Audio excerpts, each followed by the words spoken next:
As the charred and decrepit wooden door creaked open slowly, Lumion felt a shiver down his spine, like ice water trickling over his scalp. Wasn't it impossible to open the door? Was my guess wrong? If it could open the door, why did it take so long and talk so much? Just get on with it. Is there something wrong with its brain? Although Lumion had become a pyromaniac and had experienced various dangerous situations, his heart couldn't help but race at this moment. It felt like a steam locomotive hurtling on tracks and pillow wood. If he weren't worried about Gardner Martin or other members of the Iron and Blood Cross Order lurking nearby, he would have set up an altar then and there, summoning Madam Magician's messenger or praying to Mr. Fool.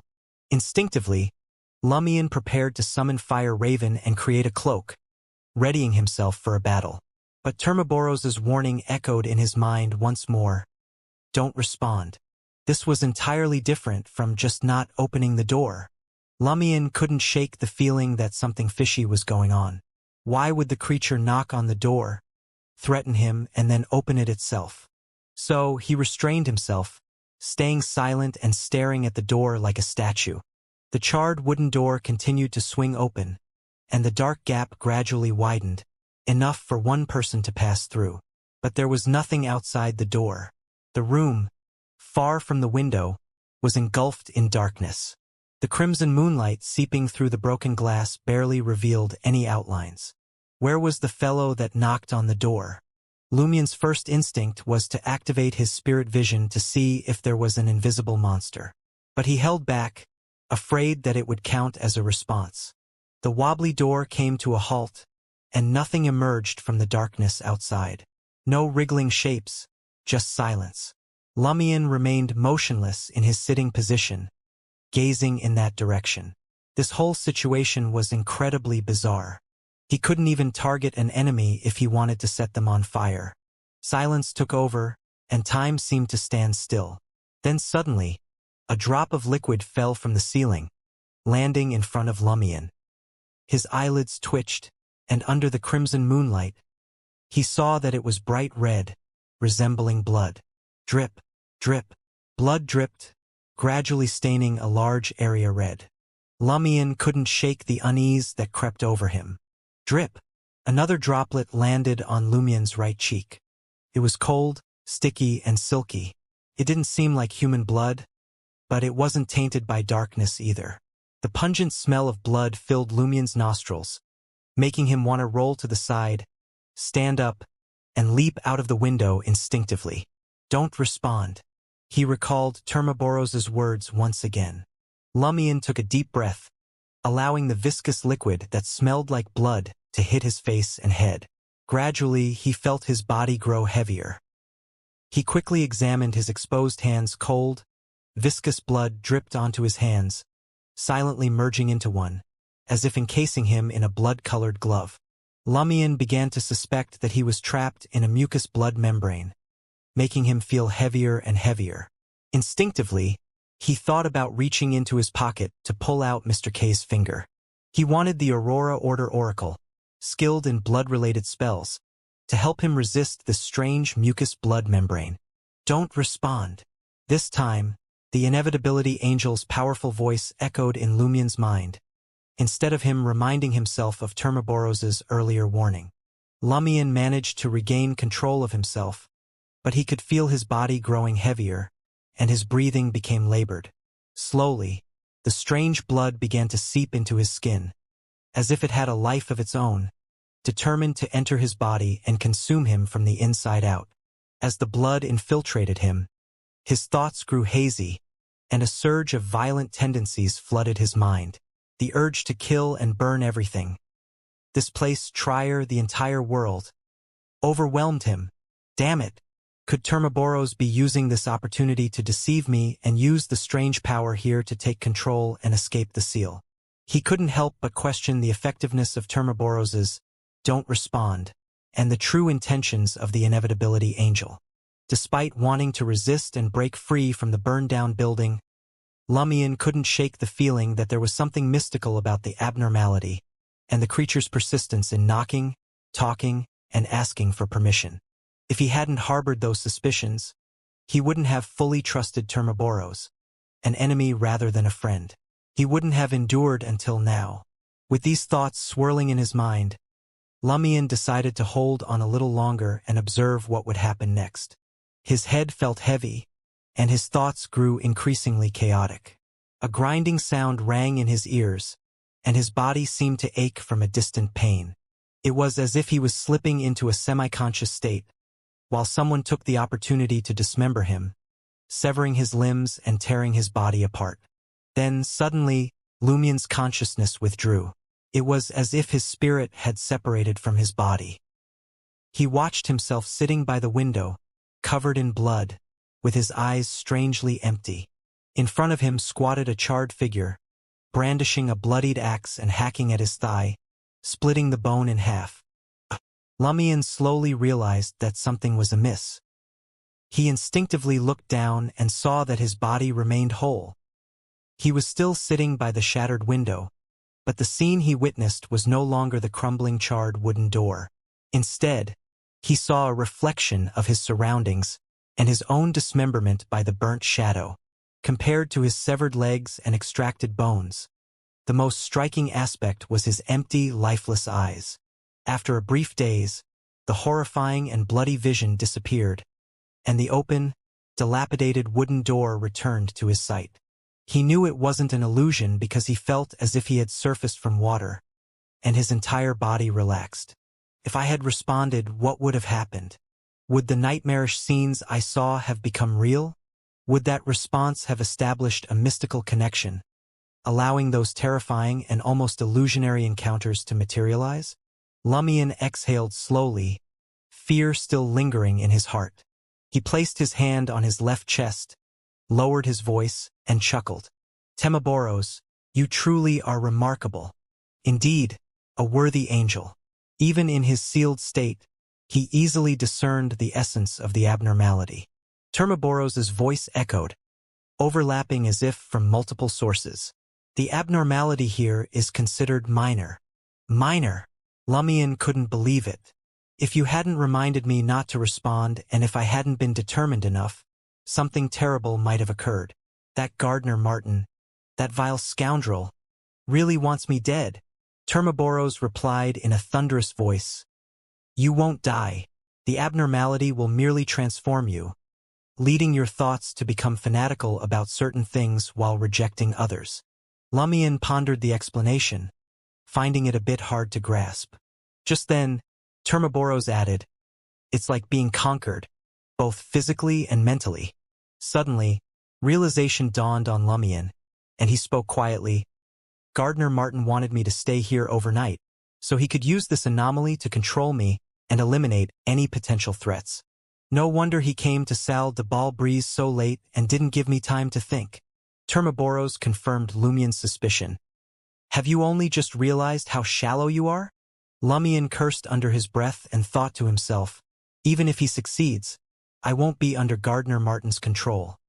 I'll be manipulated by the power of this place. Isn't he worried that something might go wrong? The abnormality here is connected to the Iron and Blood Cross Order. Is he not concerned about that? With these thoughts swirling in his mind, Lumion furrowed his brow and asked Termaboros, since I won't be affected or altered abnormally, will Gardner Martin notice something off about me when I leave tomorrow morning? Termaboros's voice boomed. If such a level of corruption was easily detectable, Gardner Martin and his allies would have been eliminated by the official Beyonders long ago. Unless the source of corruption provides direct information, they can't tell that you're unaffected. As Lumion contemplated the situation, he suddenly realized a hidden truth in Termaboros's words. Gardner Martin and the members of the Iron and Blood Cross Order were already corrupted. They were under someone else's control. The more Lumion thought about it, the more he found it terrifying. After a few seconds, Lumion tried to get more information from Termaboros, asking, when I meet Gardner Martin, how should I display my fanaticism, and which beliefs should I reject? Termaboros surprisingly replied, show fanaticism towards war and chaos and reject belief in other deities. Lumion nodded, but another concern arose. Considering the intensity of the recent abnormality, shouldn't everyone who enters and stays here be corrupted? Termaboros clarified. Only 2 specific pathways inevitably trigger the abnormality here. The rest require specific actions at precise times before the anomaly will occur. The officials only recognize the latter situation and secretly prevent others from entering this building at those specific times. 2 special pathways, Hunter and Demoness. Lumion could roughly guess. Termaboros didn't deny it. As Lumion recalled the entire incident, he couldn't help but smile, saying, "Termaboros, it seems you've truly understood your situation and positioned yourself wisely." Termaboros remained silent this time, providing no response. In the following hours, Lumion encountered 2 more abnormalities. One almost broke his neck, while the other caused an explosion that sent his organs flying. Remembering the words, "Don't respond," he endured the trials, eventually returning to his unharmed body. Finally, a tinge of reddish gold appeared on the horizon as the sun rose. Lumion stood up, basking in the morning light for a moment before leaving 13 Avenue du Marquet. There, he saw Gardner Martin sitting in a carriage opposite. Their eyes met, and in the next moment, Gardner Martin smiled. Lumion smiled back. Gardner Martin stepped out of the carriage and warmly embraced Lumion. Oh, his attitude changed instantly, Lumion criticized as he returned the hug. After the embrace, Gardner Martin let go and smiled, declaring, "From now on, we're true brothers." "True brothers? Can I inherit your estate if you die?" Lumion, whose mental state had improved significantly and had successfully passed the difficult test, held back his teasing thoughts.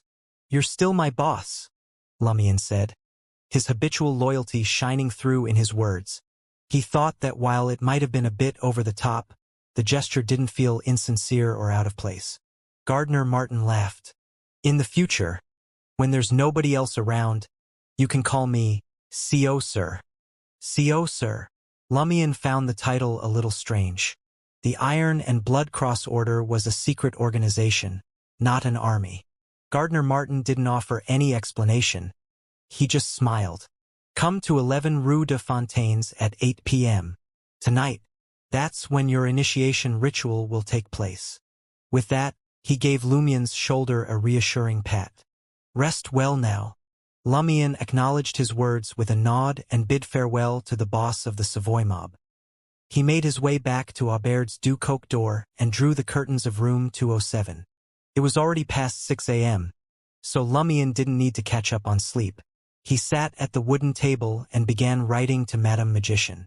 He recounted the previous night's encounter and Termaboros's performance. Finally, he inquired about how to report this matter to Mr. K. Alone, Lumion couldn't avoid the peculiar abnormality in the abandoned building. He needed to explain the situation convincingly to Mr. K without revealing that he possessed the Fool's Seal and an angel from the inevitability domain. After neatly folding the letter, Lumion set up a ritual and summoned the doll messenger in the light gold dress. The messenger lowered her head and nodded with satisfaction upon seeing the square-shaped letter. As she levitated the letter, she warned Lumion, "Someone is still monitoring you." "Huh? I didn't notice it at all." His tracking, concealment, and observation skills are impressive. Lumion prided himself on being a skilled hunter with strong anti-tracking abilities. Yet, he had failed to detect the presence of the monitors. Mr. K's subordinates? No, if Miss Messenger felt the need to warn me, it couldn't be the Aurora Order. The monitors sent by Gardner Martin must still be lurking, even after passing the test and facing that abnormal corruption last night. I've let my guard down after being informed about my induction, and that's made me vulnerable. Damn, how cunning. Lumion realized he had been too naive and not cautious enough compared to Gardner Martin. If he hadn't pretended to be exhausted from sleep deprivation and torture, drawing the curtains to sleep would have been an obvious red flag. It would have definitely raised suspicion among the monitors.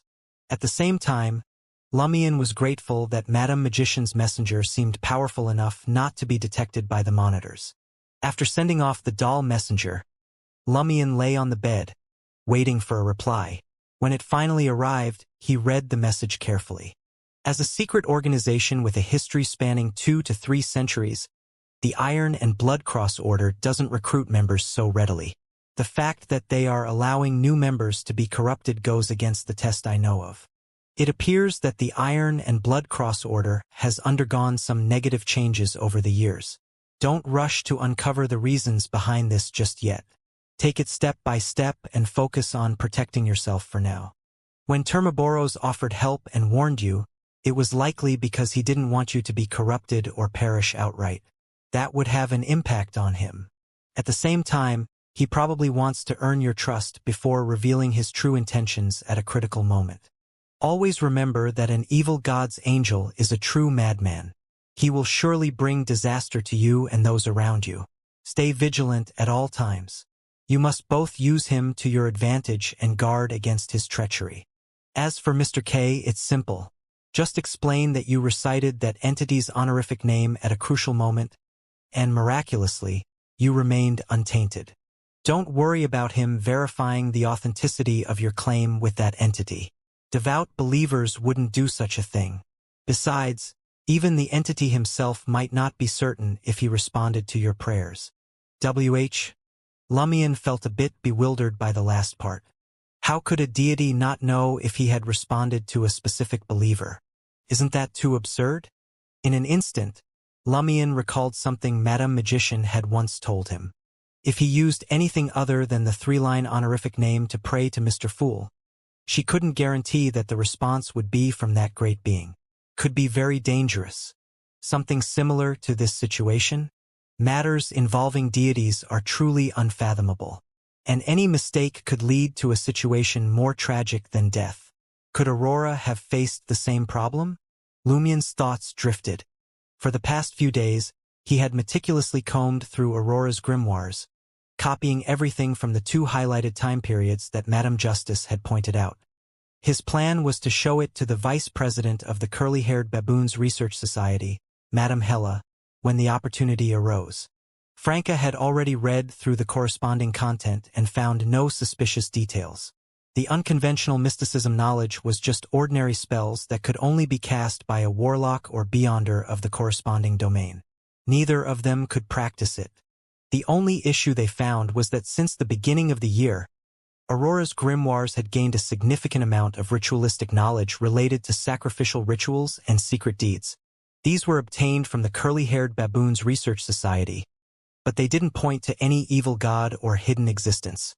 They were more basic applications. A crimson flame engulfed the letter, turning it to ash in Lumion's hand. He lay down and pretended to sleep, but his mind was busy contemplating the grimoires and planning his next steps. The most important thing to him was that the 1-month deadline set by the prophecy spell was approaching. Guillaume Benet, the Padre, would appear somewhere in Quartier de la Princesse Rouge. In the Hill District, at the entrance of Deep Valley Cloister. Franca, dressed as a typical bounty hunter with a fake mustache and a top hat, sighed to Jenna, "There's really no clue at all." Jenna was disguised in a white shirt, brown vest, dark pants and black boots, with a brown beret. She had altered her features slightly to look more ordinary, without any moles or smoky makeup. As they gazed at the peculiar iron-black building with steel components and massive chimneys resembling steeples, it felt more like a special factory than the Church of the God of Steam and Machinery Cloister. At that moment, white smoke billowed from the chimneys, accompanied by a loud mechanical roar. "It's mainly because those monks don't want to interact with outsiders," Jenna replied, feeling frustrated. For the past few days, they, like other bounty hunters and private detectives, were only allowed to enter the first-floor courtyard. They could only inquire with the new gatekeeper and a few other servants. The ascetic monks only provided a list of relevant personnel statements. Franca diverted her gaze and clicked her tongue. This won't be an easy case. Otherwise, the official Beyonders would have figured it out by now. Since we can't find any clues in the cloister, let's take a look around. All right. Jenna lacked experience in such investigations and was still learning from Franca. They strolled around the cloister in the valley, occasionally encountering other investigators drawn by the high bounty. After about 15 minutes of walking, they came across a mountain wall showing signs of collapse and new trees growing. On the side of the mountain wall, There was a cave sealed by a heavy wooden door. A man in his 40s sat beside it, seeking shelter from the wind and rain. He flipped through old newspapers with comic strips, occasionally chuckling. A brass key hung from his waist. Franca approached and asked in a deliberate hoarse voice, "What's this place?" The plain-looking, slightly ragged man glanced up at Franca's face and frowned a bit. His gaze quickly shifted to Jenna, and he seemed more at ease. "This is the entrance to the Deep Valley Quarry. I'm a gatekeeper. Why is there a door, and why is it locked?" Jenna had seen a real quarry south of the market district. "This place is abandoned and could collapse any time. We can't allow anyone daring enough to disturb a sleeping tiger," the gatekeeper of the Deep Valley Quarry explained with a smile. "Is this place not connected to underground Trier?" Franca inquired. The quarry's gatekeeper shook his head. "It's on the verge of complete collapse. How could it be connected? I'm about to lose my job." With that, he looked at Jenna and tried to be friendly. "Do you want some work? I'll pay you to have some fun with me. Just once." "You Trierians," Franca tooted and shook her head. Jenna responded with her usual catchphrase, rejecting his proposition. 8 p.m., 11 Rue de Fontaines. Lumion followed Gardner Martin's butler, Faustino, across the lawn and through the hall until they reached a windowless room. Inside, there was a dining table, but it didn't resemble a lavish villa restaurant. Instead, it appeared quite plain, almost empty. Lumion glanced around and noticed 3 rows of dishes neatly arranged on the table. The first row held various utensils, the second row contained cups and bottles, and the third row displayed prepared dishes and unlit candles. The setup was meticulously symmetrical, forming 3 parallel lines. Gardner Martin's butler, Faustino, didn't leave the room after guiding Lumion in. Instead, he opened his arms with a smile. "Welcome, new brother. You're also a member of the Iron and Blood Cross Order?" Lumion was taken aback at first, but then he accepted it as a matter of fact. A butler, as the master's eyes, ears, and limbs, likely knew many of Gardner Martin's secrets. So it made sense that he either promoted Faustino to be a member of the Iron and Blood Cross Order or had a member of the order become his butler. Lumion observed Faustino's slightly gray temples, sunken eyes, and light blue eyes, then embraced him warmly. "Thank you." Faustino, dressed in his butler attire, went to the dining table and pulled out a chair at the west end, saying to Lumion, "Sit here." Lumion nodded and settled down, feeling strangely at home. Of course, thanks to Aurora's education, he had avoided the habit of raising his legs and crossing them at the edge of the dining table. Faustino seated himself beside Lumion and briefly explained, "A few more brothers will come later." 15 minutes later, the rest of the Iron and Blood Cross Order members arrived. Following Faustino's introductions, Lumion embraced each one. They were Vincent Lorraine, representing Gardner Martin in the wrist dock operations, was under 30 years old with a typical Intis look. Black hair, blue eyes, refined appearance, and slender figure. He didn't strike Lumion as a beyonder of the hunter pathway, as he didn't differ much from ordinary white-collar workers. But that begged the question, how did he survive the vigil? Parsifal, who helped Gardner Martin manage the depot and freight company, appeared as an average middle-aged man with slightly disheveled brown hair and amiable brown eyes when he smiled. However, his emotionless gaze gave Lumion chills, making him wary.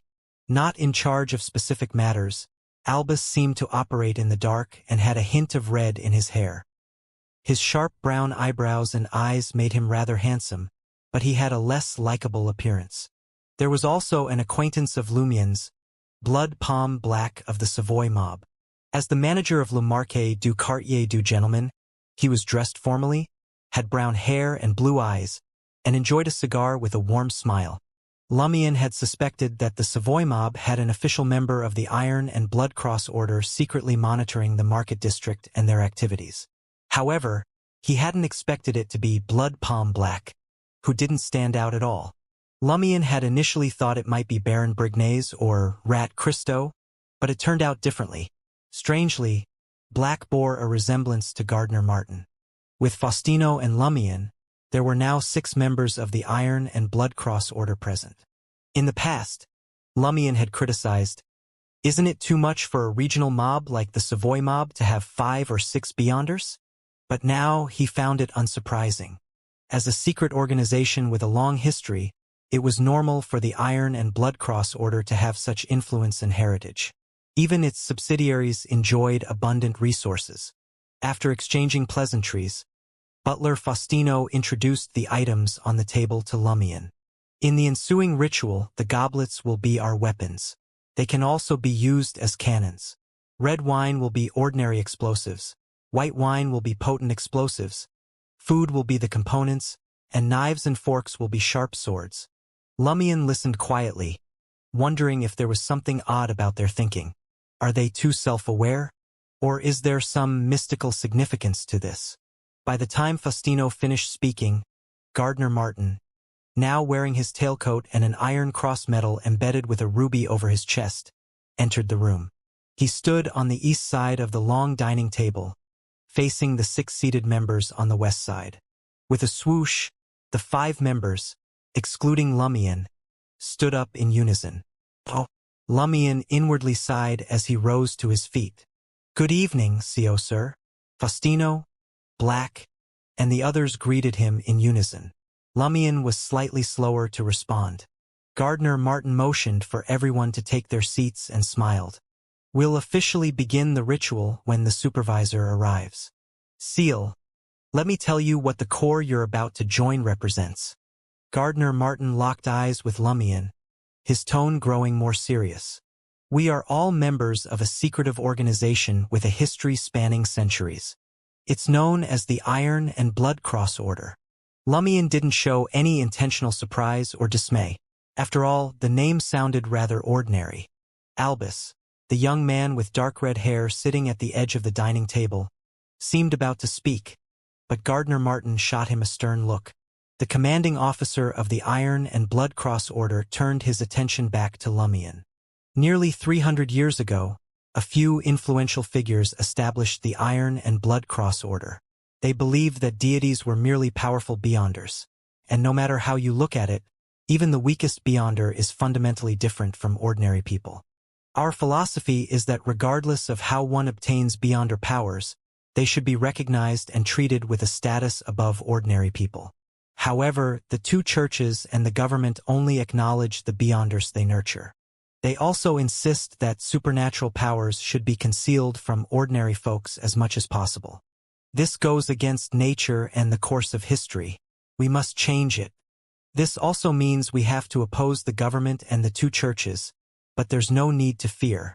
We possess sufficient strength and true demigods.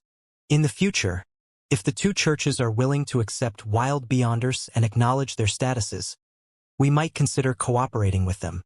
In other words, the ultimate goal is to overthrow the government and establish a country where Beyonders hold positions at all levels.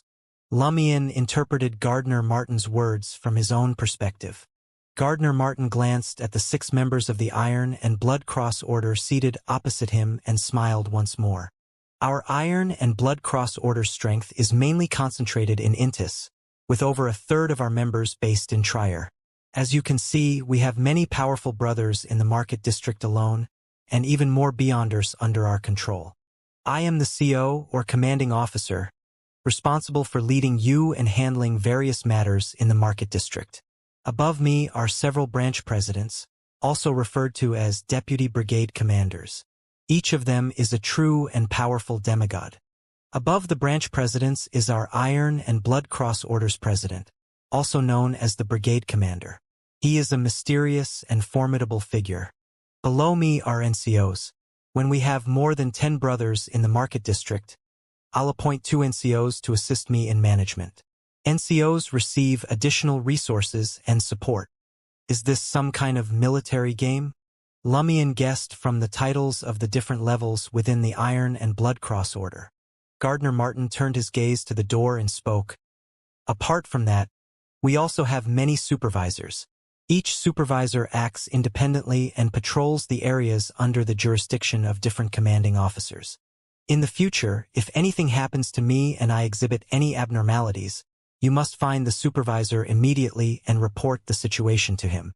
Similarly, if you discover that the supervisor has done something abnormal, inform me immediately. Gardner Martin grinned playfully at Lumion and said, Seal, let me introduce you to Olson, the supervisor in charge of the market district. Perplexed, Lumion followed Gardner Martin's finger and looked at the door. In the next moment, a tall, thin man in a blue vest and black suit entered the room. The man had short auburn hair, reddish-brown eyes, thick eyebrows, and a wild beard. He resembled a famished bear. As Lumion recognized Supervisor Olson, his pupils widened. It was the traitor he, Christo, and Simon had encountered underground. Lumion vividly remembered that he had been nothing but a head and a blood-stained spine. He had been pursued by another headless monster, both of which were extremely dangerous. Yet, here he was, underground and appearing at Gardner Martin's house. Lumion couldn't help but glance at Olson's hands, noticing his fair skin and the small suitcase he carried. He has a body again? Has he merged with the headless monster? Lumion's mind raced as he observed Olson approaching Gardner Martin. He began to suspect that the two monsters they had encountered during the transaction were illusions created by Olson. There was nothing abnormal about him. Since the transaction had been a test, it wasn't surprising that the monster had been fake. But was it not too realistic? Lumion watched with suspicion as Gardner Martin and Olson each took a goblet and addressed everyone present. Load the explosives.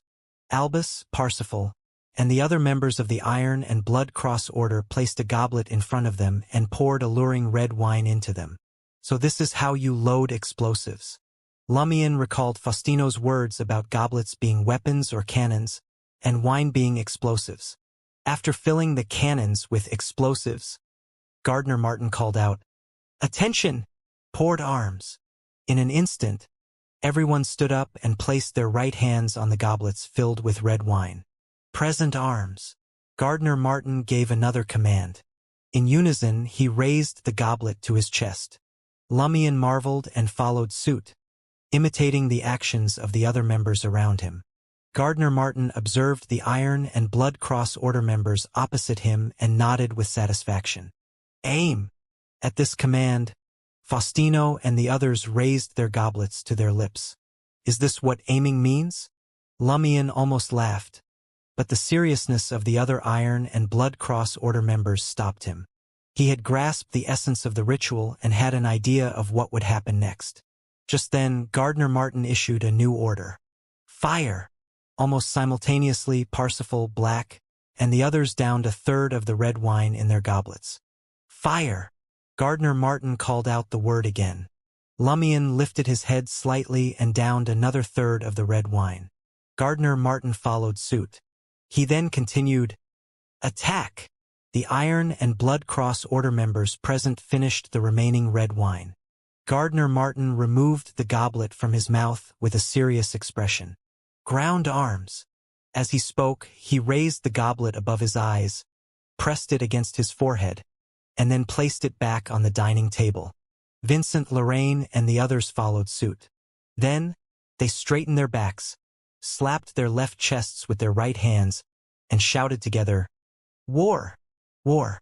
War!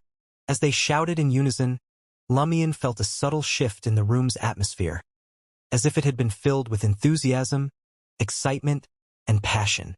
The atmosphere infected the Iron and Blood Cross Order members, connecting their hearts and minds, making them feel like true brothers. Even without being influenced by any abnormality or fanatical thoughts, Lumion couldn't help but be affected by the environment and atmosphere. He felt a surge of excitement. He had previously criticized the initiation ritual of the Iron and Blood Cross Order for lacking mystique and not living up to the title of a secret organization.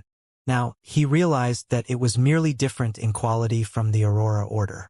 Besides, the more mystical part was the vigil at 13 Avenue du Marquet. Gardner Martin gestured with his right hand, prompting Faustino, Albus, and the others to stop and fall silent. He smiled once again and said, Let us welcome our new brother, Lumion Lee. This time he used Lumion's real name, indicating that the Iron and Blood Cross Order knew the members' situations very well. The Iron and Blood Cross Order members, including Supervisor Olson, applauded one after another. Lumion stood up and poured himself a goblet of red wine, which he downed in one gulp as a sign of respect. This fully showcased his characteristics as a regular customer of Old Tavern. Very good. We're all brothers. There's no need to stand on ceremony, Gardner said as he took a seat. While Faustino distributed plates and cut bread, Gardner smiled and continued, I've already explained the history and philosophy of our Iron and Blood Cross Order. Now, let's talk about what we want to do. His smile vanished as he grew more serious. The most important thing we've always been working towards is to overthrow the current government, establish a country ruled by Beyonders, and transform this world. For this, we've been plotting and experimenting. We've established multiple branch organizations to prepare for chaos. Specifically, as for me, I'll use companies and mobs to control dockworkers, construction workers, porters, handymen, and laborers in the market district. When necessary, I'll let them take to the streets and use barricades to fight the police and army. Lumion furrowed his brow and asked in confusion, Isn't it said that Beyonders are fundamentally different from ordinary people? Beyonders are superior to ordinary people. Why make controlling and using workers a goal? He found it ironic that the Iron and Blood Cross Order's philosophy and actions were completely inconsistent. Although this could be considered normal, concepts were concepts and slogans were slogans, and they couldn't be equated to reality. Gardner Martin could always address these matters at a later time. It didn't feel right for his words to contradict himself just seconds later. If he hadn't just joined this secret organization, Lumion's tone would have been even more mocking. Gardner Martin grinned. Very perceptive. You've noticed a very important problem. Before this, only Albus suggested it. Everyone else naturally accepted it. Not only is he using ordinary people to create chaos, but he also has other intentions. Lumion turned his head to glance at Albus, who was sitting at the edge of the dining table. He realized that the dark red-haired young man's posture was rather casual. His right leg was crossed, and he kept shaking his ankle. Gardner Martin explained simply, First, you need to understand something. Why did those deities establish churches and spread their teachings? You probably don't buy the words, God loves the world.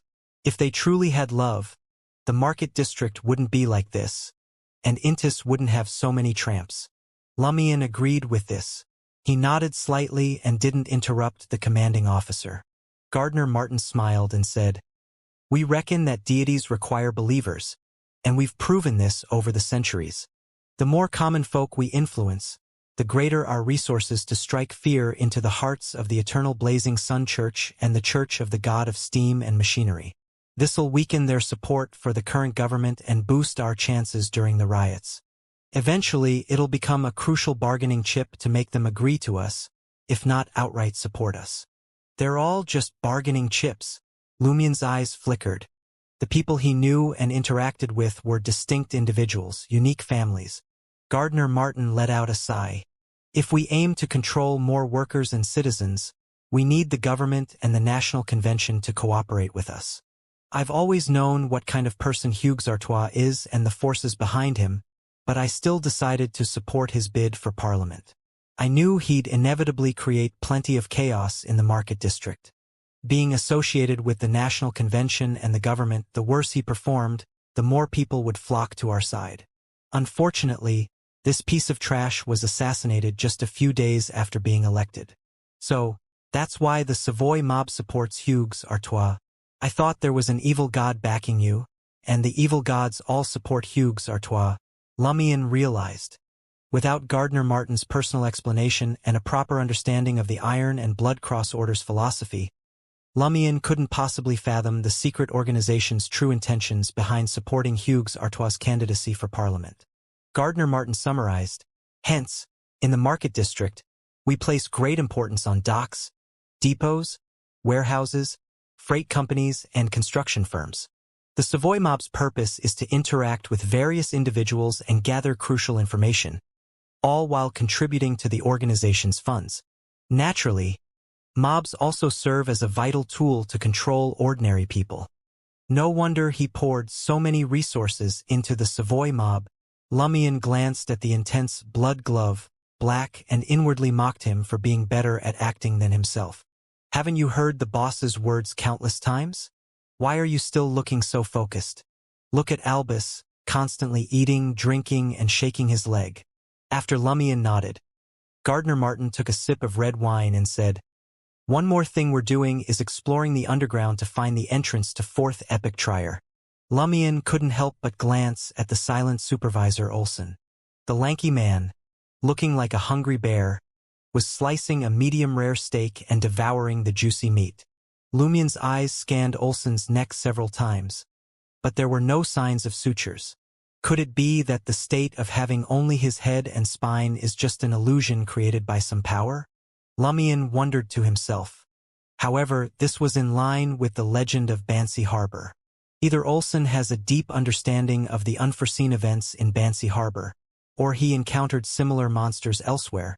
Even if it's an illusion, it can't be something he imagined. It must be based on his experience and knowledge. Madame Magician said most of his words were likely true. She even suspected that he disappeared for a few months because he entered Fourth Epic Trier. Where did he encounter a monster with only its head and spine? If he already entered Fourth Epic Trier, why is Gardner Martin still searching for the entrance? Is Madame Magician's suspicion off? Lumion's thoughts raced as he made a series of guesses. Looking at Gardner Martin, he asked in confusion, "Why search for Fourth Epic Trier's entrance?" Gardner Martin grinned. "To other Beyonders, it's hell, an abyss. It's a calamity they can't approach, but to hunters, it represents a massive treasure trove. And our Iron and Blood Cross Order is dominated by Beyonders of the Hunter Pathway. A treasure trove?" Lumion thought of the Tree of Shadow and the invisible sea of flames that could incinerate a portion of the tree roots. Gardner Martin continued, speaking solemnly, "I don't know how much you know about the history of the Fourth Epoch, but I can tell you that in that era, deities once walked the earth, and angels often appeared. It was known as the Age of the Gods. In the northern continent, there were 3 powerful countries during the Age of the Gods, and one of them was the Tudor Empire. Its capital, Trier, had sunk underground. The Tudor Empire's emperor, Alista Tudor, was known as the Blood Emperor. He was a true deity who controlled the Hunter Pathway. He perished in a battle of gods. His remains are in Fourth Epic Trier. Blood Emperor Tudor's remains? Lumion instantly recalled some of the contents of Aurora's grimoires. Aurora didn't delve deeply into the history of the Fourth Epoch, only having a rough understanding. She mentioned the Solomon Empire, the Trunsoist Empire, and the Tudor Empire.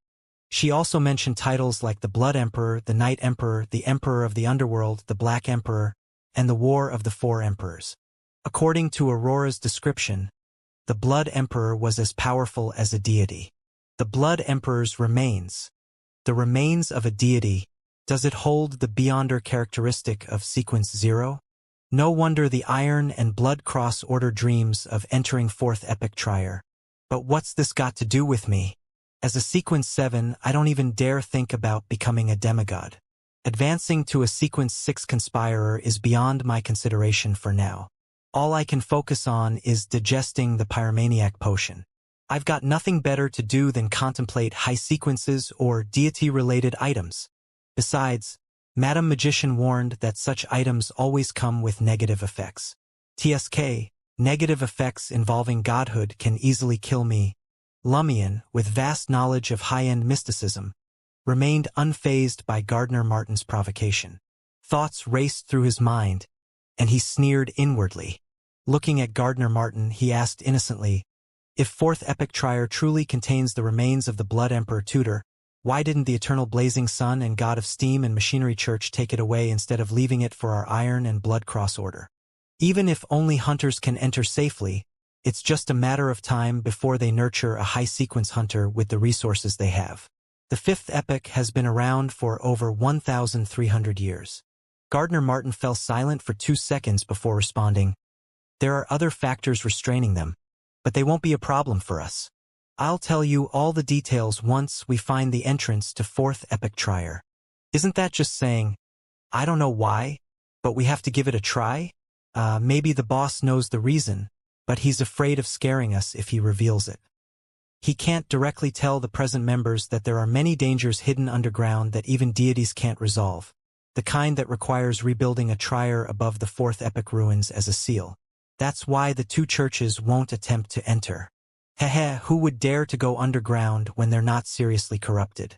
Lumion tried his best to control his gaze and posture, so as not to show any air of superiority.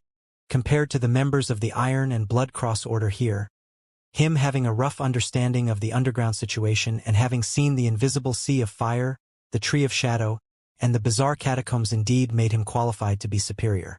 Of course, he had no idea how well Commanding Officer Gardner Martin and Supervisor Olson knew about the underground situation. Perhaps the latter, suspected to have entered fourth epic trier, knew more secrets. Gardner Martin didn't continue discussing the Blood Emperor and the fourth epic. Instead, he turned to Lumion and asked, "Is there anything you need these days? Oh, are you about to hand out the membership perks?" Lumion's spirits lifted as he replied with sincerity, "I'm in need of a mystical item with peculiar properties to compensate for my deficiencies in Beyonder powers.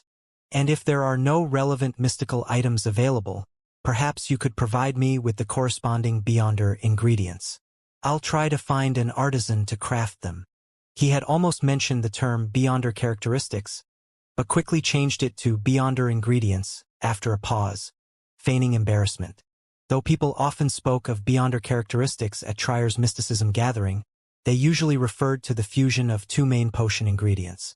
Of course, some people had long discovered that Beyonders were also Beyonder creatures, capable of producing ingredients for potion concoction, hinting at the law of Beyonder characteristics' indestructibility. Typically, Lumion's mention of Beyonder characteristics wouldn't attract suspicion or attention, but he needed to be cautious not to arouse suspicion from a conspirer like Gardner Martin. You really dare to ask?" Albus mocked Lumion, shaking his feet with crossed legs. Even Parsifal, Vincent Lorraine, and the others wore strange expressions. None of them had dared to make such a bold request when they joined the Iron and Blood Cross Order. Undeterred, Lumion sneered back at Albus. "Why not? I'm not like some piece of trash who can't handle a reward. What the organization gives me today, I'll repay tenfold in the future." With a whoosh, Albus lowered his right leg and glared at Lumion with fiery intensity, clearly displeased with his response. The others, except for Faustino who maintained his butler demeanor, also showed discontent. Lumion's snide remark had included them as well. "Enough," Gardner Martin intervened, smiling at Lumion. "As the commanding officer, I must be fair. I can't grant you a mystical item right now, as others will protest. But don't worry, our Iron and Blood Cross Order is not stingy. Once you complete a few missions and accumulate enough merit, I'll provide you with a few mystical items to choose from. Meanwhile, before each mission, suitable mystical items will be temporarily provided to the participating members, ensuring their safety and mission completion." Lumion nodded, accepting the response. He hadn't expected much, but he still made the request in case Gardner Martin was in a generous mood.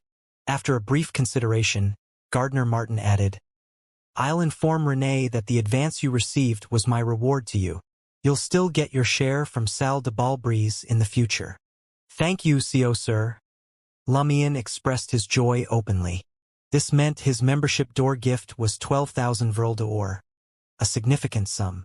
Hence, most of the money he spent on advancing to Pyromaniac came from the Aurora Order and the Iron and Blood Cross Orders financing. His gratitude was genuine, as he had only contributed less than a third of the expenses himself. Gardner Martin cut into a medium steak, chewing and swallowing before asking, "Any other questions?" Deliberately, Lumion inquired, "How can I quickly master the Pyromaniac potion?" He wanted to see if the acting method was common knowledge within the Iron and Blood Cross Order. Gardner Martin chuckled and replied, "That's an excellent question. To master a potion, you need to start with its name. Get close to it, understand it, and embody it. In addition, I have to tell you a maxim. Flames can both incinerate others and harm yourself." Lumion listened attentively and got a rough idea of the situation. The Iron and Blood Cross Order kept the precise interpretation of the acting method hidden from ordinary members, using vague descriptions, regulations, warnings, and maxims to guide them without revealing everything. This approach allowed ordinary members to avoid certain risks while gradually gaining insights by sticking close to the potion's name. They could speed up their progress but couldn't fully grasp a more suitable acting principle for themselves. In other words, it was easier for them to master the potion than wild beyonders and advance in shorter periods. However, other than the talented, those who stuck close to the acting requirements couldn't compare to beyonders who knew the acting method. Lumion suspected that he would only learn the entire acting method once he became an NCO and received greater attention from the Iron and Blood Cross Order. He believed that such a secretive organization spanning centuries must possess the acting method. In contrast, Madame Magician of the Tarot Club had already given him extensive high-end mysticism knowledge, including the acting method.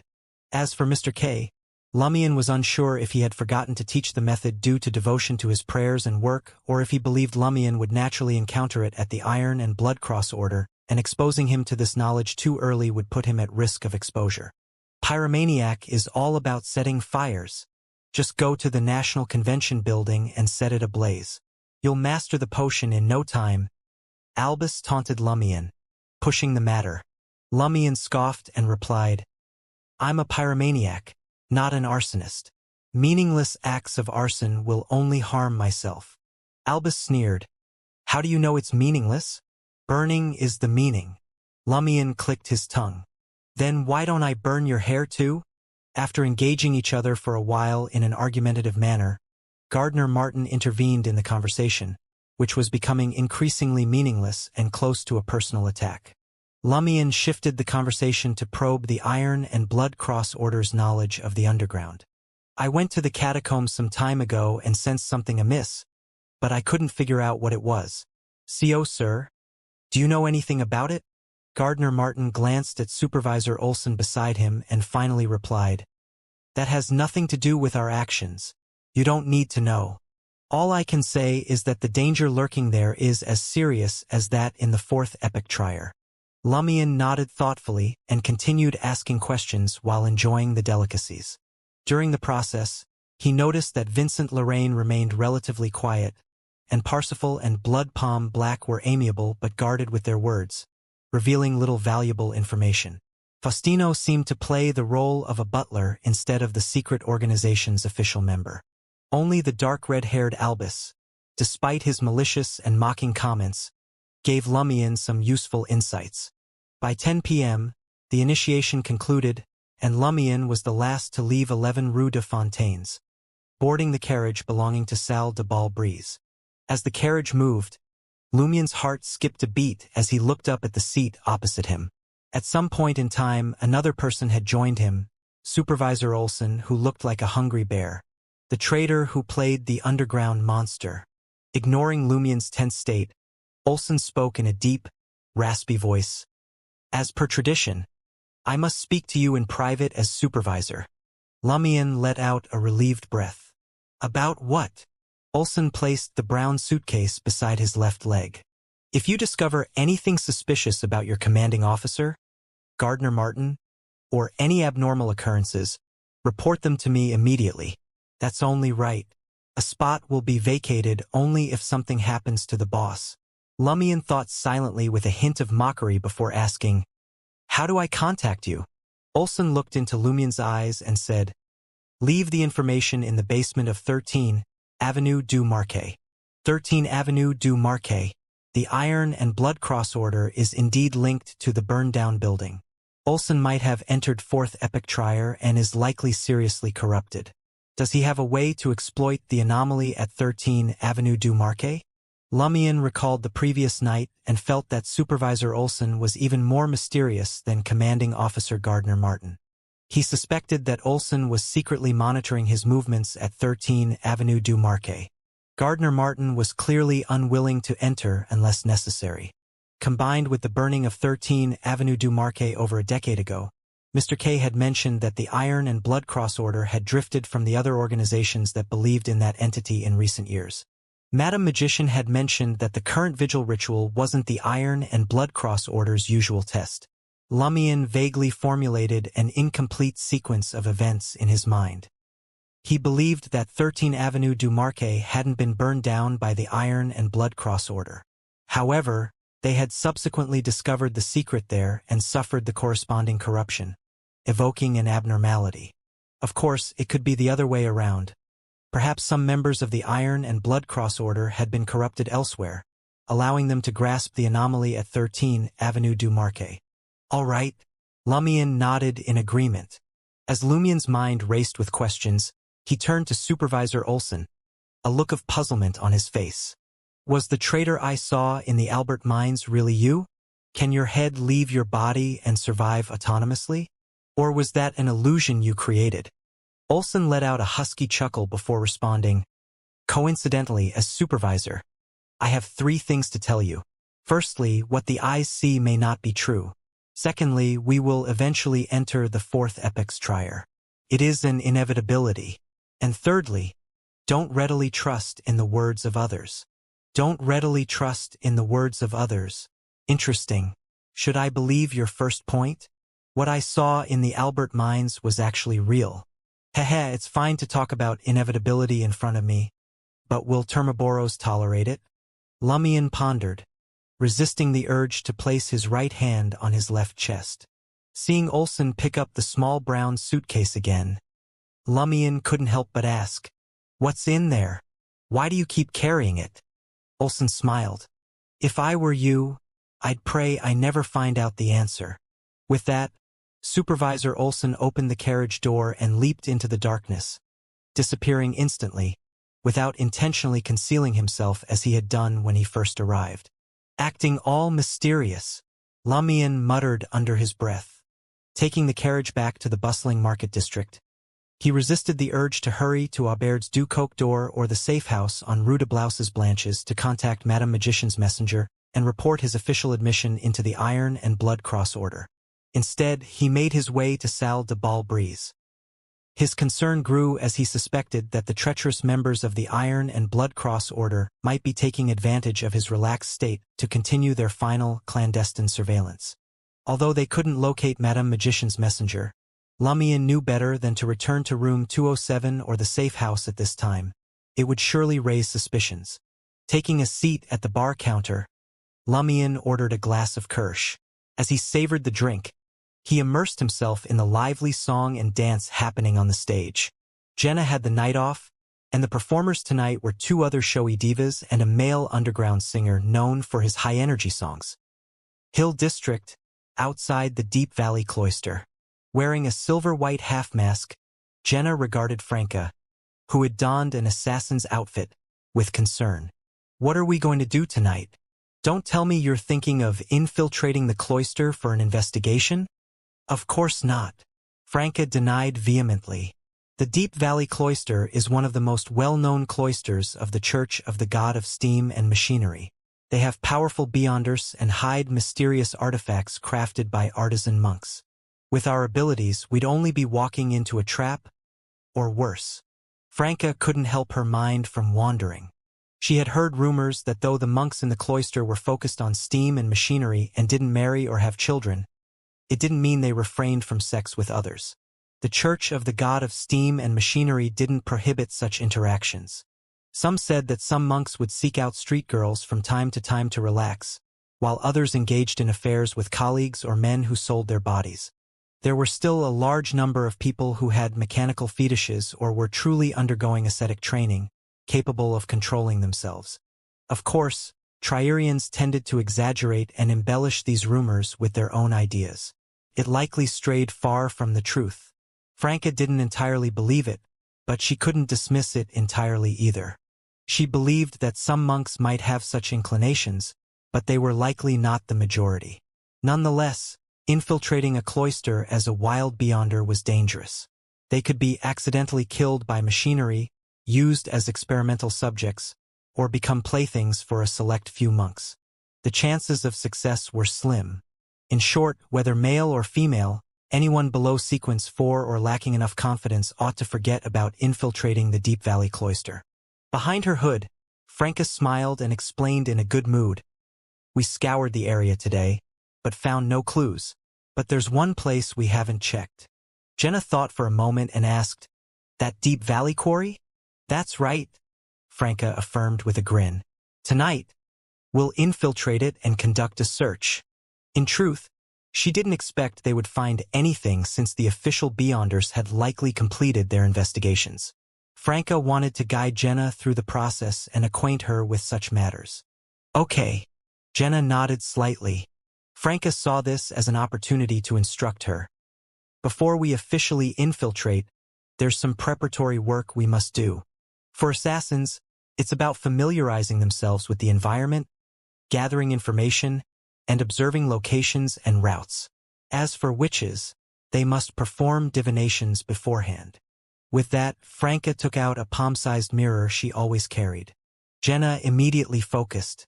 She had long been intrigued by mirror-related witch abilities. Previously, after she assassinated Hugues Artois and fled to Aubert's du Coq d'Or, Franca heard that she had left blood at the scene. Franca had swiftly used mirror substitution to sever the mystical connection between Jenna's true self and the spilled blood. Franca surveyed the area and spoke in hushed tones under the cover of evening shadows. When you become a witch, you'll naturally master magic mirror divination and staff divination. Learning other divination methods is easy for witches. The key to successful magic mirror divination is choosing the right entity to pray to. The mystical symbol of the mirror connects you to an unknown being, and their answers can be obtained through this connection. However, if the unknown entity holds malice or is in a state of madness, they may influence the divination or provide a result that traps you, putting you in danger. When the time comes, I'll give you a few relatively safe entities to pray to. These have been verified. Among them, the one with the most accurate divination results will require you to pay a corresponding price. Unless the matter is extremely critical and urgent, I usually avoid praying to him. What price? Jenna's curiosity was piqued. Franca cleared her throat awkwardly and said, the price could lead to you experiencing social embarrassment or something not as severe, but it will certainly be uncomfortable. She recalled the first time she prayed to that entity for magic mirror divination. In front of Madame Judgment, she was asked, when you're masturbating, do you occasionally fantasize about certain men and feel tempted to try new experiences? That question almost made her shatter the intermediary mirror. At the time, she had recently become a witch and still identified fully as a man, even though her body had already transformed into a woman's. It was natural that she would occasionally fantasize, but this revelation made her feel guilty and ashamed. Yet, she was forced to answer honestly in front of a demigod. Even now, Franca couldn't help but cringe at the memory, wanting to bury her head in the sand and avoid any recollection. What was social death? This was it. Franca believed that this incident had affected her when she subsequently approached Gardner Martin to give it a shot. This caused a crack in her psychological defense and make her give up on herself. Embarrassment, social death. Jenna understood the implication behind Franca's words. Though Jenna had her thoughts, she chose not to voice them aloud. Franca provided a brief explanation of magic mirror divination, concluding with a demonstration. She gently caressed the surface of the mirror and recited the name of a safe entity. As an aqueous light shimmered in the mirror, she posed a serious question. Will exploring Trier's Deep Valley quarry tonight be dangerous? Since it was a question-based divination, the requirements for the statements weren't too stringent. Under Jenna's curious and hopeful gaze, a deep, old voice emanated from the mirror, as if it had emerged from the depths of a river. There is a certain level of danger. Franca finished the magic mirror divination and then turned to Jenna, giving her interpretation of the answer. Normally, this means it's dangerous, but we can handle it. If we're careful, we should be fine. Jenna asked in surprise, I thought the divination results would be straightforward. Surprisingly, such a brief sentence came with such a long explanation. It's straightforward, Franca emphasized with a smile. If you visit the Divination Club in Quartier de la Cathedral Commemorative and find amateurs, their readings will be even vaguer. It makes it easier for them to interpret any result. Oh, Have you never had anyone do divination for you before? Jenna nodded frankly. Performing a divination cost a fortune. Franca looked thoughtful, her eyes darting around. You can subscribe to Psychic, Lotus, Arcane, and Hidden Veil. While they have their problems and errors in specific applications, they offer valuable basic knowledge about mysticism. Ah, right. Seal often buys those magazines. You can, I'll help you borrow them. All right. Jenna had only heard of mysticism magazines but had never bought one. Having obtained satisfactory divination results, the duo, who had observed the route and surroundings during the day, swiftly arrived at the entrance of Deep Valley Quarry under the cover of the night. The gatekeeper, who seemed to be in his 40s, was sleeping in a small hut made of rocks. Wrapped in a dirty, old, and thin felt cloth, he leaned against the mountain wall. Suddenly, a slender, smooth palm reached out from the shadow beside him, covering his mouth with a white handkerchief. The gatekeeper didn't struggle. Within seconds, he went from slumbering to unconsciousness. Franca, wearing a black hood, emerged from the shadows and clicked her tongue, sighing. The Bliss Society's sedative is really effective. It saves me a lot of trouble. For this operation, she had borrowed Rentus's sedative from Lumion. Jenna couldn't understand. Couldn't we just knock him out? That would work, Franca explained casually. But that would leave traces. It won't be easy to make it seem like he's still asleep. Many bounty hunters and private detectives are involved in this mission. We shouldn't be the only ones targeting this quarry. So, it's better to be cautious and avoid leaving any loose ends. Jenna, who had lived in Quartier du Jardin Botanique and the Market District for many years, roughly understood Franca's point. She pondered for a moment and asked, "Are you worried that the bounty hunters and private detectives will have ill intentions if they find us entering the quarry ahead of them in the dead of night?" Franca nodded, satisfied with her response. That's right. Many bounty hunters and private detectives switch to becoming bandits, robbers, and even murderers depending on the situation and their surroundings. They take risks for money, not for justice. Since there are no leads for this mission and the current environment is suitable, it's in line with their style to steal from their peers and eliminate competition. After all, there's no one else here. Of course, with our strength, we don't have to fear bounty hunters and private detectives. But what if we make a similar mistake in another situation or face something more dangerous? That's why we have to be mindful from the beginning. What Franca didn't say was that, being women, they might likely suffer more. Jenna nodded slowly, agreeing with the reasoning. She had seen criminals kill an old man living alone for just 5 vril d'or. Franca smiled and teased. "Did you want me to knock him out to get back at him for asking if you wanted to join the street girl business this morning? Damn it! Am I such a petty person?" Jenna couldn't help but curse. Whether it was during her years helping her mother with chores or when she was a local singer in the Market District, she had been asked if she wanted to be involved in the street girl business so many times that she was used to it. She was a little angry, but not too much. To show her magnanimity, Jenna exhaled and said, "When you use that sedative on others, it reminds me of what happened to me." She had also been drugged and nearly became a victim that disappeared. Fortunately, she had encountered Lumion. Franca simply acknowledged her words. "I understand your feelings, but since you've embarked on the path of the divine and intend to become stronger, you'll have to use various means to deal with your enemies in the future. You can't give up on a better option just because you feel a little repulsed." Jenna knew Franca had a point, but she couldn't help asking, can't a Beyonder lead a quiet, ordinary life without being drawn into conflicts and battles while protecting loved ones? In the past, maybe it was feasible, but nowadays it's exceedingly challenging.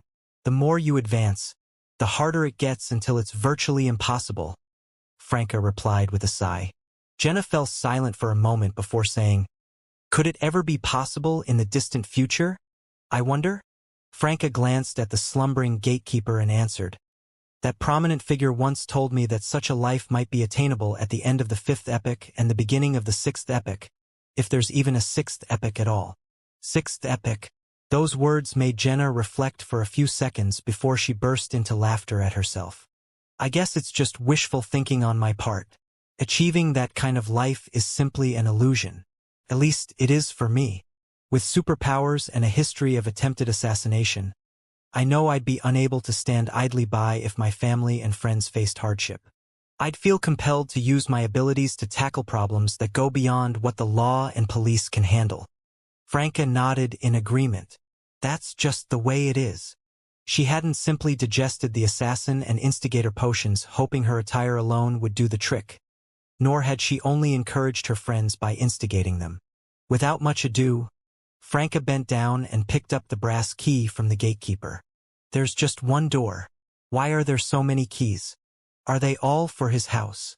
Franca muttered as she exited the hut and walked toward the entrance of Deep Valley Quarry. She tried each key one after the other. In the end, she muttered to herself in shock and suspicion, "None of it is right. None of them are right?" Jenna hadn't expected such a possibility. If not a single key could unlock the entrance to Deep Valley Quarry, what was the point of watching the door? Franca said, partly instructing and partly thinking aloud. Perhaps this set of keys is a decoy. The real key must be hidden somewhere else. She then said to Jenna, "Search the area. I'll take a look at the gatekeeper." Jenna didn't object.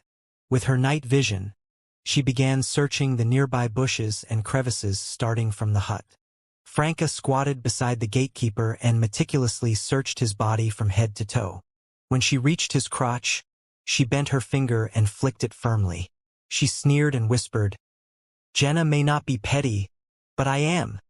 After their search, the two of them met at the heavy wooden door, shaking their heads to signal they had found nothing. Franca clicked her tongue and said, "There's definitely something wrong with this quarry. That guy is truly a gatekeeper. He's only meant to watch the door but lacks the ability to open it." "Are we still going in?" Jenna asked hesitantly. "I'll give it another shot." Franca extended her right hand to the copper lock embedded in the heavy wooden door. Thick frost emerged from her palm, filling the keyhole. The frost continued to accumulate and compress until it finally solidified into ice. Franca skillfully extracted the ice block, revealing a transparent key. "That works." Jenna was surprised and eager to see what happened next. Sensing her gaze, Franca said smugly, "I have a friend, you see. I really have a friend. One who's quite skilled at picking locks. We had a conversation about using a witch's power for such purposes." Once she made the ice more solid, Franca inserted it into the keyhole again and twisted it gently. With a click, the heavy wooden door swung open. Franca retracted the ice key and allowed it to melt, erasing all traces. Before venturing into Deep Valley Quarry, the witch hung the brass key back on the gatekeeper's waist and adjusted his posture to make him appear asleep.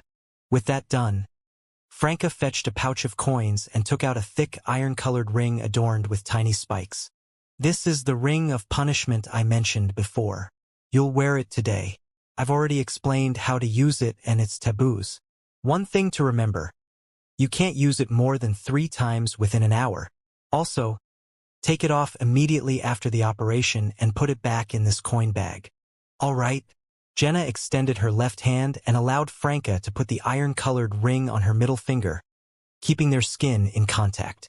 Franca couldn't contain her inexplicable joy as she adjusted her hood, confidently pushed open the creaky wooden door, and stepped into Deep Valley Quarry. Once Jenna joined her inside, she made sure to close and lock the wooden door behind them. This made it nearly impossible for anyone outside to detect their presence within the quarry. As skilled assassins with night vision, Franca and Jenna didn't rely on carbide lamps. Yet they could easily see everything within the tunnel. The passageway was in a state of disrepair, covered in moss, and with cracks running along the stone walls, giving an ominous feeling that any moment, a piece might collapse. A short distance ahead, they noticed an empty hole, no different from the other underground ones they had seen before. For almost half an hour, Jenna and Franca diligently searched the small area, looking for any signs of suspicious activity, but their efforts yielded no results. "Something's definitely not right," Franca whispered, her voice barely audible. As they returned to the spot near the tunnel entrance, the complete absence of anything unusual happening made them even more suspicious about the gatekeeper not having the key to unlock the door. Jenna pondered for a moment and then suggested, maybe he's afraid that someone might storm in and cause the mine to collapse, so he decided to keep the key away. A gatekeeper's job is only to intercept, not to open the door. Before Franca could say something, they heard a distinct click. It was the sound of the Deep Valley Quarry's door opening. Franca and Jenna exchanged glances and quickly found cover not far from the exit of the tunnel. The quarry door creaked open, and the soft bluish glow of a carbide lamp spilled out, pushing back the darkness in the tunnel. Franca and Jenna peeked out and caught sight of a man in a gray robe. The man had a white apron wrapped around his waist, a typical garment worn by ancient stonemasons. The hood of his robe rested at the back of his neck, not covering his head. Such attire was commonly associated with ascetics or monks of the god of steam and machinery church. Holding a lit carbide lamp, the monk had dark, short hair. His left eye was a mesmerizing combination of iron-gray gears, screws, and springs, all supporting an emerald-green crystalline false eye. In the city of Trier, prosthetic eyes were not a common sight, but there were still a fair number of people who wore them. But Jenna and Franca had never seen anyone take mechanizing a quarter of their faces for a prosthetic eye to this extent. However, when they recalled that the monk was suspected to be from the Church of the God of Steam and Machinery, it made sense. Fanatical devotion to machinery was their hallmark. Carrying a carbide lamp and wearing a white apron like a stonemason, the monk entered the tunnel step by step. His emerald-green prosthetic eye, surrounded by gears and springs, seemed to possess a life of its own as it rotated left and right, scanning the surroundings. Franca tugged at Jenna, signaling for her not to look towards the tunnel. She was to quickly avert her gaze to avoid detection. The two of them slunk deeper into the shadows, hiding beyond the reach of the carbide lamp's light. The gray-robed, hooded monk from the Church of the God of Steam and Machinery advanced slowly, surveying his surroundings as he approached the bottom of Deep Valley Quarry, the area that had collapsed and been buried. Thanks to their assassin abilities and the cover of darkness, Jenna and Franca remained undetected. They waited until the monk was far away before quietly peeking out from their hiding spot, eyes fixed on his back. The monk stopped beside the collapsed area, extending his right palm which glinted with an iron-like metallic sheen, grasping a protrusion on the wall. A grinding sound echoed as if multiple massive gears were slowly rotating and meshing. The stone wall cracked open as metal chains extended out from behind each rock. The rocks bloomed like flowers, revealing a dark cave behind. With the help of the monk's carbide lamp and their eagle-eyed assassin vision, Franca and Jenna could see a thin white fog inside the cave and arms and legs embedded in the rock walls. Human arms and legs. Some were still fresh while others had shriveled, but there were no signs of decay. Jenna and Franca exchanged shocked and fearful looks. As the monk entered the cave and triggered a mechanism, the metal chains relaxed, allowing the rocks to return to their original positions, leaving only faint cracks as signs of the hidden entrance. So that's how it is. I assumed the cracks were from a collapse, so I didn't inspect them. Franca realized why they hadn't noticed anything amiss before. She tugged Jenna's arm and whispered, "Let's get out of here first and come back another time." Having discovered the secret and knowing how to open it, there was no need to confront the monk from the God of Steam and Machinery Church directly. They could return later. Jenna nodded slightly, twirled the ring of punishment on her finger, and crouched down. She followed Franca away from their hiding spot and back through the tunnel to the entrance of Deep Valley Quarry. Seeing Jenna about to open the door, Franca quickly stopped her and whispered, "No hurry." "Why?" Jenna asked, puzzled. Franca straightened instinctively and smiled. "Just because one monk went in doesn't mean he's alone. Perhaps there are two companions outside, guarding against intruders. If we stroll out casually, we might expose ourselves and get attacked. Besides, the gatekeeper could be awake already." Jenna looked a little abashed. "You're right." Franca consoled her immediately. "It's just experience. Now you know better for the future." She took out a palm-sized mirror and handed it to Jenna. "Help me carry this. I'll scout ahead. If I get ambushed, take the chance to hide in the shadows by the door and sneak out with the mirror." Realizing Franca intended to use mirror substitution, Jenna agreed without hesitation. Franca carefully opened the heavy wooden door a crack and peeked out. The only sounds were chirping insects and frogs. All was still otherwise. The door opened wider and Franca slipped out into the darkness beyond the crimson moonlight's reach. Jenna gripped the mirror tightly, tense and ready. After more than 10 seconds, Franca returned and whispered, "It's clear. Let's go." Jenna exhaled in relief and darted out, closing the door silently behind them. As they left the quarry, they glanced at the rock-walled hut and saw the gatekeeper still asleep, but in a different posture. From a distance, Franca noticed a red and swollen mark under his ear. He was knocked out, not drugged, she murmured with a frown. Jenna recalled the cybernetic-eyed monk and pointed at the quarry door. "The one inside did it?" Franca nodded gently. "Very likely.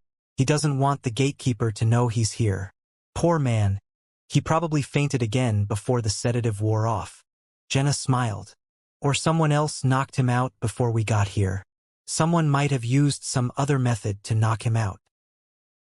Franca paused, then sighed sympathetically. "If so, I feel bad for him." Oblivious to each other, every group had dealt with the gatekeeper their own way. As a result, the poor man remained unconscious repeatedly.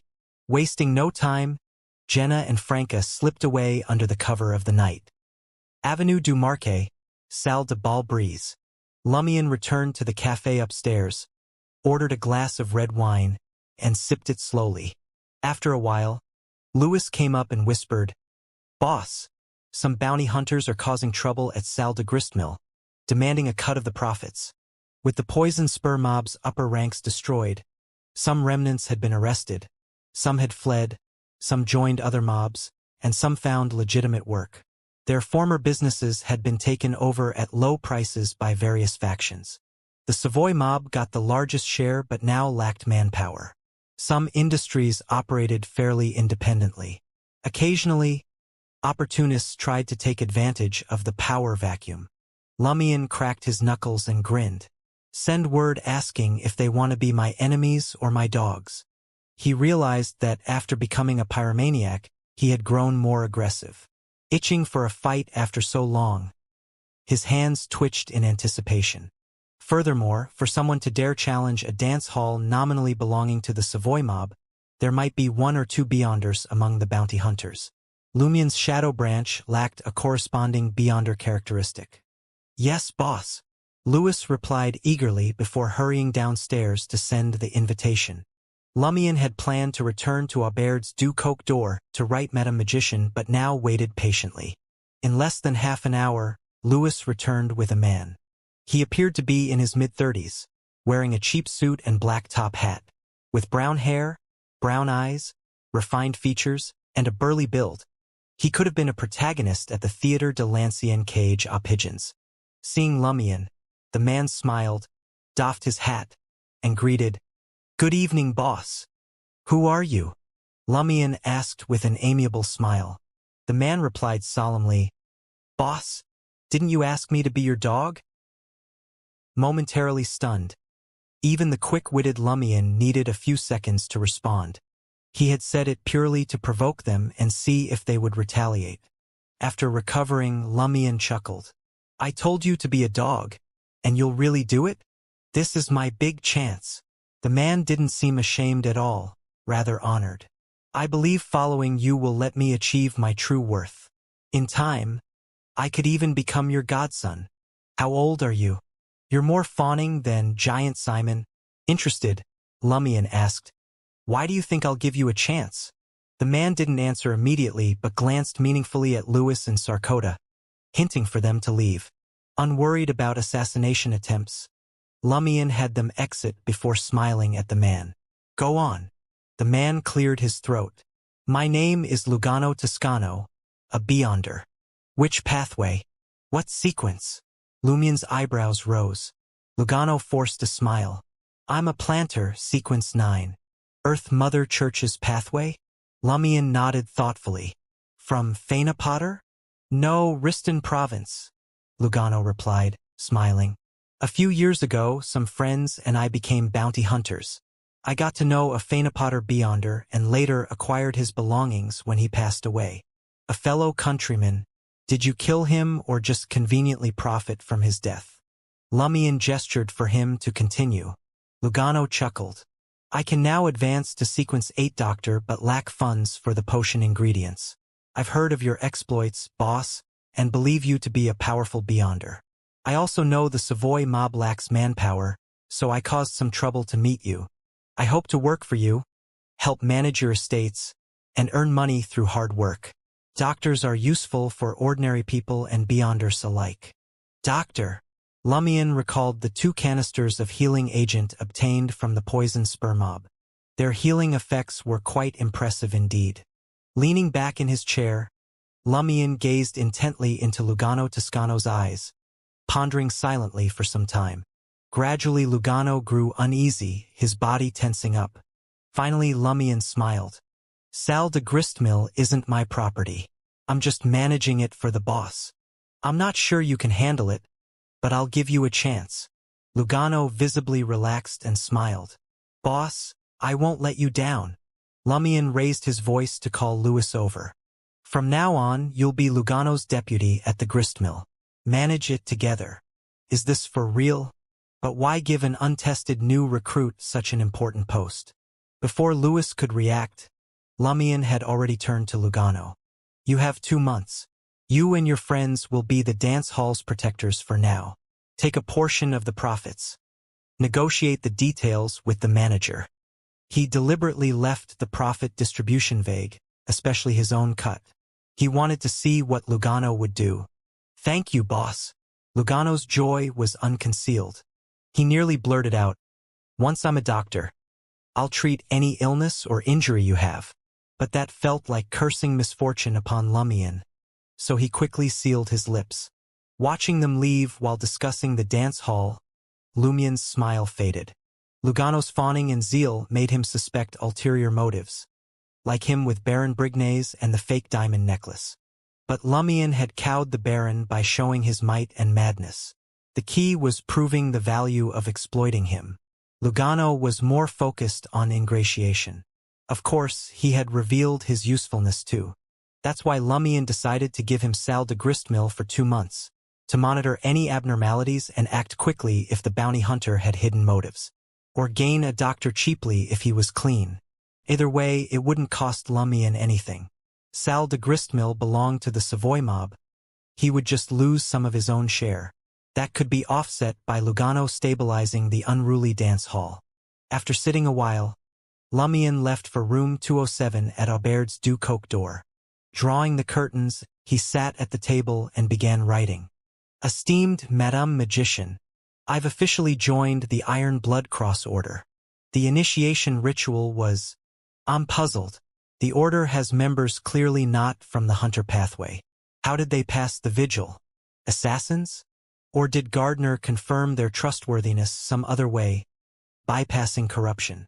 He almost asked about entering 13 Avenue du Marquet at special times, but that was surely monitored by official Beyonders. It was unlikely anyone could approach then. After neatly folding the letter, Lumion summoned the doll messenger on the altar. Wary, he asked, am I still being watched? No. The doll slowly shook her head.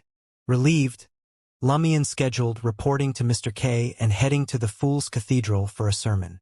After nearly 15 minutes, Madame Magician replied, I once heard from Mr. Fool's oracle that a friend of his was originally in the Iron and Blood Cross Order but couldn't stand it and fled to sea.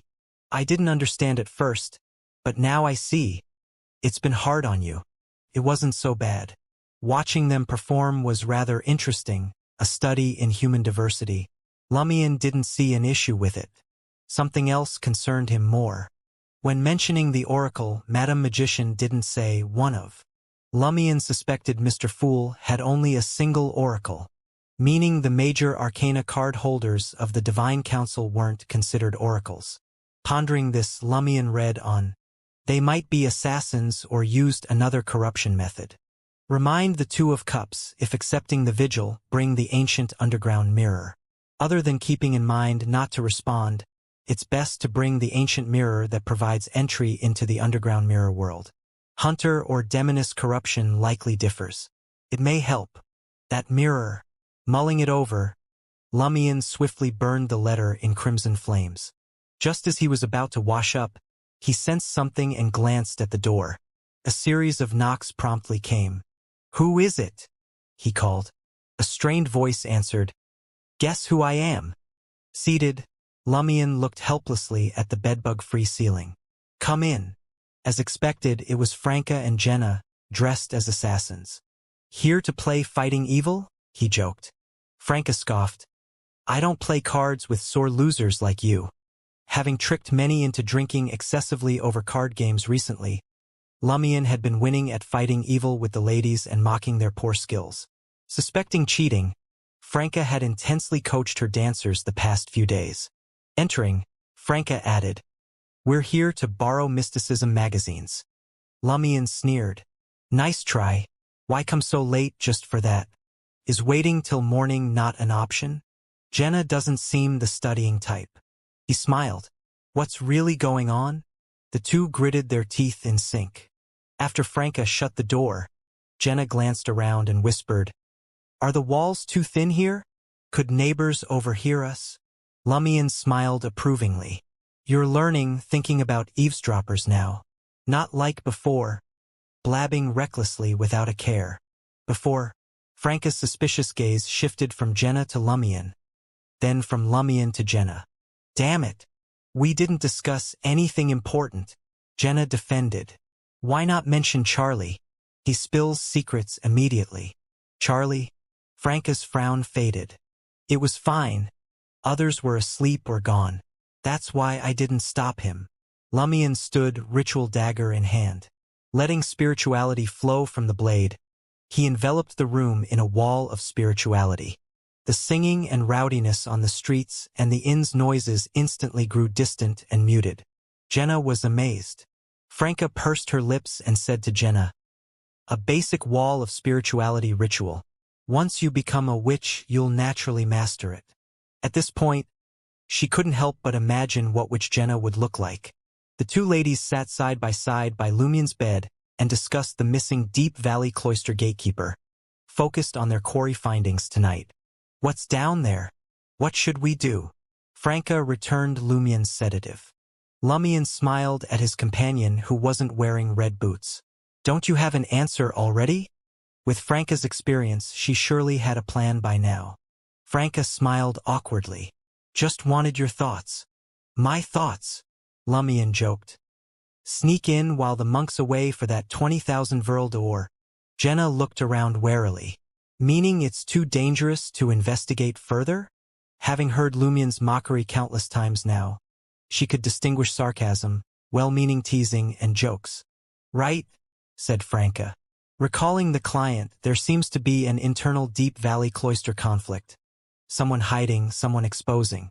Meddling in an Orthodox church's internal conflict is dangerous for any beyonder. Internal conflict? Jenna was startled. Lumion chuckled. A missing gatekeeper, and some random person offers 20,000 to find him, even just the corpse? And said corpse needs to be carried to the Deep Valley Cloister. Clearly wants someone to see it. Jenna was almost convinced, but she still had a lot of doubts. But the limbs in the cave seemed too sinister for an Orthodox church. Franca deliberated briefly before telling Jenna. When it comes to losing control and madness, Orthodox or wild beyonder, all are equal. Those monks can become monsters too, or have mental problems and walk the abyss. Jenna grew grave as she listened. It wasn't the first time Franca had said something similar, but without personal experience, the full cruelty and horror of those words never quite sunk in. Seeing the limbs in the dark cave had driven home the visceral reality of losing control and madness. Lumion added meaningfully, "That's why the acting method is so important. But never forget you're only acting. You should know very well being a theater actress, you mustn't lose yourself in a role. Even without being a beyonder, that path leads to mental issues." Franca and Lumion educated the newcomer one after another. Jenna nodded solemnly. Franca returned to the missing gatekeeper. "My plan is this. Reveal the cave anonymously to the Eternal Blazing Sun Church via my sources. How they handle it is their affair. Even if they suppress it, they'll be vigilant against trouble now. I'll also inform the client and see his reaction. We might get paid for our work. She chose the eternal blazing sun church over the god of steam and machinery church beyonders, unsure which side was trustworthy in this internal conflict. No objections here, Jenna conceded after hearing their advice, shelving her longing for the 20,000 Verl d'Or reward. Franca turned to Lumion. I found a buyer for Harvest Sacrifice, but the deal isn't finalized yet. Offer is 10,000 Verl d'Or. I gave you 4,000 already, and can give you another 1,000 in 2 days. Very efficient. Lumion smiled approvingly. Can't tell if that's praise or mockery, Franca muttered. Jenna listened enviously. 10,000 Verl d'Or was casual business for them, while her family struggled to pay 7,000 to 8,000 for the treatment of her mother. This is what it means to be a beyonder. Her understanding grew clearer. Glancing at the curtains, Lumion didn't get Jenna to leave. Last night, I completed the test and officially joined the boss's inner circle. What kind of test? Still aggrieved, Franca had already vented her anger once, leaving mostly curiosity. Lumion described Gardner's late visit to Salle de Balbrise, how he was requested to stay the night at 13 Avenue du Marquet, and him overcoming the abnormal corruption until sunrise. He concealed Termaboros, portraying himself as intelligent, decisive, perceptive, and steadfast, grasping the crux with just a few details and adhering to the principle of no response despite the influences. Lumion excelled at fabrication. Franca still felt lingering fear and suspicion. You really didn't waver at all? Jenna agreed. She would have responded the moment the door opened. Franca might have lasted until her face bled. Lumion chuckled. I definitely felt some uncertainty, but I trusted my judgment more. Franca sized him up doubtfully. You really thought of not responding by yourself? No. Lumion ended the fiction honestly. The ladies were stunned. Lumion seized the chance to divert attention, smiling. Don't be daft. A recently graduated mysticism novice like me could never think of that. I got intelligence beforehand, of course. If you do the vigil, remember, do not respond, and take the mirror that provides entry into the underground mirror world. 13 Avenue du Marquet's abnormalities may differ by pathway. Enlightened, Franca grasped his source. She muttered, no girlfriend for you with that attitude. She had almost been provoked just now, let alone a real woman. Relieved, Franca thought the rascal seal had no romantic prospects currently. While still irked by the mockery, Jenna also regained confidence. She had thought her intelligence irredeemably inferior to Seal's. Admirably, he had firmly trusted the intelligence and not wavered. She pursed her lips and said, I'm seeing more of the mysticism world's horrors. The 13 Avenue du Marquet abnormality was even more terrifying than the Deep Valley Quarry's secret cave scene. By comparison, her underground ordeal with Headsey seemed just a criminal case. There will be more such occurrences in the coming years. Franca seized every chance to motivate Jenna's advancement. Lumion then mentioned his guess that Avenue du Marquet 13 only affected beyonders of the Hunter and Demoness pathways at specific times. Discussing a while longer, the ladies left with a stack of mysticism magazines, returning to Rue de Blouses Blanches. 3 p.m. The next day, Lumion, who had been playing the part at Salle de Balbrise all day, arrived at Lavigny Docks in the Square District by taking multiple public carriages, ready to hear the fool bishop's sermon. It was a lively inland river port, teeming with steamships emitting white fog. Countless dockworkers used various tools and their strength to move crates of goods and stack them on flat surfaces along the tracks. Massive machines towered over the docks, some standing more than 10 to 20 meters tall, made entirely of steel components. Operated by massive steam engines and controlled by technicians, they effortlessly lifted steel crates that would be impossible for humans to move. Lumion observed the chaotic and bustling scene, a mix of spectacular sights and grimy realities. He strolled around the dock, acting like a carefree tourist rather than inquiring about the Fool Cathedral's location from suspicious foreigners. Buildings surrounded the harbor, housing bars, motels, warehouses, beer houses, cafes, restaurants, and dance halls. Street vendors loudly peddled their goods along the paths. Lumion also noticed frosted glass windows with green shutters, indicating licensed brothels. After taking a long detour, Lumion finally arrived at Mr. Fool's cathedral. It looked like an ordinary four-story house with a bell tower and pointed roof, completely black.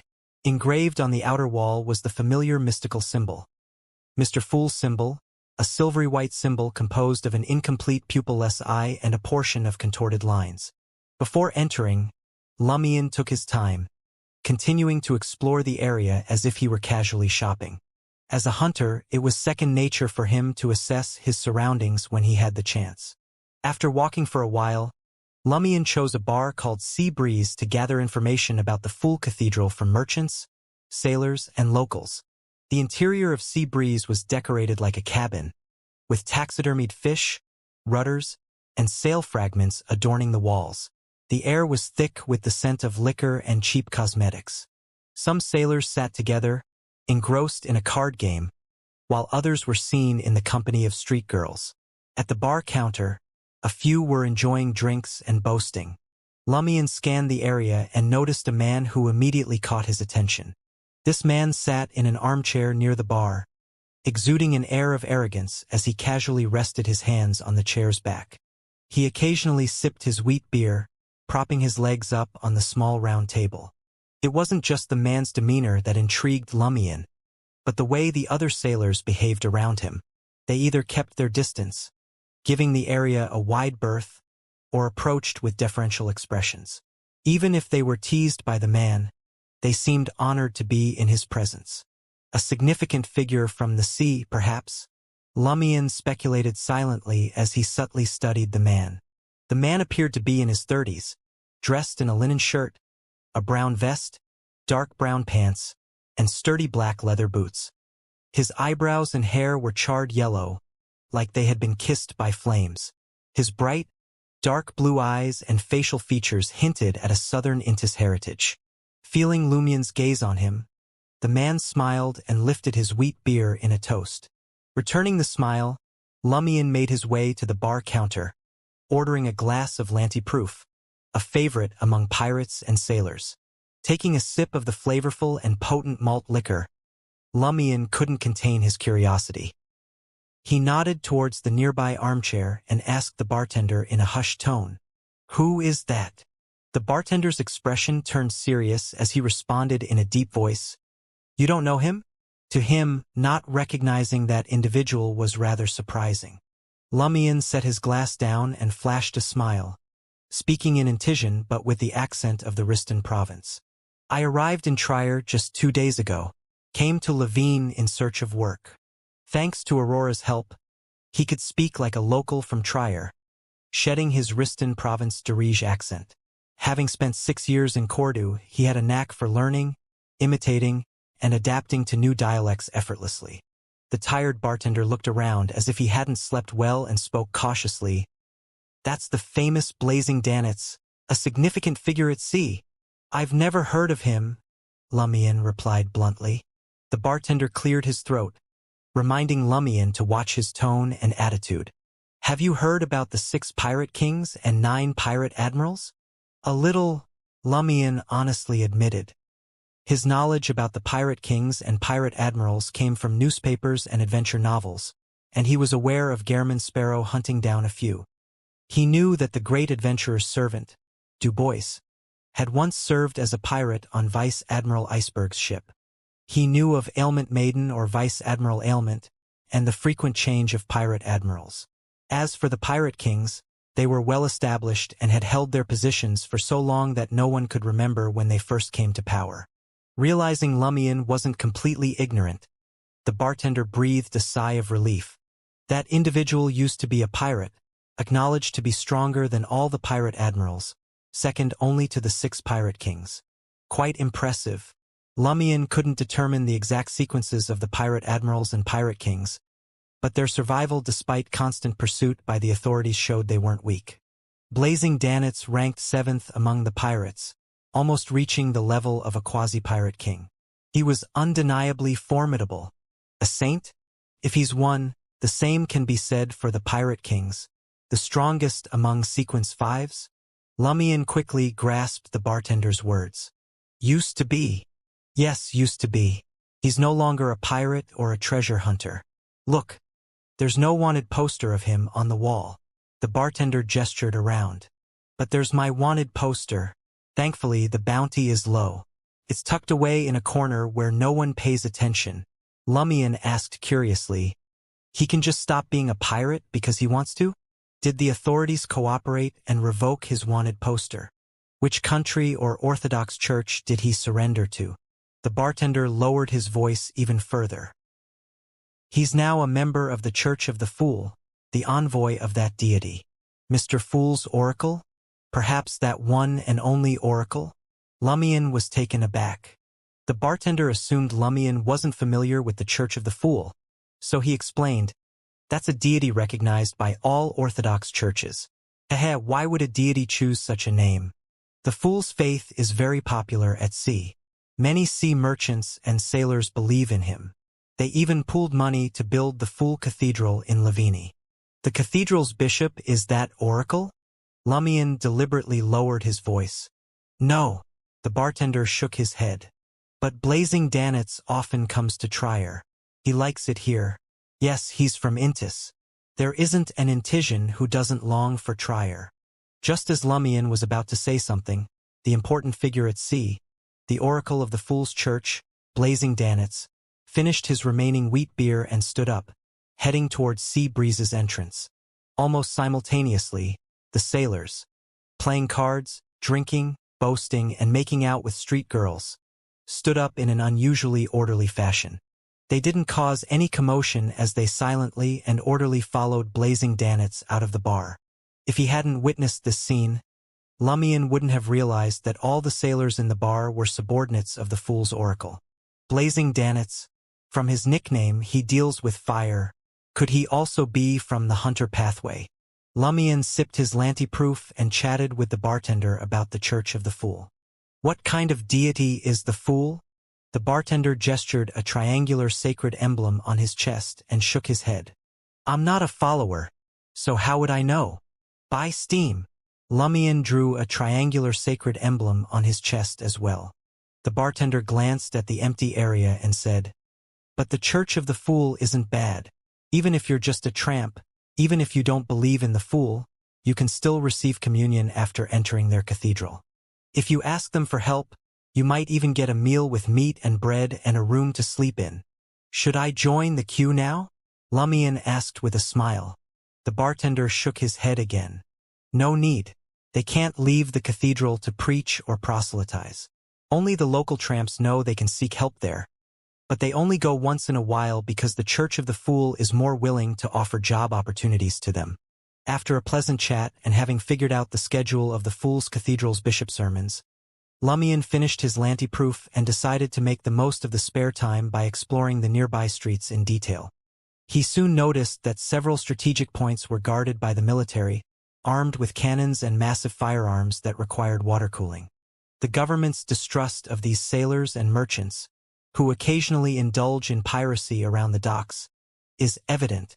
Lumion turned away and hurried towards the Fool's Cathedral before darkness fell. The cathedral had a simple layout, devoid of gold embellishments or intricate machinery.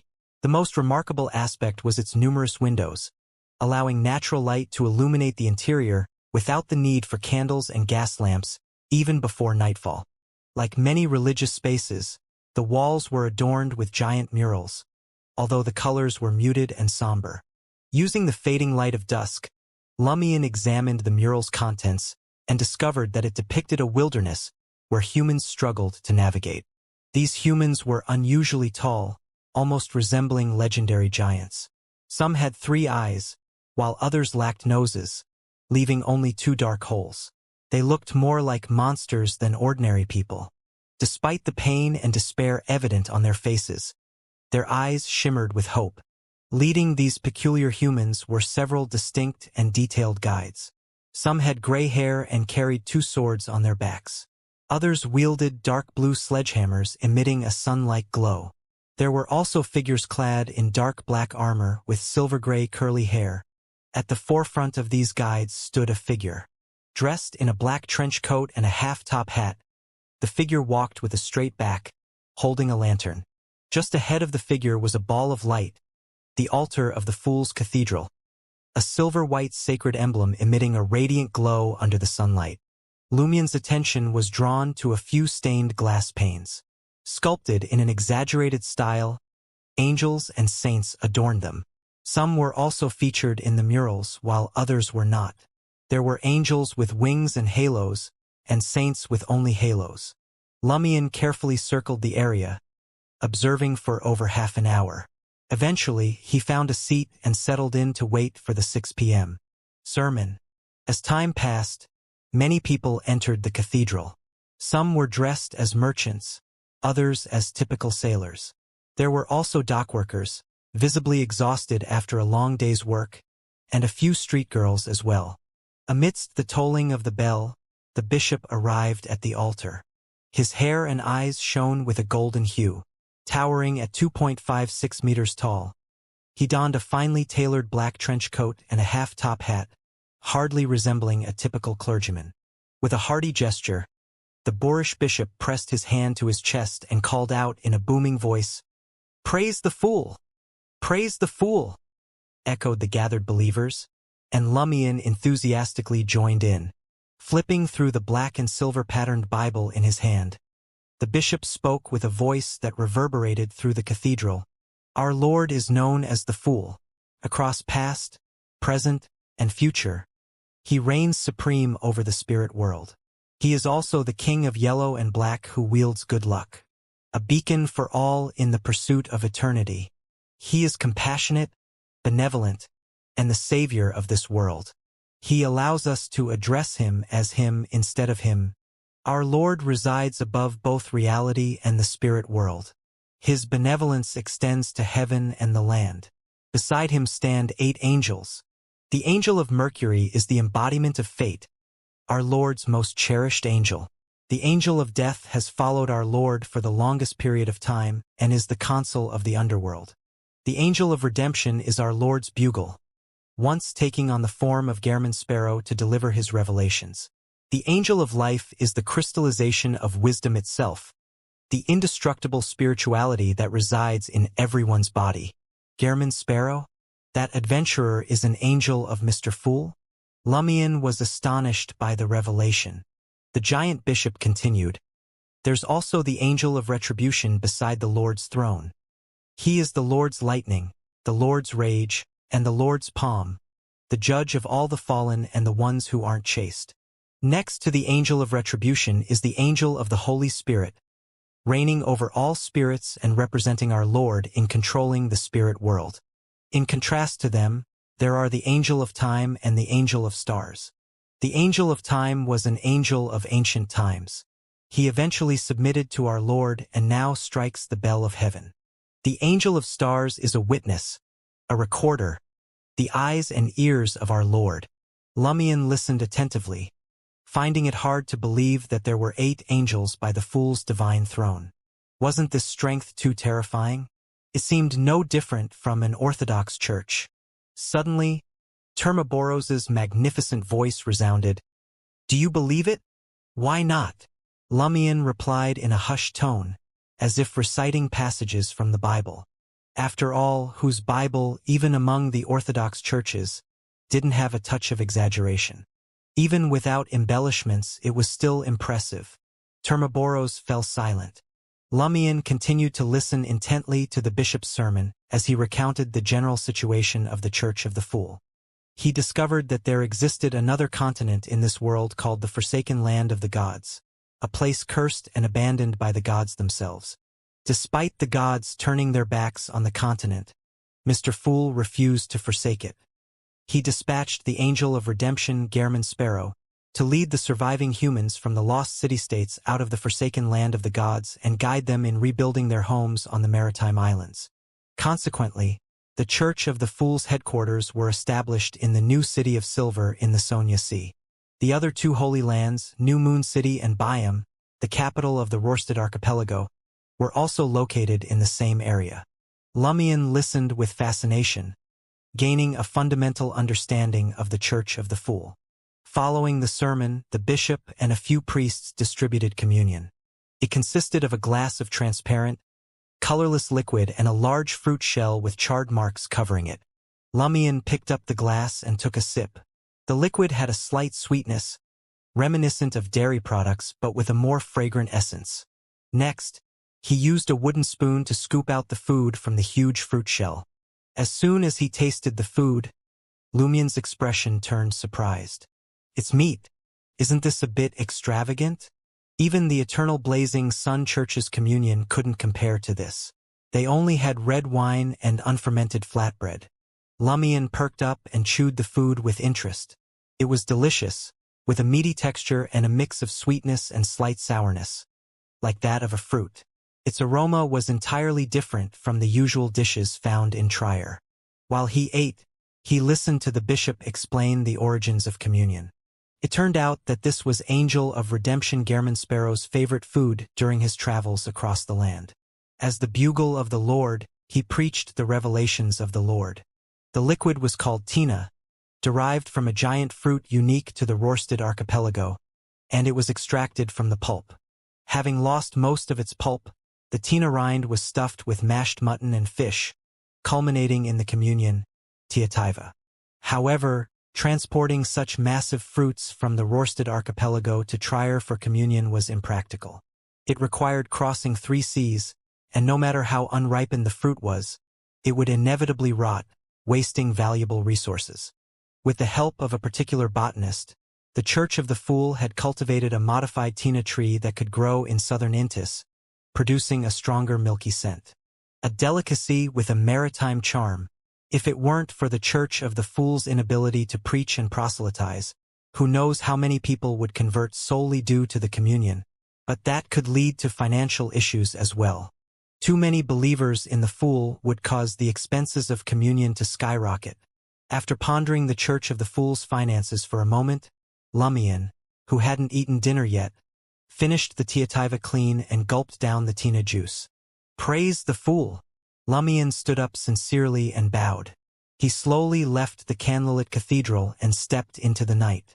Under the warm glow of gas street lamps, Lumion strolled along the port area, dressed in a linen shirt, black vest, and rolled-up sleeves. His destination was the other side of the docks, where he intended to catch a public carriage to Avenue du Boulevard. Lavini had grown quiet, with only occasional groups of sailors passing by, singing or shouting. All of a sudden, a commotion erupted nearby, followed by a piercing scream. As the sound echoed through the night, Lumion noticed a figure hurtling towards him at an incredible speed. Casually, he sidestepped, acting like an innocent bystander. Yet, if the approaching person happened to be vile or had indeed committed some wrongdoing and was now being chased, Lumion wouldn't mind sticking out his right foot and tripping them, just for the spectacle. Within seconds, the figure reached the edge of the street lamp's glow, making Lumion's eyebrows twitch in surprise. So fast. Clearly not an ordinary human. With the help of the gas lamps, Lumion got a good look at the figure's appearance. It wasn't human. It was a monster. Though its wrinkled head resembled a human's, its dark green scales covered its body. Wearing a torn linen shirt and brown pants, its feet lacked shoes, and thin, tough skin membrane grew between its fingers. Slippery dark green mucus oozed over its form, and its palms and mouth were stained with blood. Having encountered numerous monsters in Cordu's ruins, Lumion remained unperturbed. He only frowned slightly. "It reminds me of those murlocs mentioned in mysticism magazines.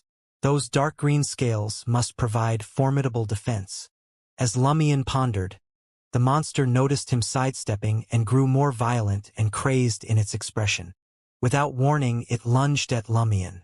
Reacting swiftly, Lumion arched his body, not backing away, but stepping forward to face the suspected murloc. Bang! His right hand, emitting sparks, struck the creature's abdomen. Then, he swiftly lowered his body, slipping under the armpit of the dark green-scaled monster. avoiding its counterattack and effectively positioning himself behind the assailant. Lumion spun around, his arms swinging. His fists, with flickering flames, delivered powerful blows to the back of the suspected Murloc, knocking it to the ground. Blows resounded until Lumion withdrew his hands, ceasing his assault. He observed silently as the struggling body left corrosive marks on the ground. With a muffled explosion, crimson sparks erupted from the monster's eyes, nose, ears, and mouth. Its body swelled before collapsing, shedding several dark green scales. After a few convulsions, it lay still. Lumion averted his gaze and looked towards the figures chasing after him. He nonchalantly flicked his hands, alleviating the corrosive pain caused by the dark green liquid. His injuries were minor. After all, he had delivered a barrage of powerful punches, and his contact with the dark green scales and viscous liquid had been brief. Soon the figures reached the lamp pole.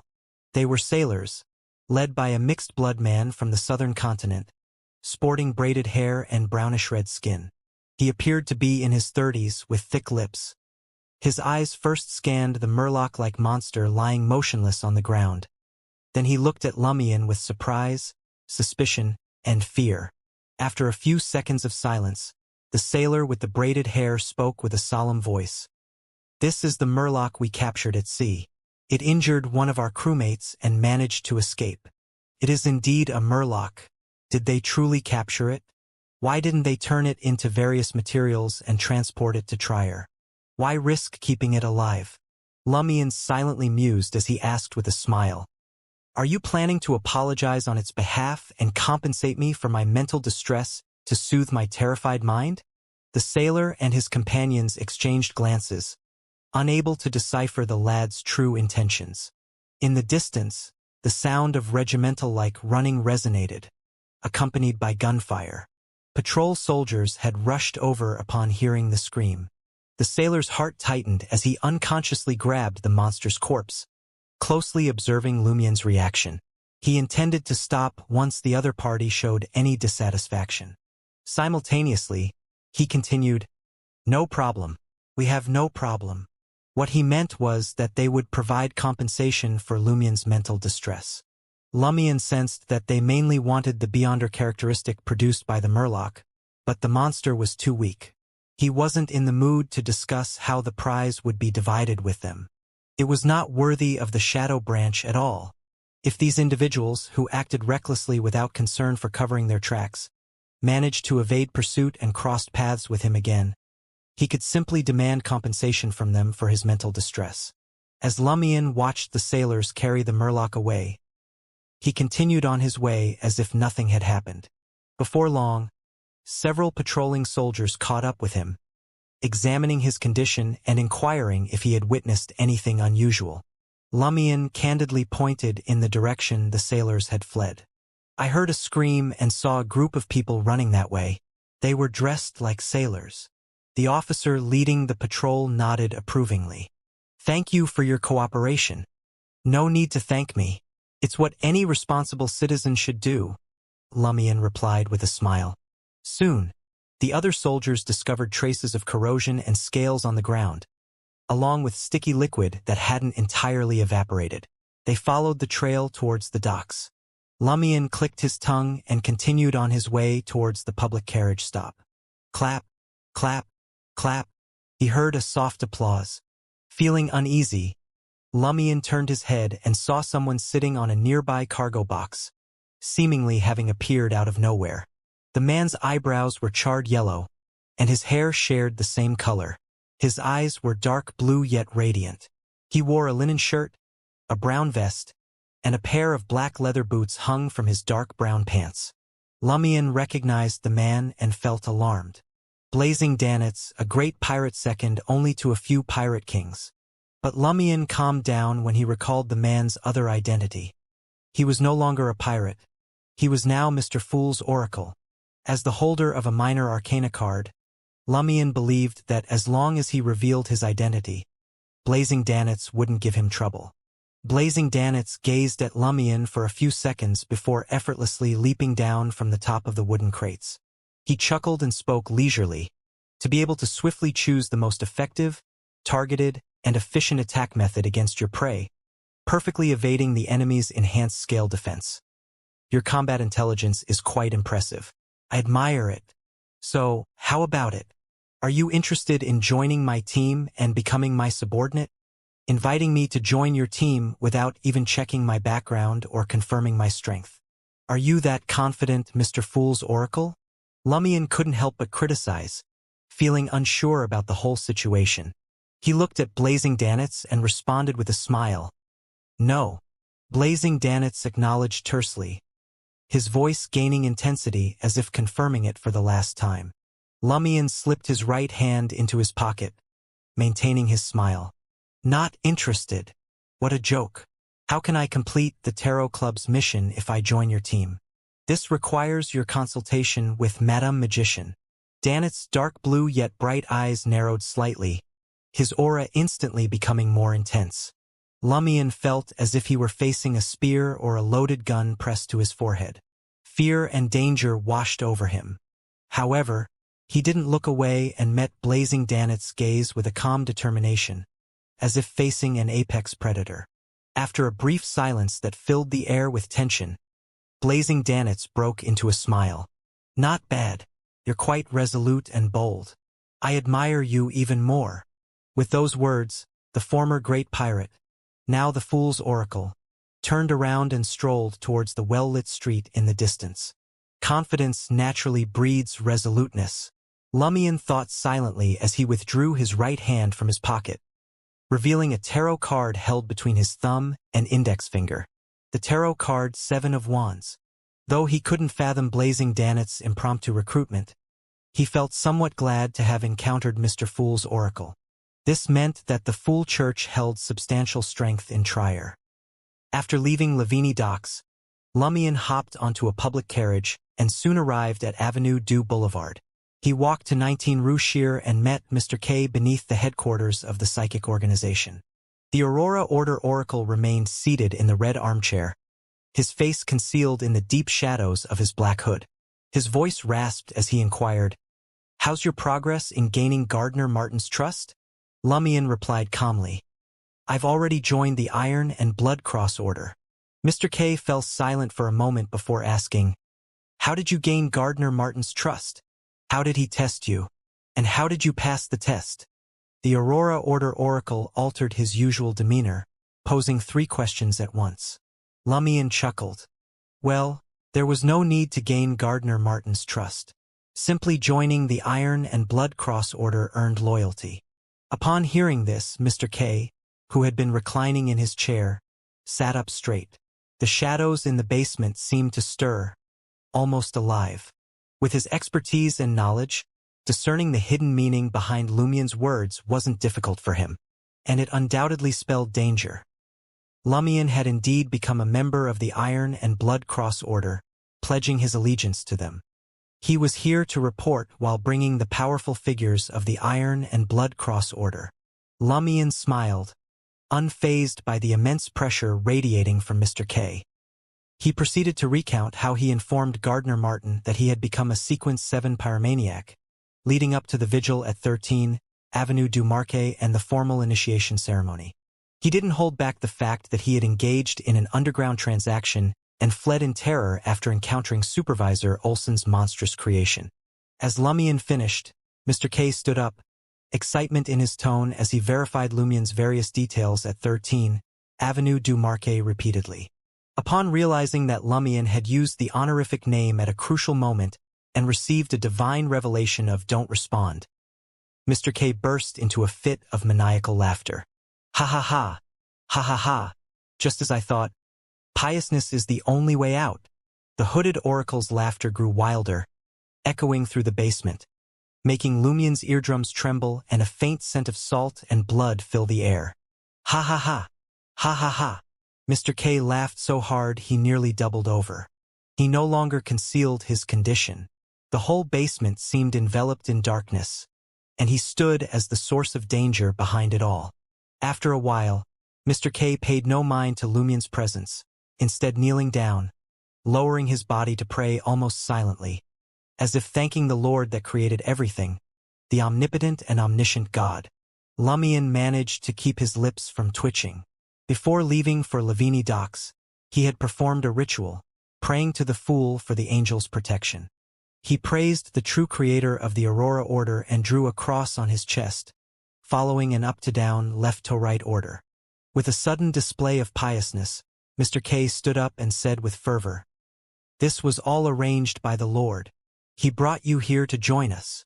"It depends on which Lord you're talking about," Lumion muttered, finding amusement in the situation, and replied humbly, "What he says will come true." This was one of the religious texts of the Aurora Order taught by Mr. K.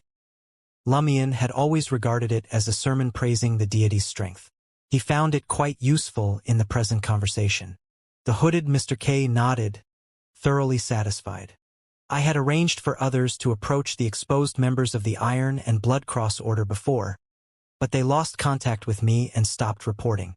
They even put me in considerable danger. Now I understand why they failed. Their lack of piousness.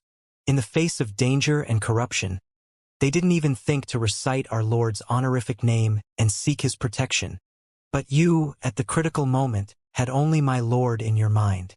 That's the kind of piousness I admire the most. That's why you successfully joined the Iron and Blood Cross Order without being corrupted, with only faith in a deity left in your mind. Will this affect your intelligence?" Lumion observed Mr. K, gaining a deeper understanding of his state of mind and way of thinking. Mr. K paced back and forth in front of Lumion, his excitement palpable in his voice. "Based on the information you brought back, I now have a better understanding of the Iron and Blood Cross Order's problems. I have a new insight into their current situation and their intentions. I can say you've completed half of the mission I assigned you. Next, you need to investigate the source of the abnormality, the exact timeline, and their roadmap for inciting the riot. If they find a way to enter forth epic trier or a passageway, you must inform me immediately. Don't let them succeed." Mr. K pondered for a few seconds and said, "The first option is to take out my finger and ignite it. As long as the environment isn't special, I can sense it and roughly understand the cause. If that doesn't work, pray to my Lord immediately, just like this time." "All right," Lumion agreed. When the time came, he might have to try contacting Madam Magician. It seemed like he would be very busy. After assigning the subsequent mission, Mr. K looked at Lumion in a friendly tone and asked, "Since you've completed half of the mission and brought back crucial information, I can't be stingy with the rewards. Tell me, what do you want?" "I want a mystical item of bizarre nature. If you don't have it, a corresponding Beyonder characteristic will do. I'll find an artisan to craft it myself," Lumion answered without hesitation. Mr. K let out a chuckle. "You deserve that. Come back in 3 days. I'll give you a few choices, or I'll offer what I think suits you best." "Thank you, Mr. K." Lumion expressed his sincere gratitude. This was much more generous than what the Iron and Blood Cross Order offered. "It's not me you should be thanking, but the Lord," Mr. K replied with a smile. Helpless, Lumion drew the cross again. "Praise be to you, the creator of all things. Praise be to you, who carries the burdens of the world's sins." Mr. K chimed in, praising the true creator. "Unfortunately, our Aurora Order doesn't have things like godfathers or godchildren. Otherwise, I'd be more than willing to baptize you again. Why do so many people express their admiration by wanting to be someone else's father?" Lumion found it amusing. In high spirits after Mr. K's assurance, Lumion made his way back to Aubaird's Du Coq door. He headed straight to the basement bar and ordered a glass of the unique textured distilled lemon liquor. As he chatted with the others, he found amusement in Charlie's return, spreading all sorts of rumors. Meanwhile, intermittent singing and clapping rhythms filled the air, creating a lively atmosphere that lasted until the early hours of the morning. When the customers, who had to work at dawn, finally departed to their residences, the bar quieted down. Lumion realized he had been spending too many nights at Aubaird's Du Coq door lately, neglecting his sleep at Salle de Bal Brise. He decided it was time to balance things out and head there next. As he left Abaird's Du Coq door and walked along Rue Anarchy, where there were no gas street lamps, he noticed a figure emerging from the dark shadows ahead. The person was almost as tall as Lumion, with broad shoulders and a muscular build, dressed in a linen shirt, a brown jacket, and a brownish-yellow wide-brimmed hat. Gray hair adorned their head, and dark eyes stared intently. The man's hairy skin added to his rugged appearance, giving off a wild sense of beauty. Having halted Lumion, the man, whose age was difficult to gauge from his appearance, lifted his chin slightly and inquired, "Are you Cecile Dubois? Do you truly think yourself worthy of addressing me by my name?" Lumion contemplated responding in a similar manner, uncertain of the man's intentions and sensing a hint of arrogance. Thus he chose to pretend. He asked cautiously, "And who might you be?" The man remained composed, showing no signs of being affected. With a cold expression, he pressed on. "Tell me who the boss of your Savoy mob is. You don't even know who's running the show for our Savoy mob? And you're coming to me with this question? You must be clueless about the real deal. Our boss is the commanding officer of the secret organization called the Iron and Blood Cross Order, and we're just a small part of the whole setup," Lumion thought, sliding his right hand into his pocket. He quickly considered 3 possibilities. First, Gardner Martin used the Savoy mob for his secret missions like smuggling some bizarre stuff through Rat Christo. Having been detected by someone or some faction, they now wanted to dig into the mob and expose the mastermind behind it. Second, some members of the Savoy mob must have offended the wrong people, and now the consequences were knocking at their door. Third, after the Poison Spur mob got wiped out, the Savoy mob expanded rapidly, attracting attention from certain factions. Lumion quickly dismissed the first 2 options. Whether it was some secret getting leaked or someone causing offense, he wasn't going to be the one facing questions about the identity of the Savoy mob's boss. Usually, whoever did something secretive would get a visit from the investigators. Similarly, if someone offended another, they'd be targeted or the leader shielding them. Lumion had never truly been involved in the Savoy mob's clandestine affairs, nor had he recently defended any subordinates.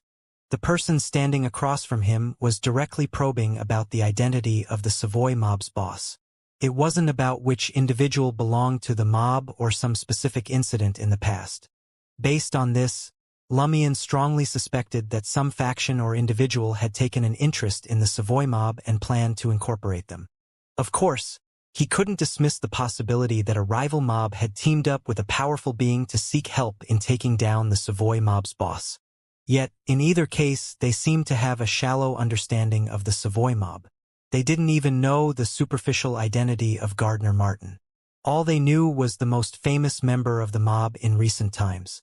They had just asked about him and paid him a visit. In other words, they are treating the Savoy mob as a regional mob with only a few Beyonders. Sending real powerhouses to deal with such a mob is clearly impractical, and they probably can't afford to hire them either. Even a mid-sequence Beyonder is highly esteemed. It doesn't go beyond sequence 6.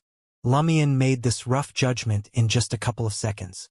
Seeing Lumion remaining silent and not reaching for his weapon, the tall man with bushy hair, dark eyes, and a brownish-yellow wide-brimmed hat let out a cold snort. His expression and eyes revealed a clear sense of danger. Almost simultaneously, Lumion felt the darkness around him grow heavier, swallowing up the faint glow of distant street lamps and the crimson moonlight from the sky.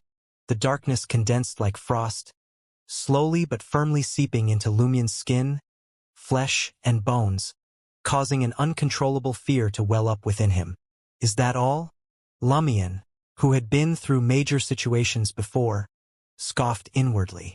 Gazing at the muscular man with gray hair, donning a linen shirt and a brown jacket, Lumion feigned a twinge of fear and blurted out, "It's Gardner Martin.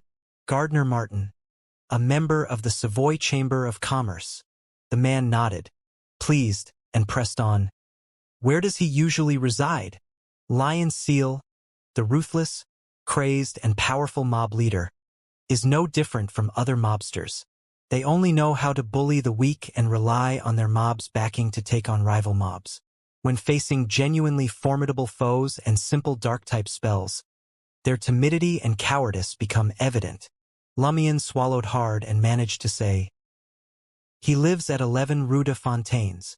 At that moment, Lumion shook himself out of his daze. "Let me tell you, our boss is a member of a secret organization. His strength is even more terrifying than you can imagine." A member of a secret organization? The broad-shouldered man was momentarily taken aback before breaking into a smile. This was truly an unexpected windfall. Lion Seal is even more timid than I thought. He even spilled such vital information. The man lifted his chin and sneered with a deep voice. "Well, did I mention that I, too, am part of a secret organization? A very ancient one." With those words, the surrounding darkness seemed to tighten its grip. "Really? I can't quite tell." Lumion pondered the idea of luring this man and the faction behind him to confront the boss. He wanted to see what would happen when the two secret organizations clashed, hoping to expose more of the Iron and Blood Cross Order's secrets. After a brief silence, Lumion couldn't bear the weight of the darkness any longer. His right hand and arm, tucked into his pocket, trembled slightly. I don't know. The boss didn't tell us the exact name." The man scrutinized Lumion for a few seconds and concluded that he shouldn't know the details of the secret organization. For a regional mob like theirs, the boss is at most a member of some secret society. The man couldn't help but smirk sinisterly. "Then take me to 11 Rue de Fontaines." As soon as he spoke, he lunged at Lumion, moving with such speed that he left afterimages. Almost simultaneously, his nails shot out, long and sharp, flickering with a metallic light that exuded a dark sheen. Yet, Lumion showed no fear, offered no resistance, and didn't panic. He also moved to evade the attack, all while extending his right hand from the depths of his pocket. In his hand, he held a blazing white fireball the size of a fist, sending it hurtling toward his assailant like a gift. Fireball, blazing white. The man with short gray hair on his face and the back of his hands found himself too close to turn around due to his speed. As these thoughts raced through his mind, he collided with the condensed, blazing white fireball. Boom! Amidst the muffled explosion, the man's abdomen burst into a bloody mess, emitting a distinct charred smell. After the other party inquired about the Savoy mob's boss, Lumion discreetly tucked his right hand into his pocket. However, it wasn't to draw a weapon or guard against attacks. Instead, he used his clothes as cover to steadily conjure crimson flames in his palm. Layer by layer, he compressed them to their utmost, turning the flames into a blazing white. The explosive power was on par with a giant fireball, but even more concentrated, capable of burning through skin. If the enemy's speed hadn't exceeded Lumion's expectations, he would have had a high chance of witnessing the enemy's neck exploding upon impact. Amidst the rumbling, the man was sent flying, and Lumion was affected by the aftershocks, stumbling backward and tumbling a few times. Both of them got up simultaneously. Lumion's shirt and vest bore burn marks, and many parts of his skin were damaged. He saw an irregular, gaping wound on the man's abdomen, with blood-stained intestines flowing out and being stuffed back into place.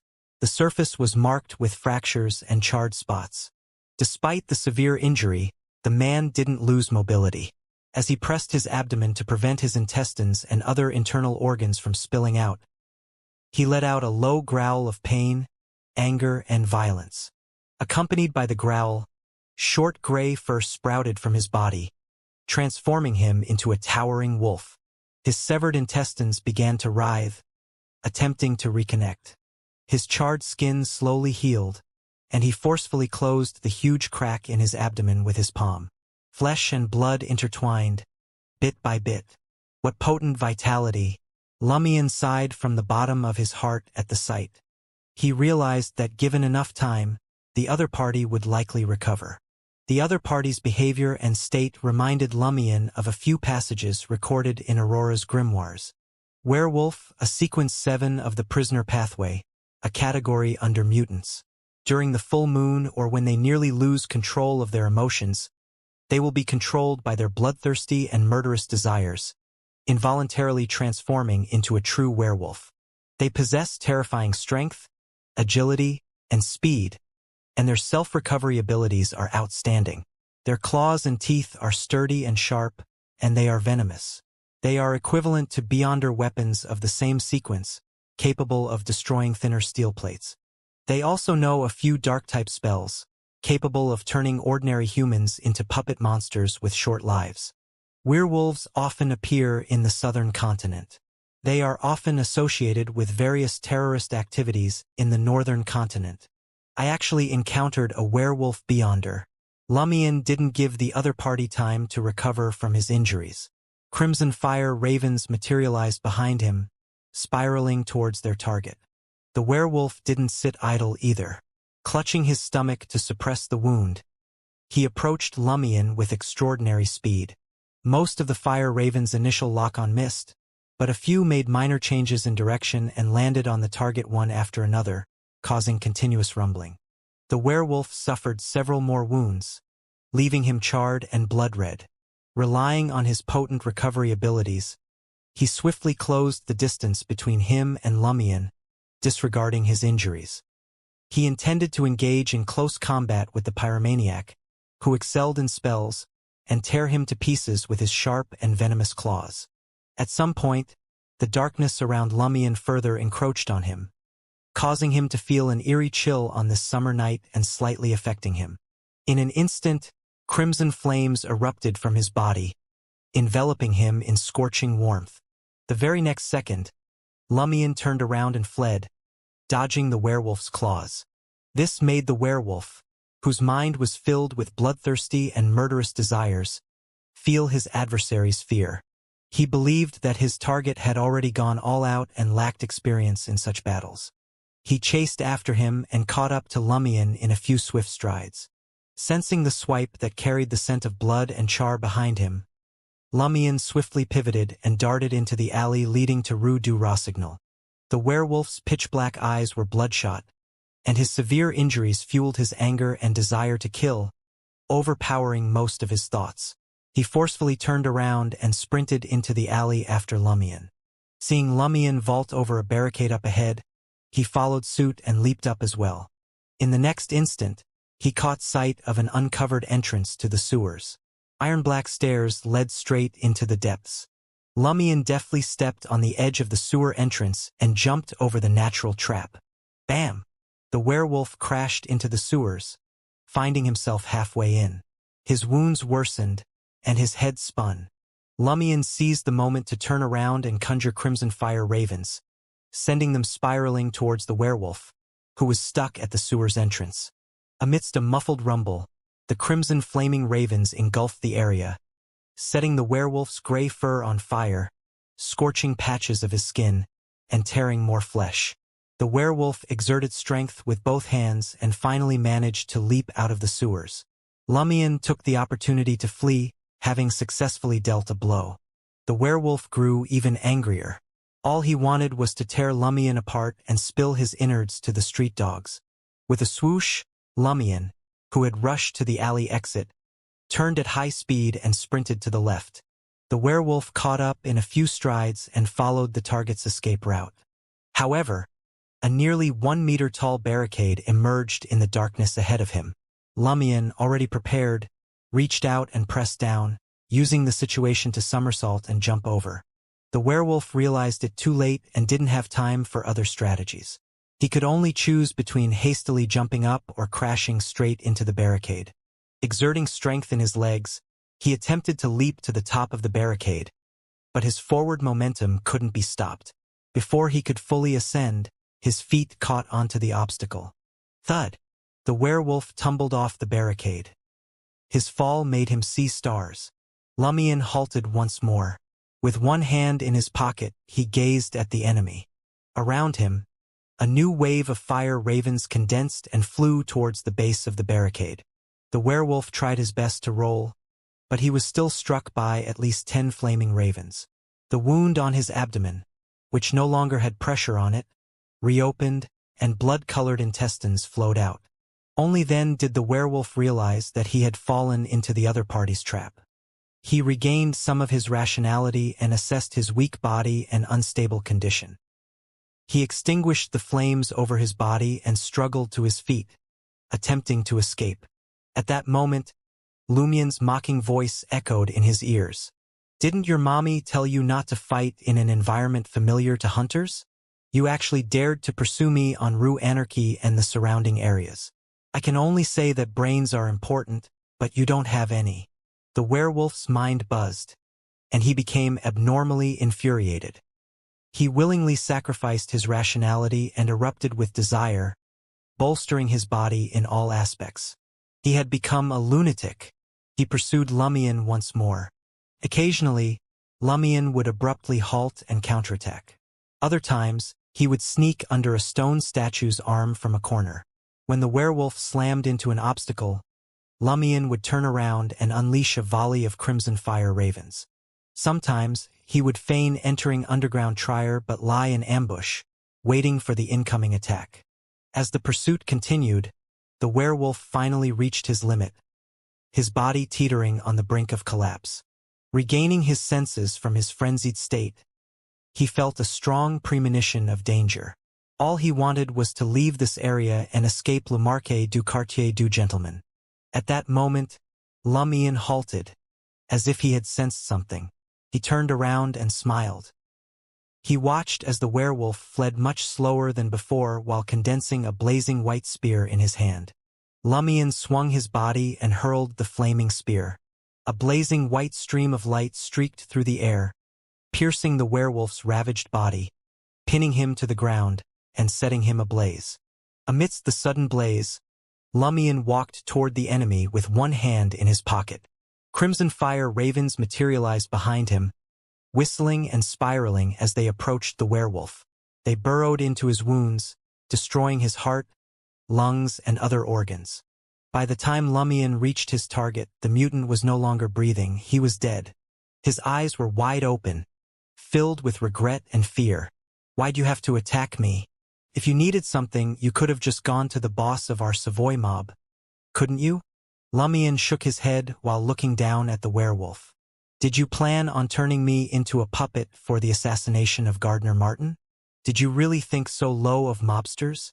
Your confidence made you arrogant." Earlier, Lumien prepared for a tough battle. He had even prepared for a Sequence 6. His escape route was always near Rue de Blouses Blanches. Once there, he could get Franca's attention and have her secretly use the enemy's blood to cast a fatal curse. Lumien considered using the explosion caused by a fireball on Avenue du Marquet to create a commotion and scare the enemy away if capturing the target proved difficult even with teamwork. But the enemy's madness and desire to kill made Lumien doubt if he could think rationally and end the battle quickly to escape the pursuit of official Beyonders. He himself had to hold on until dawn arrived. Squatting down, Lumien searched the werewolf's clothes, finding only 3 Verldor coins, burnt banknotes, and a wallet without anything useful. "Have you never considered bribing me? Do you only want to rely on your strength to intimidate me?" Lumien cursed, his heart aching. He wasn't too disappointed as he knew the chances of this werewolf being a bestowed were slim. Soon, it could secrete a Sequence 7 Beyonder characteristic that included Sequence 9 and Sequence 8 Beyonder characteristics, worth 30,000 to 40,000 Verldor or even more. He could use it to complement the Shadow Branch, create mystical items, or exchange it for more suitable Beyonder characteristics. Considering the relatively weak explosions he caused, Lumien didn't linger on the street. After briefly dealing with the werewolf's corpse, he picked him up and brought him to the back door of Salle de Bal Brise. Sarkoda and the other members of the Savoy mob were no strangers to destroying corpses, quickly placing the body inside a bag and sending people to clean up the blood along the way. Lumien tossed the body bag into the carriage belonging to Salle de Bal Brise, fully intending to find Gardner Martin that very night. During the journey, he opened the body bag several times and finally noticed a blackish-green light secreting from the corpse, which merged with a sharp canine fong. After a few seconds, Lumien had obtained the strange black-green fong. After a moment's consideration, he decided to keep the fong in the body bag and see what Gardner Martin would do. Based on the commanding officer's behavior, Lumien knew he would undoubtedly reward him when the time came. He might hand over the werewolf Beyonder characteristic, switch it to another one, or purchase it at market value. In any case, Lumion was ready to be honest about it. Around 1 a.m., Salle de Balbrise's carriage stopped at 11 Rue de Fontaines in Quartier de la Cathedral Commemorative. Lumion unceremoniously pulled the rope beside the iron fence door, causing the chimes to reverberate through the grayish-white three-story villa. Before long, a valet of Southern Continent descent arrived and opened the door, though he looked displeased at being woken up. When he saw Lumion's charred and tattered clothes and the body bag he dragged behind him, his attitude changed to that of a courteous servant. Lumion brought the body bag into the villa and saw Faustino, the butler, who was also a member of the Iron and Blood Cross Order. After tying his bow tie, Faustino stared at Lumion and the body bag for a few seconds before asking in surprise, "What's this?" "A strange fellow," Lumion replied with a smile. Faustino didn't inquire further and led Lumion into the activity room on the first floor. There, Gardner Martin, donning a dark blue silk robe, sat in a recliner and asked with a smile, "Who's in the body bag? For you to rush here overnight, it doesn't seem simple." Lumion untied the body bag and dumped the werewolf's corpse and the strange black-green thong onto the carpet in the activity room. Gardner Martin's expression turned serious at a single glance.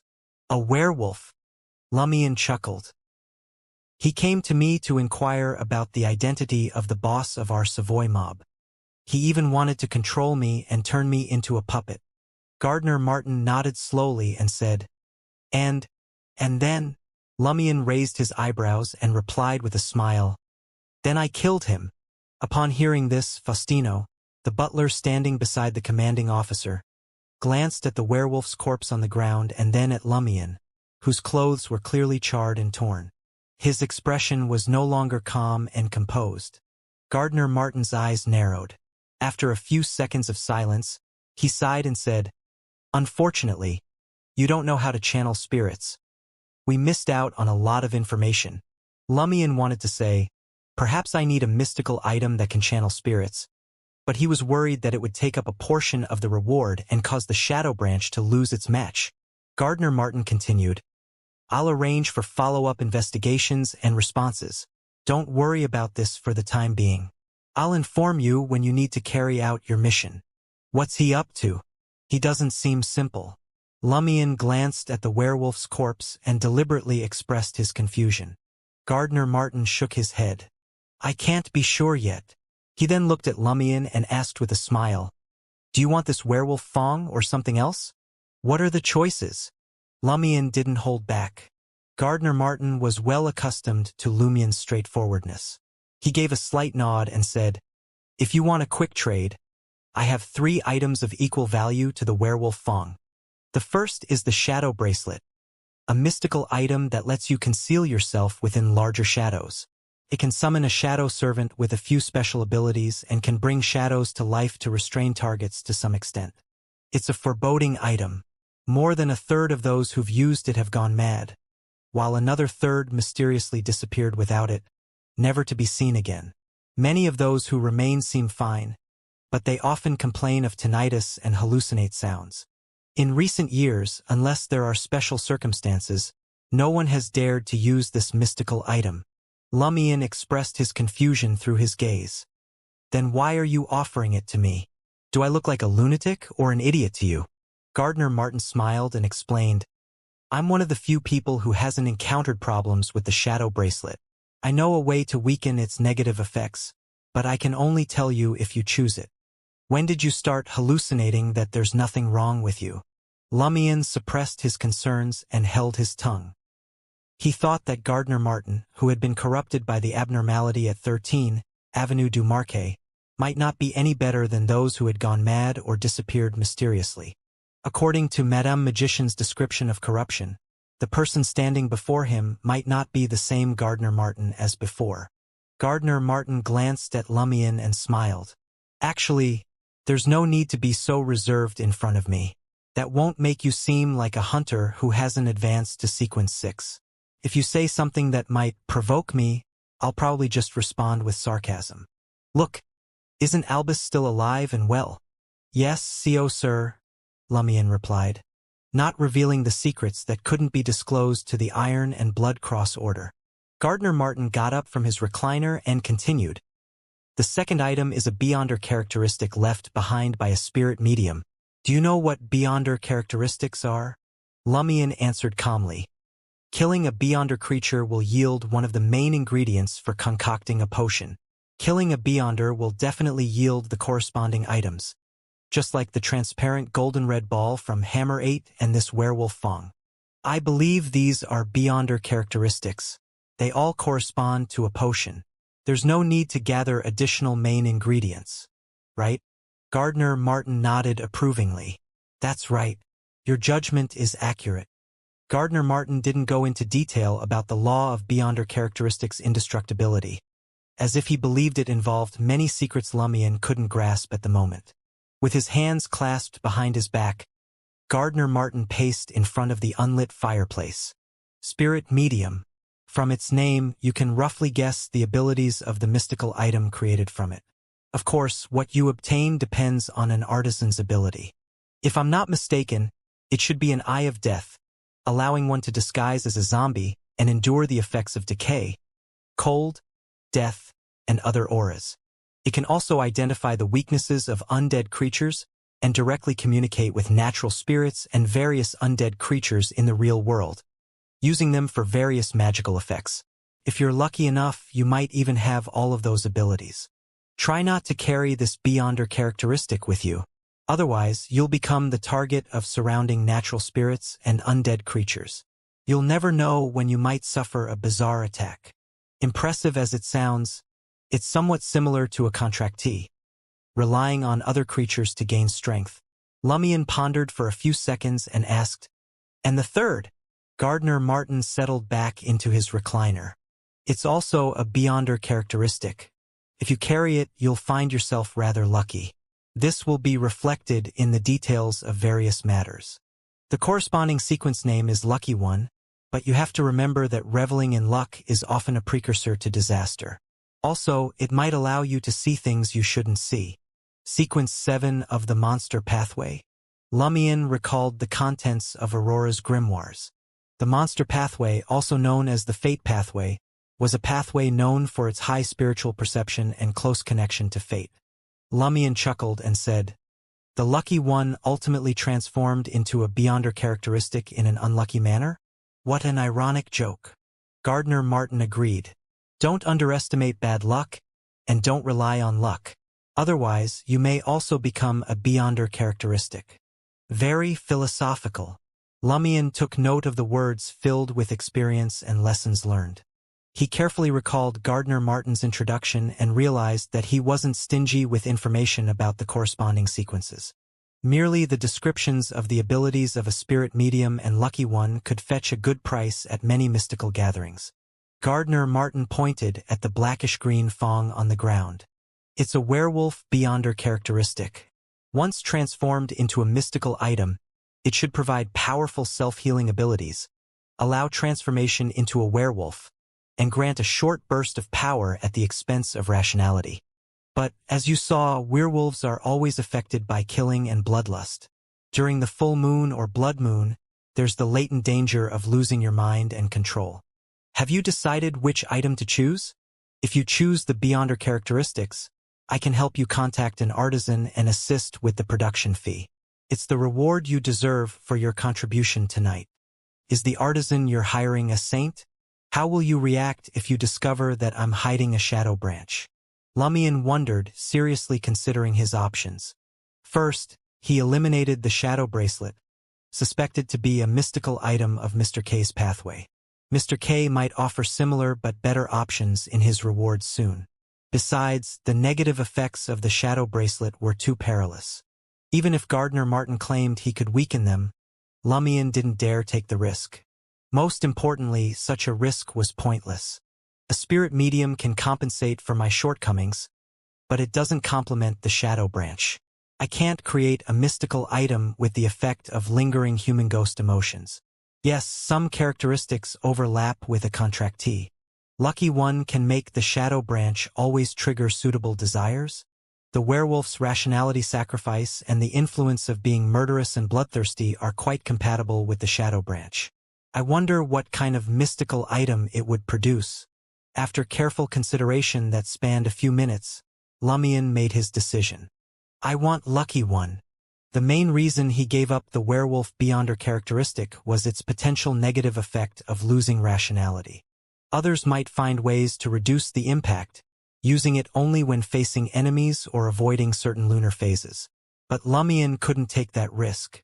Losing his mind even once could lead to Termaboros exploiting him and causing the seal to lose its balance. Furthermore, he belonged to the inevitability domain as a beyonder in some way. In the future, when he reached a higher sequence, he might be able to enhance the mystical item's effects through the Lucky One trait.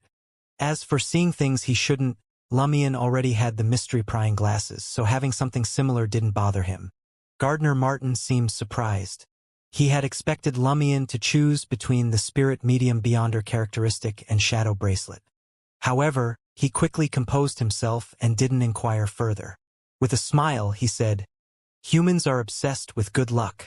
The boss of the Savoy mob, commanding officer of the Iron and Blood Cross Order, briefly left the activity room and went upstairs. A few minutes later, he returned with a transparent glass jar, once used to hold sweets. Inside the jar lay a mercury-colored eyeball, swiveling left and right as if it were alive. To carry and store it, place it in a narrow dark space, Gardner Martin instructed as he wrapped the jar in black cloth. Handing the item to Lumion, he added, Change the jar every 7 days. Thank you, CO sir. Lumion put the glass jar containing the Lucky One beyonder characteristic into his pocket. Gardner Martin didn't wonder why Lumion didn't ask him to contact an artisan. The true effects of a mystical item were something the wielder wanted to keep as secret as possible. Seeking an unknown artisan was more conducive to secrecy. Just as these thoughts crossed his mind, Lumion brought up the matter himself. CO sir, I'd like to exchange the free artisan service for other rewards. Curious, Gardner Martin asked, What reward do you desire? A grin crept across Lumion's face. Help me find someone. Who? Gardner Martin had a hunch. Lumion's expression turned serious. Guillaume Benet. Since you know I'm from Cordoue, you must have seen the Padre's wanted poster. I've been tracking him, hoping to apprehend the heretic who caused disaster for me. I just received information that he might appear in Quartier de la Princesse Rouge next week. I'd like to request your assistance in locating him, CO sir. Gardner Martin burst into laughter. I thought you wanted to handle it yourself, enduring pain, tracking alone, and seeking revenge in secret. Nicely done. You've learned to leverage an organization's strength sooner than I expected. That's something a hunter must understand. I agree to your request. On his way back to the market district, Lumion leaned against the carriage wall, pondering the whole situation once more. He realized he had overlooked a problem. A sequence 7 mysteriously vanishes during a relatively simple mission, and it is now suspected to be dead. Would the secret organization behind him just pretend that nothing had happened? Would they realize the truth tonight and launch an investigation? As a conspirer, there's no way the boss wouldn't have thought of this. Yet, he didn't warn me and allowed me to go home alone. Is he using me as bait? Yes, the secret organization behind the werewolf might not take action tonight. As long as they keep their wits about them, they should realize that their missing subordinate is a huge problem.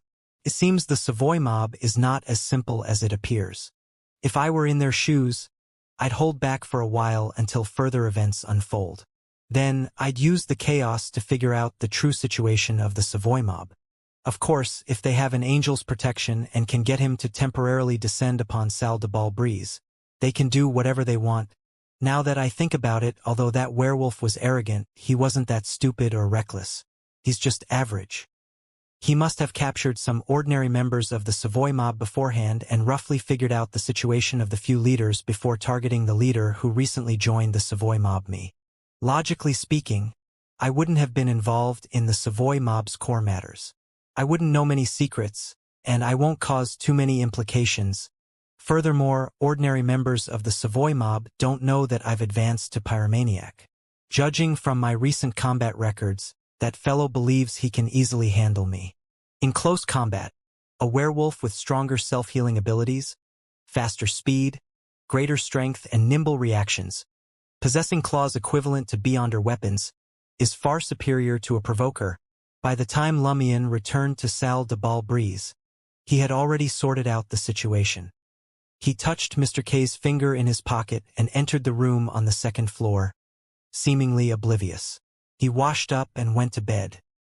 As the sun began to rise, Jenna hurriedly left 17 Rue Pasteur in Quartier du Jardin Botanique, a piece of toast in her mouth. Last night, she had returned to visit her brother. She tossed and turned in the bed that she had shared with her mother until midnight before finally falling asleep. She woke up early in the morning, not wanting to run into her neighbors who might inquire about the wanted criminal, named Celia Bello. It was still dark, and the streets were mostly empty. Jenna passed by the few vendors and passers-by and turned into an alley near Rue Saint-Hilaire, which was even more desolate. And then, she saw a familiar figure approaching. He was a man with brown skin, thick lips, and light yellow hair neatly combed. He had native blood from the southern continent and an inconspicuous piece of tape on the bridge of his nose. Wearing a light-colored shirt and a yellow vest, a golden sun's sacred emblem was pinned to his chest. Sun's sacred emblem. Jenna's heart skipped a beat as she remembered who he was. He was a Beyonder from the Eternal Blazing Sun Church, once responsible for protecting Hugues Artois. Jenna instinctively wanted to turn and leave the alley, but she noticed another Beyonder from the Eternal Blazing Sun Church standing guard at the alley's exit. He too was an Eternal Blazing Sun Church Beyonder who had protected Hugues Artois. Valentine's eyes were bluer than lake water, and his expression was cold. Jenna stopped turning and held her breath. Her right hand rested on her waist, ready to draw her hidden revolver and dagger in an instant. Seeing her cautious stance, Imra quickly called out, "Relax. We're not here to arrest you." Recalling Franca's analysis about the possibility of the official Beyonders making her an informant, Jenna calmed down a bit, but still eyed Imra and Valentine warily. Imra flashed a friendly smile and said, "We do eliminate wild Beyonders, but that doesn't mean we don't have options. Don't be intimidated by the rumors about the stake. This is Trier. Wild Beyonders who aren't truly sinful won't face such a fate.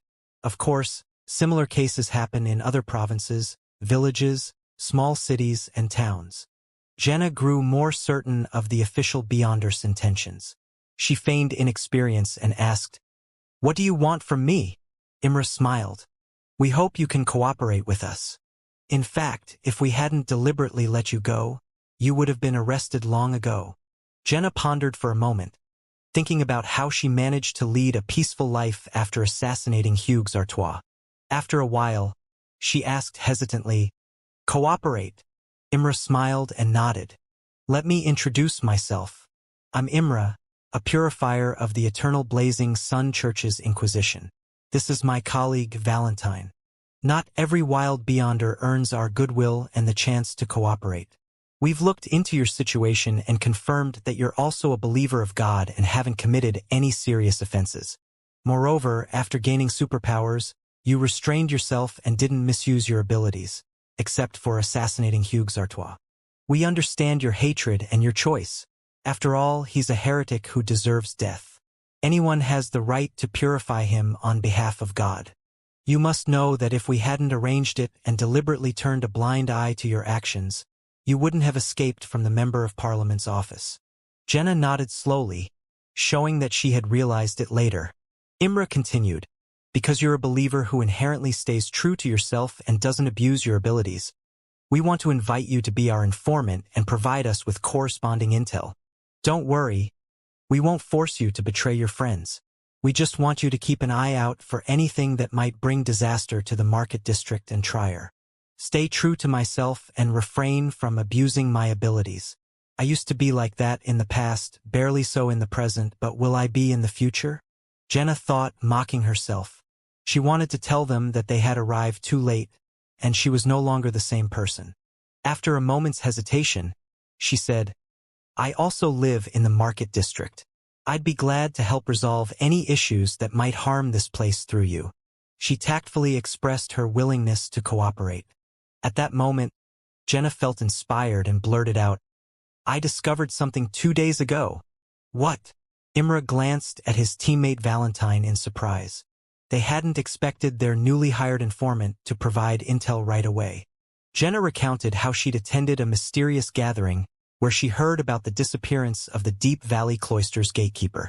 Upon accepting the corresponding commission, she described how she and her companion accidentally stumbled upon a cybernetic-eyed monk entering a nearby quarry and opening a secret cave filled with numerous human arms and legs.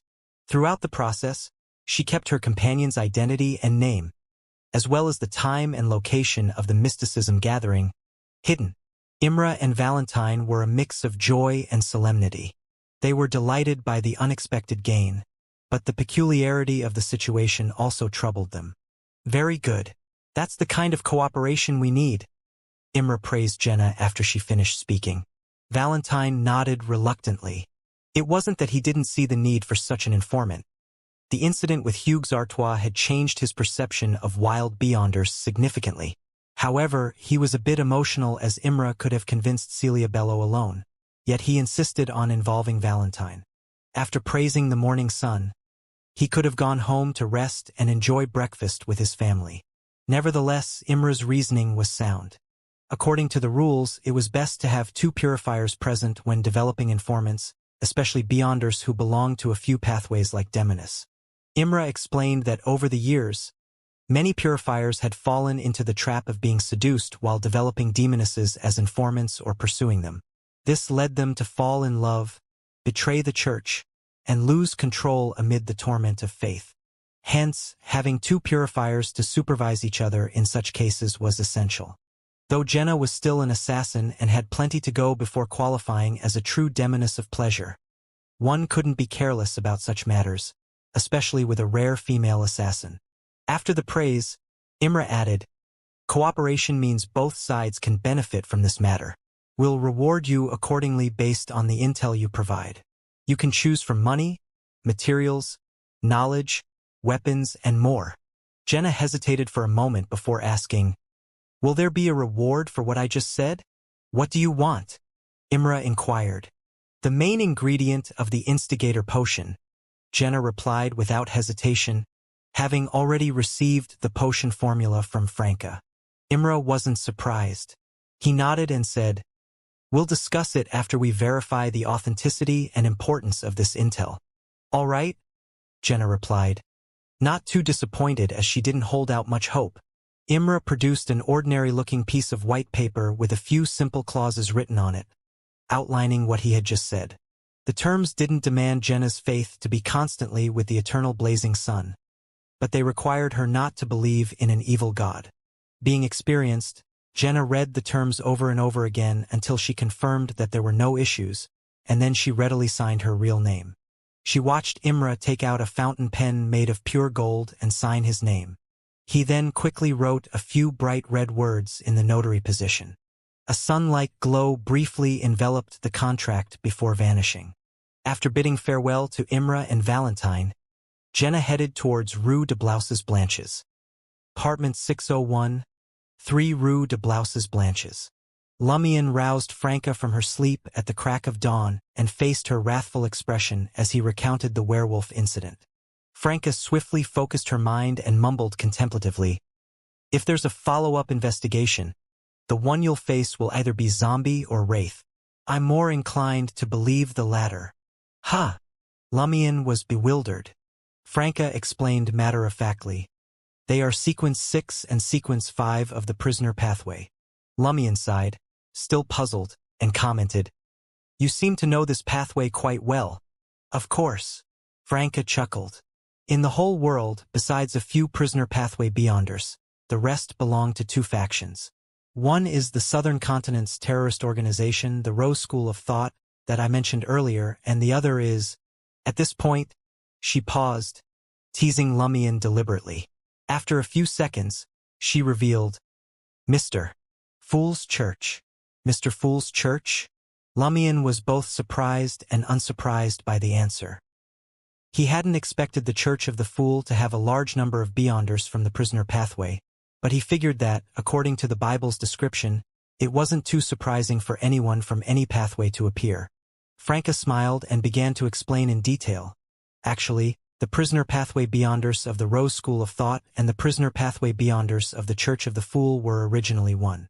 They later fractured? Lumion hazarded a guess. Franca confirmed tersely. The Rose School of Thought is an incredibly ancient organization, boasting a history stretching back over 2 millennia, even predating the Fourth Epoch, prior to the Cataclysm. Over 2,000 years old, Lumion was astonished. When he learned that the Iron and Blood Cross Order had been established only 200 to 300 years ago, he had considered it ancient. But compared to the Rose School of Thought, the Iron and Blood Cross Order seemed like a child who hadn't even attended compulsory education. Franca continued, the Rose School of Thought was originally an Orthodox organization in the southern continent. It ruled the Paz Valley and Star Highlands, where the government and the church were one, until the invasion of the northern continent's countries. When the invasion occurred, they lost their country and went underground, becoming clandestine. On the one hand, they resisted the colonists and attempted to expel them from the southern continent. On the other hand, they frequently caused terrorist acts in the northern continent. This actually had no effect on their resistance to colonization. Instead, it incurred the hatred of the people of various countries. Of course, their primary goal might not be this. Perhaps it's purely for blood sacrifice and certain rituals. How did they fracture? Lumion was more concerned about this question. Franca leisurely paced 2 steps in the living room. The Rose School of Thought has held different beliefs for ages. Their core principle revolves around the notion that willpower is born from diverse desires, capable of reshaping reality and achieving incredible feats. Yet, there's a divide in how they approach these desires. Some adhere to indulgence, embracing passionate cravings at all times, even resorting to bloody or primitive sacrificial rituals to bolster their willpower. On the other hand, the temperance faction, working from the potion's names, advocates for suppressing desires, keeping them pent up within their hearts, only unleashing them during critical moments to unleash formidable forces. Hence, one faction is known for indulgence, while the other is the temperance faction. Prisoner. Lumion silently echoed the name of Sequence 9 potion and pondered. I reckon the temperance faction has got it right. Any sensible person would think the same. After all, the body is like a cage for the heart, and the world is a cage for the body. Madness must be curbed, and desires must be reined in. Franca sneered. But there'll always be a few with a few screws loose. After indulgence, all that's left is madness. They'll barely be able to retain their basic faculties. No wonder the werewolf reacted that way. It seems he truly belongs to the Rose School of Thought. If the others in their ranks share his mindset, it only confirms their strength. Surviving to this day without wit would demand remarkable strength. Lumion's thoughts carried both mockery and vigilance. Franca gazed out the window, watching the daylight grow brighter, and spoke. In the beginning, the indulgence faction and the temperance faction barely tolerated each other. If you ignore me, I won't meddle with you or the people you protect. But later, the indulgence faction started claiming that the chained god, whom both factions believe in, is actually the embodiment of some evil god. Some evil god, giving in to desires. Lumion's brow furrowed as he sought confirmation. Mother Tree of Desire? Yes, Franca smiled. Someone you know, or rather, a deity you know. No, I don't want to know her at all. The Rose School of Thought actually believes in the Mother Tree of Desire. The werewolf's investigation of the Savoy mob's information seems more complicated than I suspected. Does the Bliss Society have any connection to the Rose School of Thought? Or do they withhold such information? Lumion fell deep into thought. Franca sighed sincerely and said, powers related to desire can be quite useful, but why can't they be used for the right purpose? Blame it on the evil god? Lumion cautioned his companion. It's best if you don't try. Franca smiled sheepishly and said, I still know what I can try and what I shouldn't. I understand the dangers posed by evil gods better than you. Yes, later on, the Indulgence faction launched a surprise attack on the Temperance faction and inflicted severe injuries. The remaining members of the Temperance faction fled in a sorry state and were hunted down for a long time until they found protection under Mr. Fool. I've heard that Saint Sharon from Mr. Fool's church was once a member of the Temperance faction. Likewise for the Angel of the Holy Spirit beside Mr. Fool's throne. The Indulgence faction is terrifyingly powerful to be able to hunt down the angel-led Temperance faction and send them scurrying. There's no doubt they have angels, and not just one, and Mr. Fool's church can protect the Temperance faction. After hearing this, Lumion gained a rough understanding of the Rose School of Thought's history. He grew more confident in the Church of the Fool's strength and associated some of the names from the Bible with significant figures in reality. Simultaneously, he understood why the Knight of Swords, the other holder of a minor arcana card, intended to blow up the Rose School of Thought's weapons warehouse. Heh. Should we stop calling it the Rose School of Thought? Can't we just call it the School of Indulgence? Lumion taunted. Franca replied in amusement. What a lame name! Do you think every secret organization is as uncreative as the Iron and Blood Cross Order? As they chatted, they heard Jenna's familiar gait approaching. Jenna opened the door and was taken aback to find Lumion standing there. Something happened to him last night, Franca explained. What happened? Jenna scrutinized Lumion but found no signs of injury. Franca briefly recounted the werewolf and Rose School of Thought, leaving out the deep connection that tied her, Lumion, and the Church of the Fool. The more Jenna listened, the more alarmed she became. She felt that a Sequence 9 was nothing in the world of mysticism. Her determination to become an instigator as soon as possible grew stronger. After the discussion, Franca added, I'll briefly explain the situation of Zombie and the Wraith, so you don't rush forward without knowing anything or sense the abnormality without realizing it. Compared to Werewolf, a zombie's greatest transformation is their steel-like sturdiness. They're unafraid of fire, bullets, or cannonballs. You need to hit the same spot more than 5 times in a row to break through their defenses. As zombies, as long as their heads remain intact, they are not in danger. They have also mastered decomposition, frost, and death-type spells that can awaken and control ghosts and corpses. A wraith can freely transform into a specter. They no longer have a physical body and are unafraid of physical damage.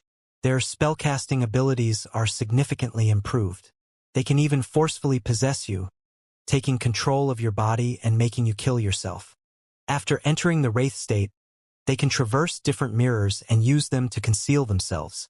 Even if you activate your spirit vision, it's almost impossible to see them directly. If you encounter something similar to a poltergeist, you mustn't be careless. You have to consider the possibility of dealing with a true wraith. Lumion listened attentively and pondered before saying, Are attacks targeting the spirit more effective against zombies and wraiths? Yes, I recommend the abilities of the Sun Domain, Franca said with a chuckle. However, I suggest that you run if you can when facing such an enemy. If you can't, seek help quickly. Lumion never found it embarrassing to ask for help. As he expressed his agreement, he proposed a new idea. They're all members of the Indulgence faction. Wouldn't it be better to deal with them using an ability to influence desires? If that was the case, the mystical item made from Shadow Branch would come in handy. Lumion had yet to contact Madam Magician. He planned to wait for Mr. K to reward him before deciding which domains beyond her characteristic to match the Shadow Branch. In theory, yes, but it might have the opposite effect, Franca warned him. After discussing the Rose School of Thought, Jenna recounted how she had been recruited as an informant and provided information about the Deep Valley Cloister. Franca genuinely felt happy for her. That's right. This way you'll have a fixed source for resources, but the officials are very strict about key items. You can't rely on them completely. Lumion hadn't expected Valentine to be in the market district as well. He was concerned about his lack of necessary disguises. The mystery prying glasses could only be used at critical moments. After some thought, he said to Jenna, Showing your devotion to the eternal blazing sun in front of a purifier will yield unexpected gains. You seem very experienced. Jenna's eyes darted around, sensing that Seal held many secrets. Leaving 3 Rue de Blouses Blanches, Lumion strolled back to Salle de Bal Brise. The more he delved into secret organizations, the more he sensed his lack of knowledge about mysticism. Lumion sipped a glass of absinthe and settled into his office. Just as he was about to find a more comfortable position, starlight oozed forth, forming a dazzling and dreamy door. The door swung open, and Madame Magician emerged. Today, she sported a beige shirt, a brownish-yellow dress, and dark brown leather boots. "What's the matter?" Lumion rose to his feet. Madame Magician grinned and replied, "The friend I mentioned earlier, the one who can help you decipher the symbolic elements, has finished his recent work and is on a short vacation. I'll take you to him now." Lumion responded with unusual excitement. "All right." Lumion had been eagerly waiting for the dream symbols to be interpreted so that he could get enough clues before meeting with Padre Guillaume Binet. Only then could he effectively interrogate his target. This time, when Madame Magician placed her hand on his shoulder, the usual layers of saturated colors and strange creatures were absent. Instead, he felt a surge of starlight before finding himself in a distorted and concealed dark tunnel. His spirit and body seemed in chaos, unsure if he was moving forward, retreating, or simultaneously ascending and descending. The state lasted briefly, but Lumion couldn't grasp the duration accurately, as if time had slipped from his grasp temporarily. When he returned to his senses, he almost suspected that he was at Salle de Balbrise just a moment ago, and in the next instant he had arrived at his destination. Before him lay a primitive forest, its dense canopy almost blotting out the sky. In an open space surrounded by towering trees stood a brownish-yellow hunter's hut. "Go in," Madame Magician's voice echoed, though he couldn't see the demigod. Following her instructions, Lumion stepped forward, treading on tumbling leeches and navigating through the dancing poisonous insects in the air and vegetation. He reached the hunter's hut and pushed open the unlatched wooden door. Inside, rows of bookshelves lined the walls, and a wooden table stood in the center, seemingly existing in a different world compared to the primitive forest outside.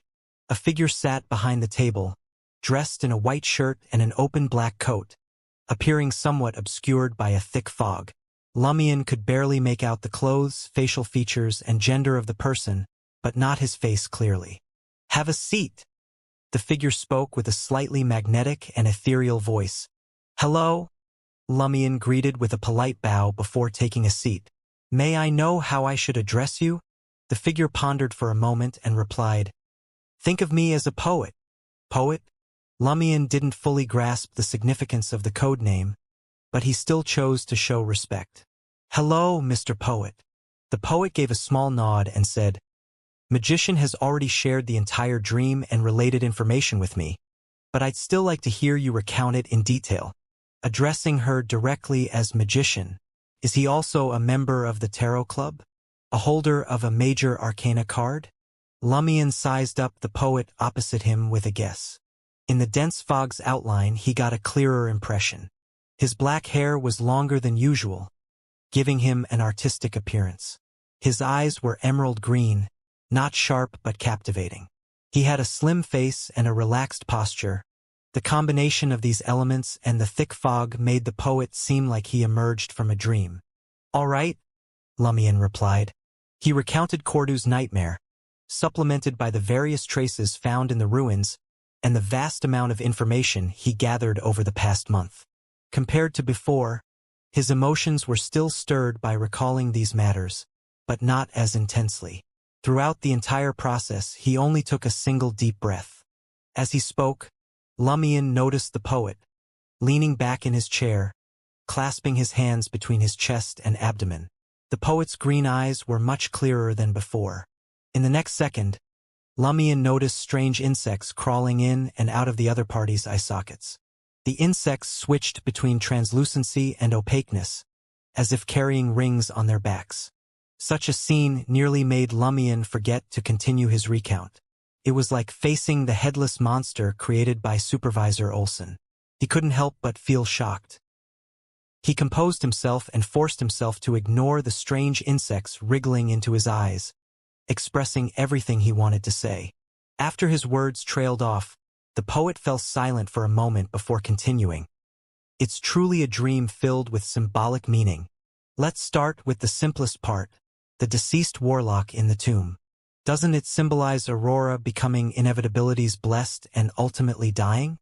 Lumion was about to ask this question. But before he could, the poet seemed to sense his thoughts and took the initiative to explain. This is a typical dual structure symbol. In other words, it contains two layers of meaning. The first layer is about the warlock representing the power of inevitability, or rather, corruption. And it also stands for Termaboros. The coffin is like the concept of death. Both symbolize the sealing of inevitability's power and its loss of vitality. The tomb itself represents the seal. In the dream, we can see that the warlock is truly dead and has never left the tomb. This aligns with the sealed state on your body. Your sister Aurora got some boon from inevitability in this incident as well. She's suspected to be one of the leaders, embodying the power of inevitability to a certain extent. Plus, she's already dead, so the warlock matter takes on a second symbolic meaning. These two layers of symbolism are superimposed through inevitability's core power, which can easily make interpreters overlook one of them. So that's how it is. Lumion's heart sank as he gradually became convinced by the poet. From another perspective, he now understood the essence of the warlock legend. The poet kept his seated posture, and there were no longer any strange insects crawling in and out of his eye sockets. Now that we've unraveled the full symbolism of the deceased warlock, there's a preliminary answer for the owl and the other you. The other you symbolizes both your mutated personality, due to corruption, and Termaboros's attempt to achieve his goal by influencing your thoughts. If we only had the first symbol, the other you probably wouldn't be able to leave the tomb. The fact that the owl can freely enter and exit the deceased warlock's tomb means that it can bypass the seal to some extent. It also displayed a few characteristics: monitoring your changes, not showing up at critical moments, and guarding the deceased warlock. Based on our interpretation of the symbolic meaning of the deceased warlock, the owl represents another blessed of inevitability, assigned to monitor your condition. Its attitude towards the deceased warlock is quite ambiguous. It didn't exhibit the protective behavior it should have, nor did it assist during the final ritual with the angel's descent. Bypassing the seal suggests it's in the outside world and might be communicating with Termaboros in some way. I'm not entirely sure about that yet. You shouldn't ignore other possibilities. So, the symbol of the sufferer turns out to be the owl. I thought it was the other me or Aurora. Lumion heaved a sigh of relief but also felt a sense of disappointment. During the momentary pause in the poet's speech, he seized the opportunity to pose a question. The underground altar exists, but what does the sufferer aura in the dream symbolize? The first layer symbolizes the previous appearance of the power of inevitability there, but only on this layer. It's unlikely that the symbolic elements will take the form of the sufferer aura. The poet took a moment to interpret. As for the second layer, if the owl, the blessed of inevitability, who watches over you is already a sufferer, it means it doesn't want others to come into contact with the altar of inevitability. It also symbolizes the power of inevitability. Furthermore, we observed that you suffered the least damage back then. This suggests that the sufferer isn't willing to kill you. It might even protect you to some extent. This is quite similar to the psychiatric treatment you experienced in Trier's Market District. So, from the beginning, that person was already eyeing Termaboros? Of course, before his intentions are fully revealed, he will cooperate with Termaboros to do something. Termaboros attempted to influence me several times, but without success. Could this be the reason? Lumion couldn't help but sympathize with the inevitability angel sealed in his chest. The poet continued, I suspect there's a third symbolic layer. It represents a true sufferer in Cordu, a sufferer who's not at the beyonder level. A true sufferer. Lumion's heart skipped a beat. He made numerous connections but couldn't find the correct answer. The poet wasn't entirely certain about this, so he didn't elaborate further. Instead, he focused on interpreting the symbol that Lumion was most concerned about. Whether or not the lizard-like elf actually exists, its symbolic importance in the dream is quite evident. Firstly, it represents a yearning for the cemetery and a fascination with entering and exiting tombs, but it never truly enters the tomb of the deceased warlock. This signifies its affiliation with another faction, linked to the power of inevitability, yet not exactly the same. It appears to be using this connection to seek and attain something related to inevitability. Another faction, Lumion, recalled the diaphanous lizard present during the Tree of Shadow incident. The poet sat up straighter. Secondly, it symbolizes concealed corruption and unconscious alterations. In the entire dream, only two individuals had a lizard-like elf crawl out of their mouths. One was your sister Aurora, and the other was the deputy padre, Michel Garriga. What do you recall about him in reality? Lumion pondered for a moment and responded. He's somewhat similar to the dream, but not as exaggerated. He's a devoted follower of the eternal blazing Sunday. When he was shunned by Guillaume Binet, he became fixated on giving sermons and hearing confessions. Later, his behavior became more and more apparent, neglecting all other matters. Suddenly, Lumion was startled. He thought of Aurora, the other person from the dream who had a lizard-like elf emerge from their mouth. Hadn't she also neglected to ask Hela for help? Mr. Poet nodded. Your sister Aurora should have exhibited similar behavior. Thirdly, the faction or deity represented by the lizard-like elf does not want to witness an angel of inevitability descending. It symbolizes the role of a saboteur. Seeing Lumion's confusion, the poet continued, if it hadn't been the person with the lizard-like elf crawling out of their mouth who knocked you out, brought you to the final sacrificial site, and turned you into a vessel, the descent ritual might have succeeded. Consider this. During the ritual, if someone else had stood in front of Aurora instead of you, would she have gained a moment of clarity and pushed him off the altar? Upon hearing Mr. Poet's question, Lumion was caught off guard. A shiver ran up his spine and pierced his brain like an icy dagger. Whether it was Aurora, who had knocked him out in the dream and led him to the sacrificial grounds, or the deputy padre, Michel Garriga, who had done it in reality, they all had been secretly corrupted by the lizard-like elves. Evident from them crawling out of their mouths. If Lumion hadn't become the vessel, forced onto the altar and stood before Aurora, Termaboros's descent ritual might have succeeded. Aurora wouldn't have pushed the vessel out the altar, ruining the rite, and Lumion's Mr. Fool mark wouldn't have been activated. This realization left Lumion's mind in chaos. He never imagined that the lizard-like elf was behind the sabotage of the ritual. They had insidiously corrupted Aurora and the deputy padre, making them blind to important matters and missing their last chance to save themselves. What does it want? What's its true motive? Lumion asked, feeling a pang of pain. The poet's voice, veiled in mist, replied calmly, I'm just interpreting the symbolic meaning of your dream's elements. I can't fully reconstruct the truth, but I can offer some speculation. The faction represented by the lizard-like elves aims to use the large-scale sacrifice of the inevitability believers to summon an angel for some hidden purpose. However, they don't want Termaboros to descend upon this land for real. There must be a conflict between them and the entity known as inevitability. Lumion nodded, finding it the most logical explanation. He couldn't help but furrow his brow. What hidden motives do they have? That's one of the paths for your subsequent investigation, the poet said with a smile.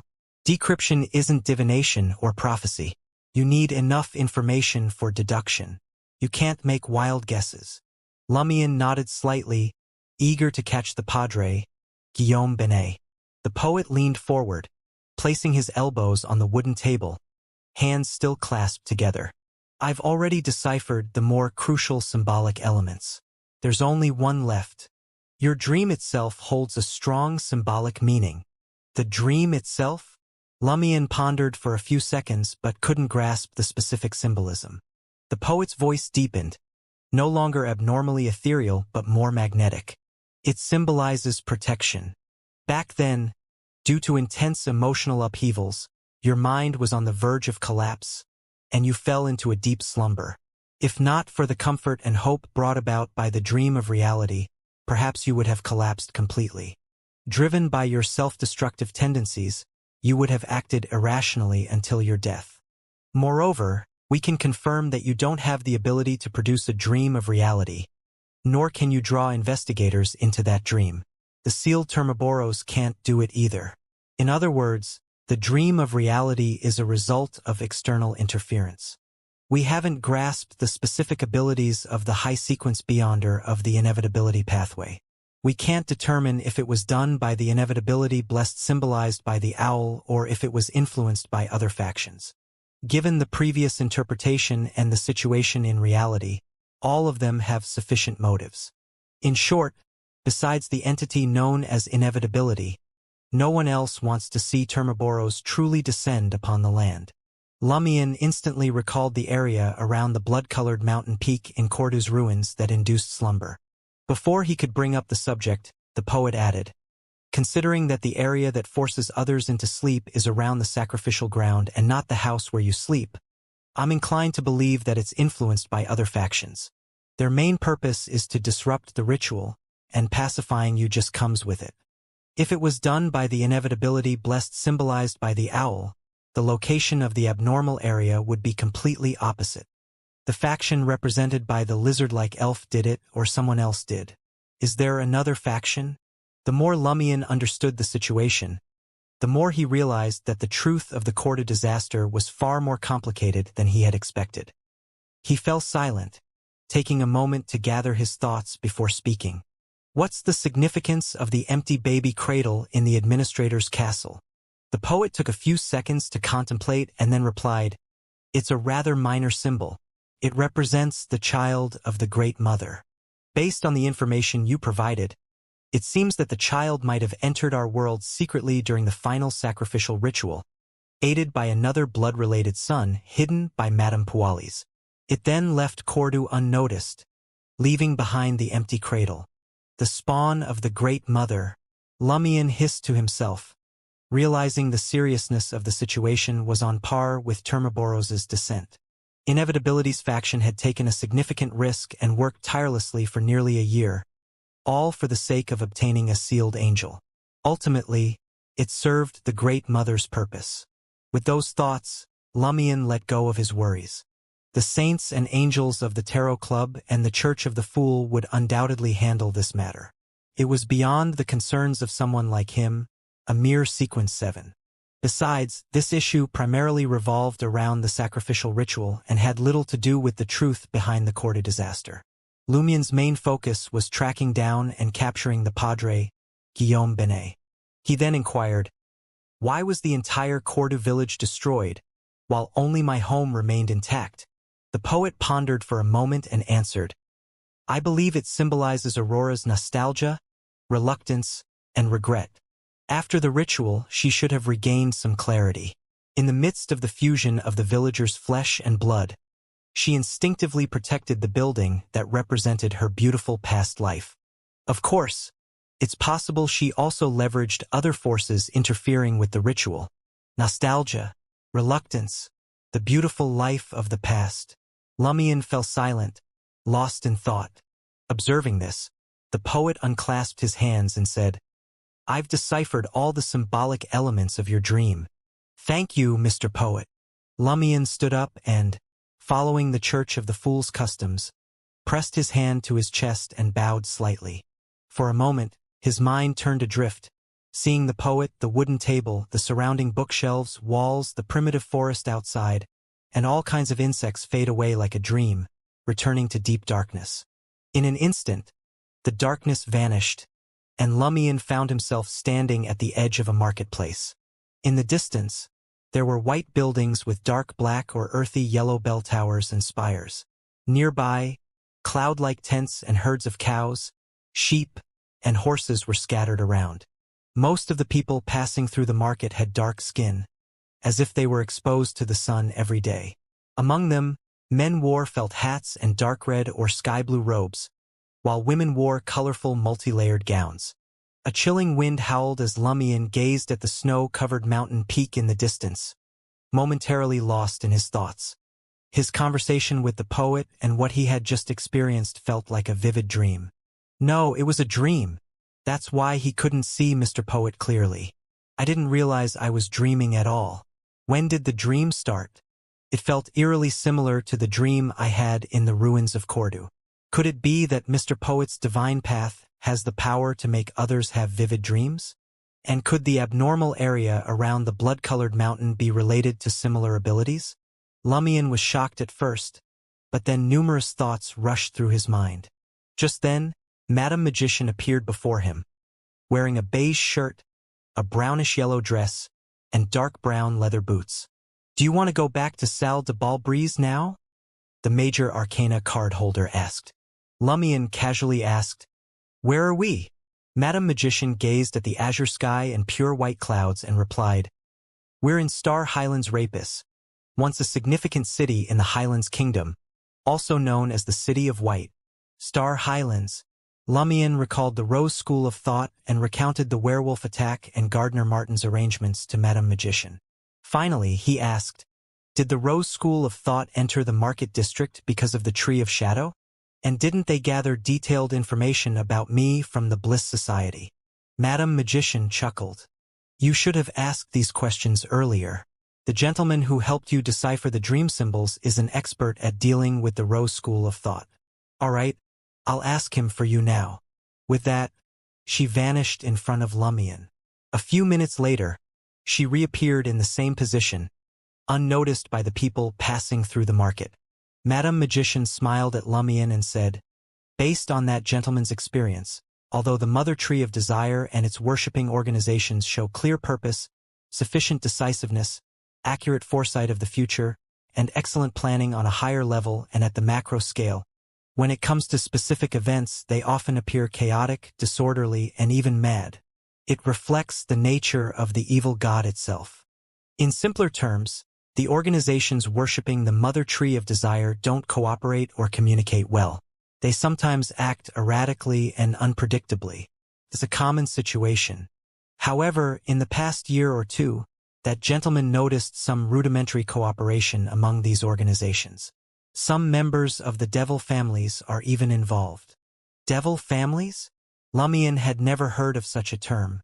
Madame Magician casually explained, "The families that control the devil pathway, the criminal pathway. Some of them show signs of worshipping the Mother Tree of Desire." Criminal pathway. Lumion began to recall the contents of Aurora's grimoires. Sequence 9 criminal possessed a formidable physique, sharp senses, and a range of criminal skills. They were adept at wielding various weapons and could even kill their targets using something as mundane as a spoon. Sequence 8 cold-blooded were heartless and inhuman. Their bodies were further strengthened, and they gained mastery over spell-like abilities with a leaning towards the eviler domains. Different cold-blooded excelled in different aspects, making them challenging opponents to deal with no one-size-fits-all solution. Sequence 7 serial killer was well-versed in devilish knowledge and rituals. They could summon projections of devils from the abyss and had a sick fascination with creating serial murders. Turning to Madame Magician with a thoughtful expression, Lumion inquired, "What are the names of Sequence 6 and Sequence 5 on the criminal pathway?" Sequence 6 is called Devil and Sequence 5 is Desire Apostle. Madame Magician readily shared her knowledge. From worshipping the devil to becoming one, a fitting name for the devil pathway. And Desire Apostle sounds like a beyonder who would follow the Mother Tree of Desire. It's a compatible match. They might as well rename it to Mother Tree of Desire Apostle. Lumion couldn't help but criticize as he analyzed the information. Madame Magician continued, "The first major qualitative transformation of the criminal pathway is at Sequence 6 Devil. After the corresponding beyonder temporarily transforms into a devil, not only will their strength, speed, and defense improve, but they become immune to most poisons and acquire a certain resistance to curses and flames. More importantly, they possess malicious perception. If someone can cause fatal damage to them in a short period of time and begin to take steps to make it a reality, and both parties are within the range of their abilities, the devil beyonder can sense the source of danger and the perpetrator. This allows them to take targeted revenge in a counterstrike. So powerful, Lumion couldn't help but frown. If the Rose School of Thought's subsequent operations had members of the devil families involved, the situation would become exponentially more dangerous. Of course, the prisoner pathway's zombie and wraiths were also terrifying. Most importantly, at a certain sequence, beyonders of these two pathways boasted formidable defenses against flames. Damn it, pyromaniacs would be in for a rough time. Lumion made a self-deprecating comment, infected by Franca's and Jenna's vulgarities. After pondering for a moment, Lumion inquired, how short can the period of time be for the malicious perception to be effective? Madame Magician smiled and replied, the devil pathway is highly individualistic. Devils from various races each possess their distinct abilities. Even among devils originating from the same race, differences arise due to their individual nature. The reason behind this lies in the requirement of ostentatious malice, which varies from person to creature. Unique wills, distinct hearts, and a penchant for desires all amalgamate to form the diverse nature of devils. Now, to your query. Some devils can sense malice merely minutes before its occurrence, whereas others can foretell it hours or even more in advance. As they progress in sequence, this ability only grows stronger.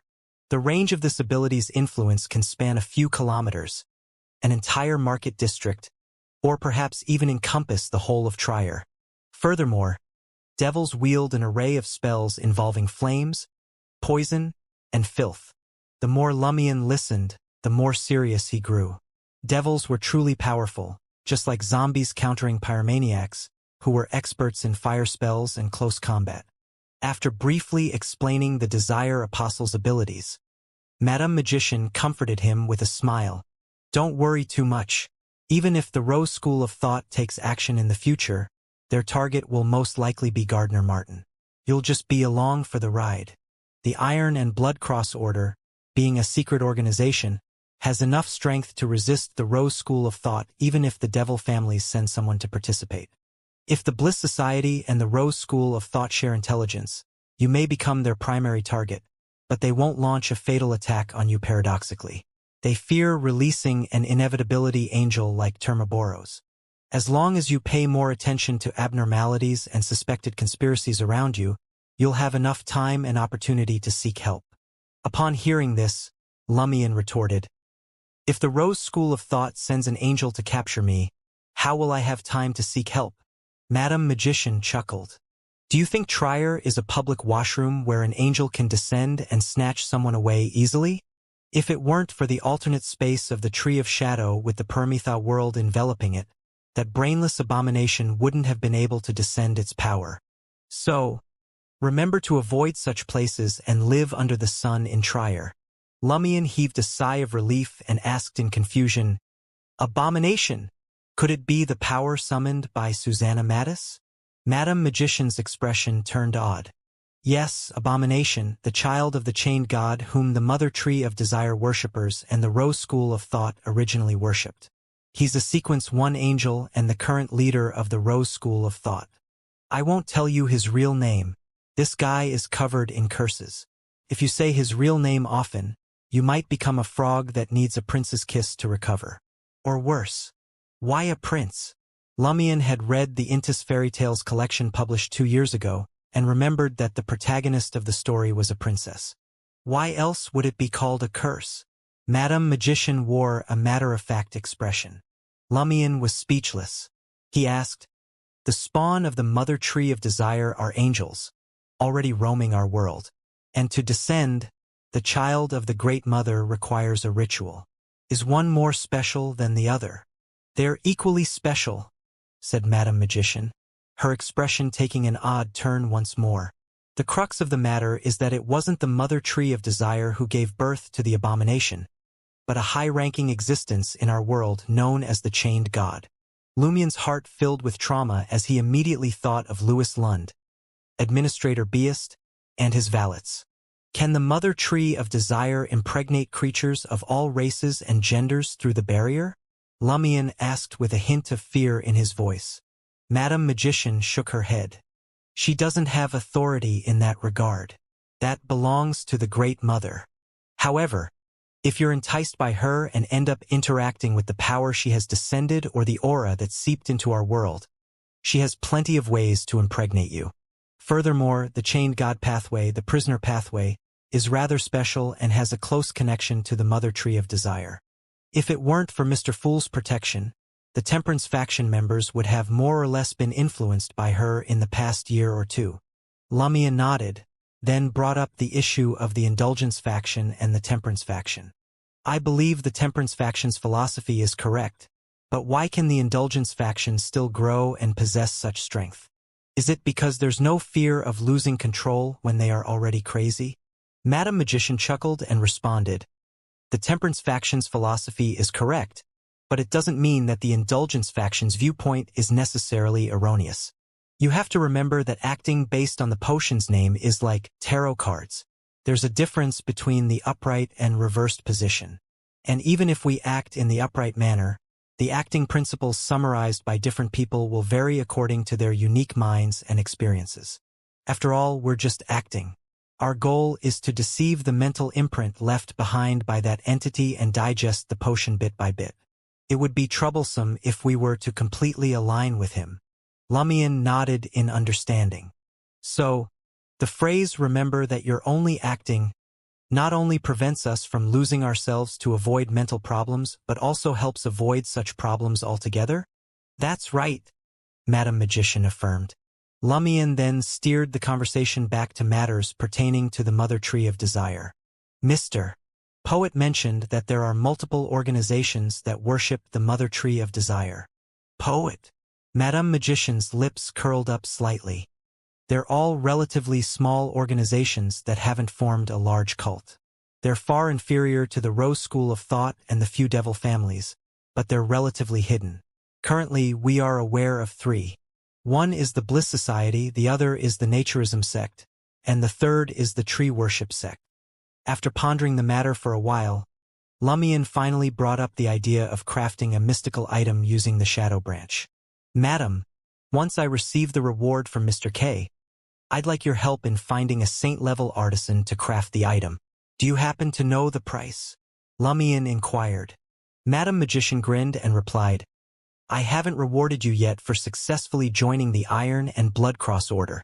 How about using that reward to cover the cost? That sounds perfect, Lumion happily agreed. Receiving 3 rewards for a mission was truly a remarkable thing. Madam Magician nodded thoughtfully and said, a friend's relative knows a demigod-level artisan. I'll check with them first. If it doesn't work out, I'll find another option. She then smiled and asked, with the gap between the lucky one and the potential reward from Mr. K, are you sure you want to use one of them to create a mystical item?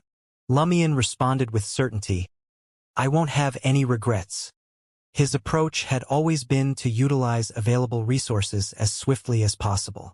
It had to be known that the Padre was already a Sequence 5 bestowed when he left Cordu.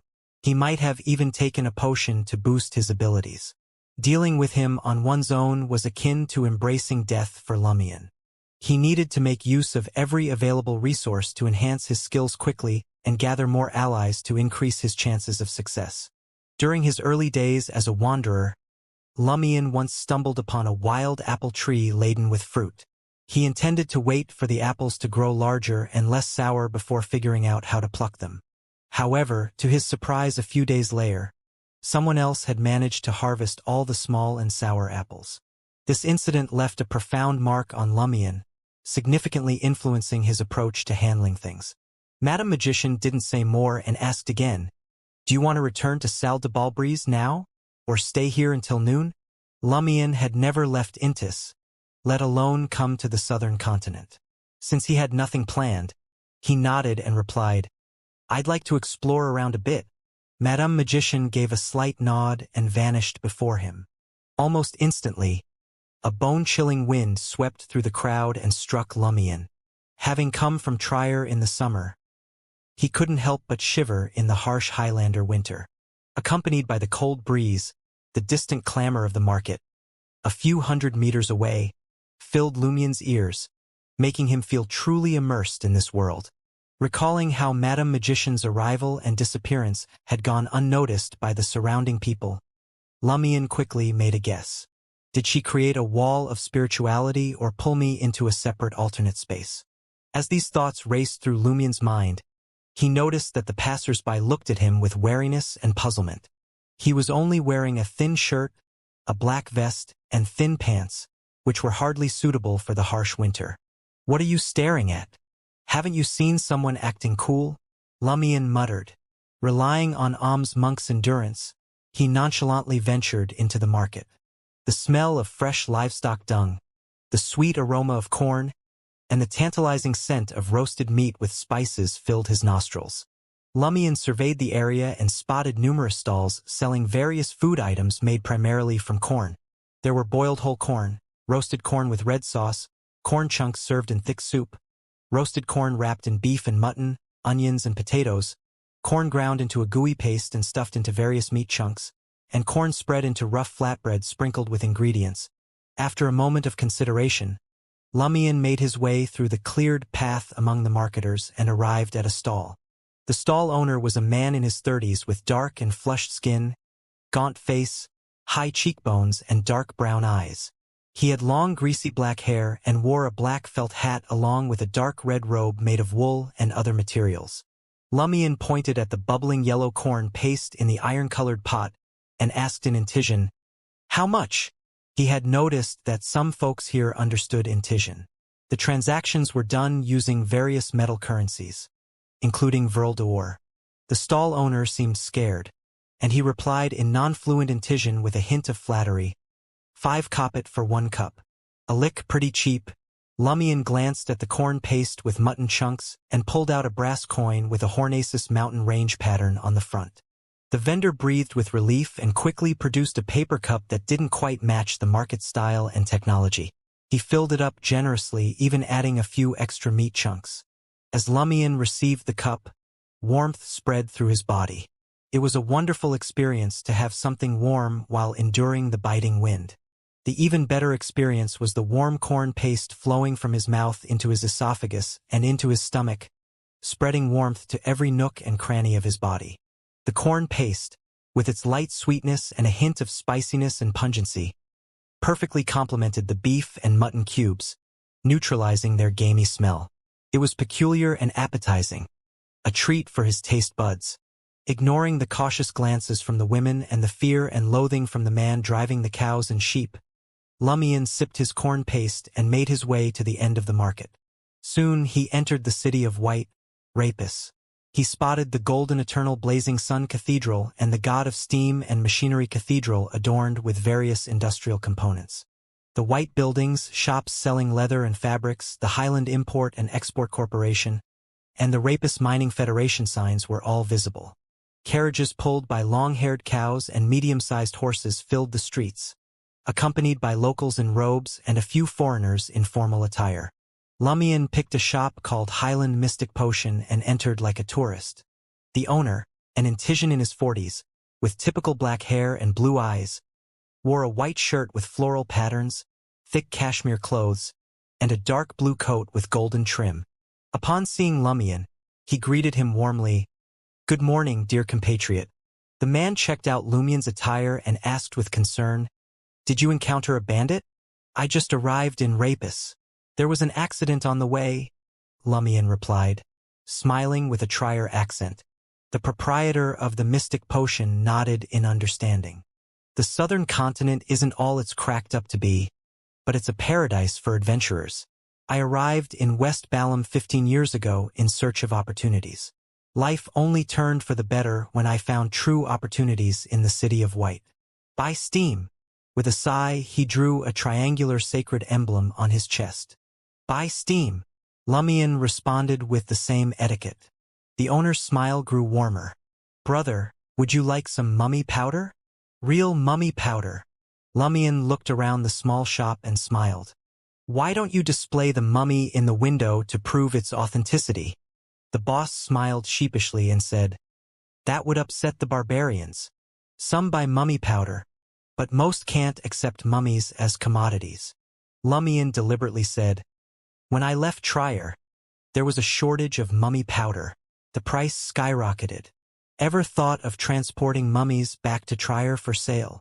Maritime trade is too risky, and the import-export companies give terrible prices, not to mention the taxes they charge. Those damned hyenas." The owner glanced at Lumian, testing the waters. "If you're willing to take the risks, we can cooperate. How many mummies can you provide? Lumion feigned skepticism. The boss smiled. That depends on how many you want. I have the right connections. I can have as many as I want. Have you unearthed the grave of a nobleman from the Highlands Kingdom? Or will you find a corpse or even a living person to make one on the spot? Lumion engaged in a conversation with the owner of the Highland Mystic Potion and left the shop, pretending he needed time to consider the offer. After wandering for some time, Lumion came across a magnificent 3-story white building by the roadside, bustling with locals swarming in. Curiosity got the better of him, and he followed the crowd inside, only to find Intis soldiers, clad in their distinctive black triangular hats and blue coats with gold threads, guarding the entrance in their white pants and black leather boots. Rapus, Lumion thought to himself, is truly an Intis colonial city. His gaze settled on the golden words above the main entrance, which read, Rapus Specialized Court. Taking a seat in an empty corner of the courtroom, Lumion tuned in to the trial that was underway. 2 Intis soldiers stood accused of a heinous crime, intercepting a newlywed couple in the suburbs, murdering the husband, and subjecting the wife to unspeakable horrors. The latter was fortunate enough to survive. With numerous witnesses and ample evidence, the entire case appeared quite clear-cut. After much deliberation, the judge, who was now holding the 3rd hearing, finally pronounced them guilty, decreeing their immediate expulsion from the Highlands. Upon their return to Intis, they would face further punishment in a military court. The verdict didn't sit well with the local crowd, and they expressed their dissatisfaction loudly. However, the judge remained resolute, ordering bailiffs and soldiers to remove the dissenters from the court. Lumion observed the faces of the agitated and angered locals as they were forced to leave, and only when they had gone did he decide to leave the courtroom as well. As he strolled past the eternal blazing sun Cathedral Square, he noticed a group of clergymen in white robes adorned with golden threads. They were walking towards the cathedral, keeping a safe distance from the crowd and speaking in hushed tones. Lumion, relying on his hunter's ears, strained to catch their words from afar. Though the distance made it difficult, he managed to make out 2 phrases. Evernight's power has invaded this place. What could that mean? Is the Evernight Goddess Church of the Lone Kingdom extending its reach into the Star Highlands? Lumion pondered for a moment before continuing on his way. At 12:30 p.m., Trier time, Madame Magician escorted Lumion back to Salle de Bal Brise, and he reappeared in his bedroom. He sat down at his wooden table and began organizing Mr. Poet's interpretation of the dream's symbolic elements. In the midst of his work, Lumion heard familiar footsteps approaching and an impolite knock on the door. Putting down the fountain pen, Lumion stood up and glanced at the entrance. Come in. It was Franca, dressed in her usual attire of blouse, beige breeches, and red boots. However, she now wore a light-colored pleated dress around her waist. Very strange, Lumion remarked honestly. Franca sighed, a mix of joy and melancholy on her face. I'm not used to wearing dresses yet. This will have to do for now. This is to welcome pleasure. Pleasure. Lumion was puzzled by the term she mentioned. Franca closed the door behind her and explained with a complex expression. Since you've joined the Iron and Blood Cross Order, my initial mission is considered accomplished. Now, I'll see if I can join and assist with your operation. And since the mission is complete, there should be a reward. The next sequence for a witch is Demoness of Pleasure. Yes, I already have all the main ingredients and most of the supplementary ones except for real mummy ashes. I came to ask if you could keep an eye out during your mysticism gatherings. Damn it. Those mummy ashes sold in shops are all fake. Mummy ashes. Lumion's mind immediately went to the Highland Mystic Potion shop in Rapus. The mummies had their origins in the old Highlands Kingdom, and they had a special ancient Highlander term for it. Emperor Roselle translated it into mummy. In simpler terms, the most genuine and ancient mummies could be found in Star Highlands, the largest source of mummy ashes. Franca grew more and more agitated as she spoke. Why do you think men in Trier are so keen on things that enhance their abilities in that area? They even dare to consume mummy ashes. This means that those who genuinely need them can't afford the real deal. Many women in Trier are interested as well, hoping their husbands and lovers can perform better in bed. Lumion had read about it and asked Franca curiously, "Does it really work?" Franca scoffed. "I can't see any other effects besides getting sick from using powder made from a specially prepared corpse." Well, its use in mysticism is a different matter. Think about it. Trier is now flooded with fake mummy ashes. People are gobbling them up without knowing if they're authentic. There are many herbs with similar effects, but once they are labeled as mummy ashes, the price skyrockets. Who wouldn't take advantage of that? Don't overestimate the merchant's conscience. I've heard complaints at many mysticism gatherings about people finding dead rats, grinding them into powder, mixing it with herbs, and selling it as mummy ashes. Before I had superpowers and was still struggling, I saw the cafe owner making fake coffee from chicory. Later, he couldn't even afford that. He gathered coffee dregs, animal bile, and even brick dust and soot as a substitute. Believe me, if you visit the kitchens of certain restaurants and cafes, you'd want to hang the boss from the gallows. Those escargot shells are reused, picked up from the trash, filled with ingredients, and served to new customers. Franca continued her rant, expressing her frustration with counterfeit and inferior products hindering her beyond her career.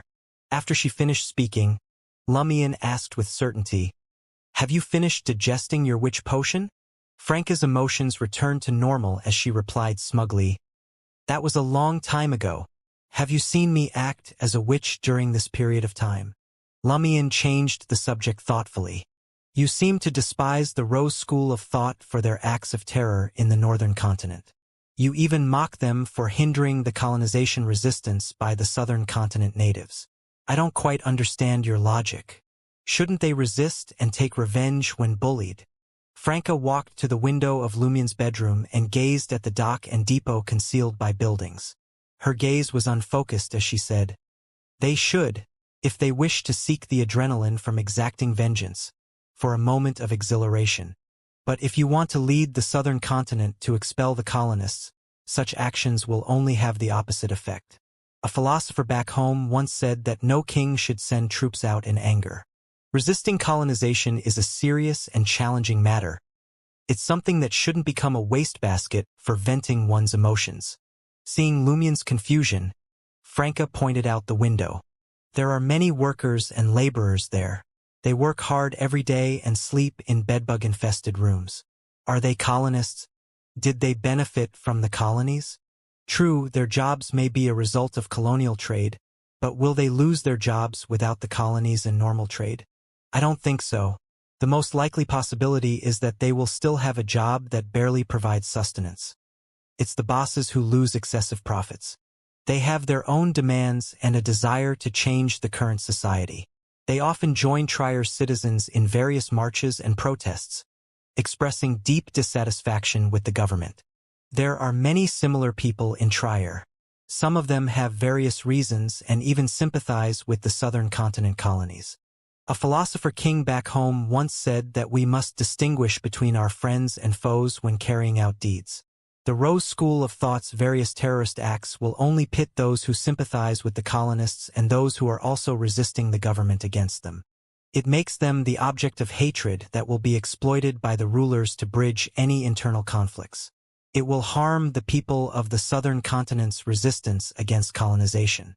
The philosopher king even prohibited his intelligence officers from carrying out assassinations or seeking revenge, let alone causing terrorist incidents. Franca snapped out of her daze and spoke with enthusiasm, her eyes sparkling. As long as we can gather more allies, isolate our enemies, and ignite that tiny spark, it can set a whole wilderness ablaze. Who is friend and foe? Finding allies and isolating the enemy. Even a tiny spark can set a whole wilderness ablaze. The words left a profound impact on Lumion. He pondered Franca's words repeatedly, especially her last sentence. It unveiled a new understanding of pyromaniac, bringing him closer to unveiling his first acting principle. After a few moments, Lumion nodded solemnly. "I agree with you now. The Rose school of thought's acts of terror are extremely foolish. mere decisions made after their minds are filled with desire. As believers of the mother tree of desire, it's quite expected. Franca pursed her lips.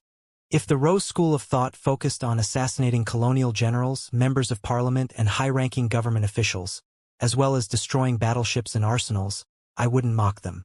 But their blood sacrifices, indiscriminately killing people, are the actions of lunatics. I don't want to become a sacrifice to these madmen one day. Lumian remarked. It's a classic case of turning sympathizers against each other. Franca disdainfully added, not only do these lunatics carry out blood sacrifices in the northern continent, but they also do it in the southern continent, turning villages into uninhabited lands. The southern continent has the Rose School of Thought as another insurmountable obstacle besides the colonists. Lumian nodded gently and said, that lady took me to the Star Highlands, and during my tour of Star Highlands, I encountered a mummy merchant. Should I request permission to visit again and obtain some real mummy ashes for you? That lady. Franca realized something and decided not to press further. After some thought, she said, no need for that now. Just because Trier has plenty of counterfeit goods doesn't mean there's nothing authentic. Let's try to find the authentic ones first. If not, we'll go to the southern continent. Lumian honestly shared his intentions. I hope you can advance to sequence 6 within a week and become a demoness of pleasure. Ha! Franca was confused. Who's the one making the advancement? Lumian didn't hide anything, responding directly. It has been prophesied that Guillaume Benet will appear in Quartier de la Princesse Rouge next week. I want to find him and capture him, and I need the help of more friends. The boss has already agreed to help me find him. The stronger you are, the higher our chances of capturing Guillaume Benet. Amused, Franca teased. You're learning on the spot, kid. You really aren't holding back anymore. You made a request without getting my agreement to help. Lumian smiled, replying, isn't that what I'm doing now? Franca pondered for a moment before saying, wait a few more days. If we still can't find real mummy's ashes, we'll go to the southern continent to search for them. Remember, try not to trouble the major arcana card holder if possible. Right then, Lumian said, sharing a similar view, but he never missed a chance to fleece. Otherwise, it would be best to seek Madame Magician's help in dealing with Guillaume Benet. A subordinate who couldn't handle problems on their own, bothering their superior all the time, would eventually be left behind. Furthermore, the Tarot Club followed a rule of equivalent exchange. What price would one have to pay to enlist the help of a demigod-level major arcana card holder? After chatting for a while, Franca, who was about to leave, glanced at the window and suddenly said, although Gardner Martin already knows the situation and has made preparations, you can't be careless. You can't place all your hopes on him. The Rose School of Thought is an ancient secret organization. It must possess various abilities. Why are you bringing this up all of a sudden? Lumian was taken aback for a moment before responding with tacit understanding. The boss is at least a conspirer. He has probably set countless traps in secret, awaiting the arrival of the Rose School of Thought. On this topic, the two of them continued their conversation as they left the bedroom and entered the corridor. Franca lowered her voice and said, I sense something amiss with the glass in your window. I suspect a wraith. The Rose School of Thought's wraith? Franca discovered something wrong with her witch's grasp of mirrors. Lumian's nerves tensed as he nodded slightly, acting as though they were discussing an ordinary topic. He saw Franca stroll into the cafe and depart salle de bal brise before stepping out of the corridor. Like always, he settled into his regular seat and savored his aromatic coffee. An hour went by, and Lumian started to feel a bit more at ease. He thought the wraith had probably left, so he shifted his focus to Gardner Martin and the potential traps. The following days were filled with paranoia for Lumian. He sensed eyes on him from the glass window in his room and the bathroom mirror, but nothing alarming occurred. Finally, the day of the reward promised by Mr. K arrived. As Lumian descended the stairs of Aubert's du Coq d'Or, he encountered an unfamiliar woman. Dressed in a lake blue dress, her brown hair flowed naturally, and her brown eyes had a uniquely ethereal quality. Her looks were above average, her cheeks plump, and her demeanor stood out from the ordinary. As Lumion passed by the front desk, he casually asked Madame Fels, "Is that young lady a new tenant?" The plump Madame Fels smiled ingratiatingly. "No, she's Miss Safari, staying in room 309. She went to a small seaside town to be a human model for a painter. She only returned today. How enviable. Her job lets her take a vacation by the sea." "That human model?" Lumion nodded and left Aubert's du Coq door, catching a public carriage to Avenue du Boulevard. Avenue du Boulevard, 19 Rue Shear, basement. Mr. K's face remained hidden under the massive hood, but Lumion could feel the admiration and recognition in his gaze. Standing behind a red armchair, Mr. K pointed to a narrow wooden table by the wall. "Make a choice. These are Grade 2 sealed artifacts, as per the standards of various churches. They have distinct characteristics but come with dangerous negative effects. Nonetheless, there are ways to resolve those issues and utilize them to some extent." Following the gesture of Mr. K's raised right hand, Lumion spotted 3 containers on the narrow wooden table. One was an exquisite wooden box adorned with rubies, emeralds, agates, and other precious items. Another was a rubber injector, and the last one was a wide-mouthed bottle filled with a dreamy green liquid with a golden object at the bottom. Mr. K approached the table, picked up the wooden box with gems, and opened it. Inside, there lay a thin and soft leather mask. As Mr. K lifted it to display, an exaggerated face outlined in red, yellow, and white oil paint emerged. For some reason, Lumion's mood took a plunge at the sight of the face, and his heart filled with sorrow.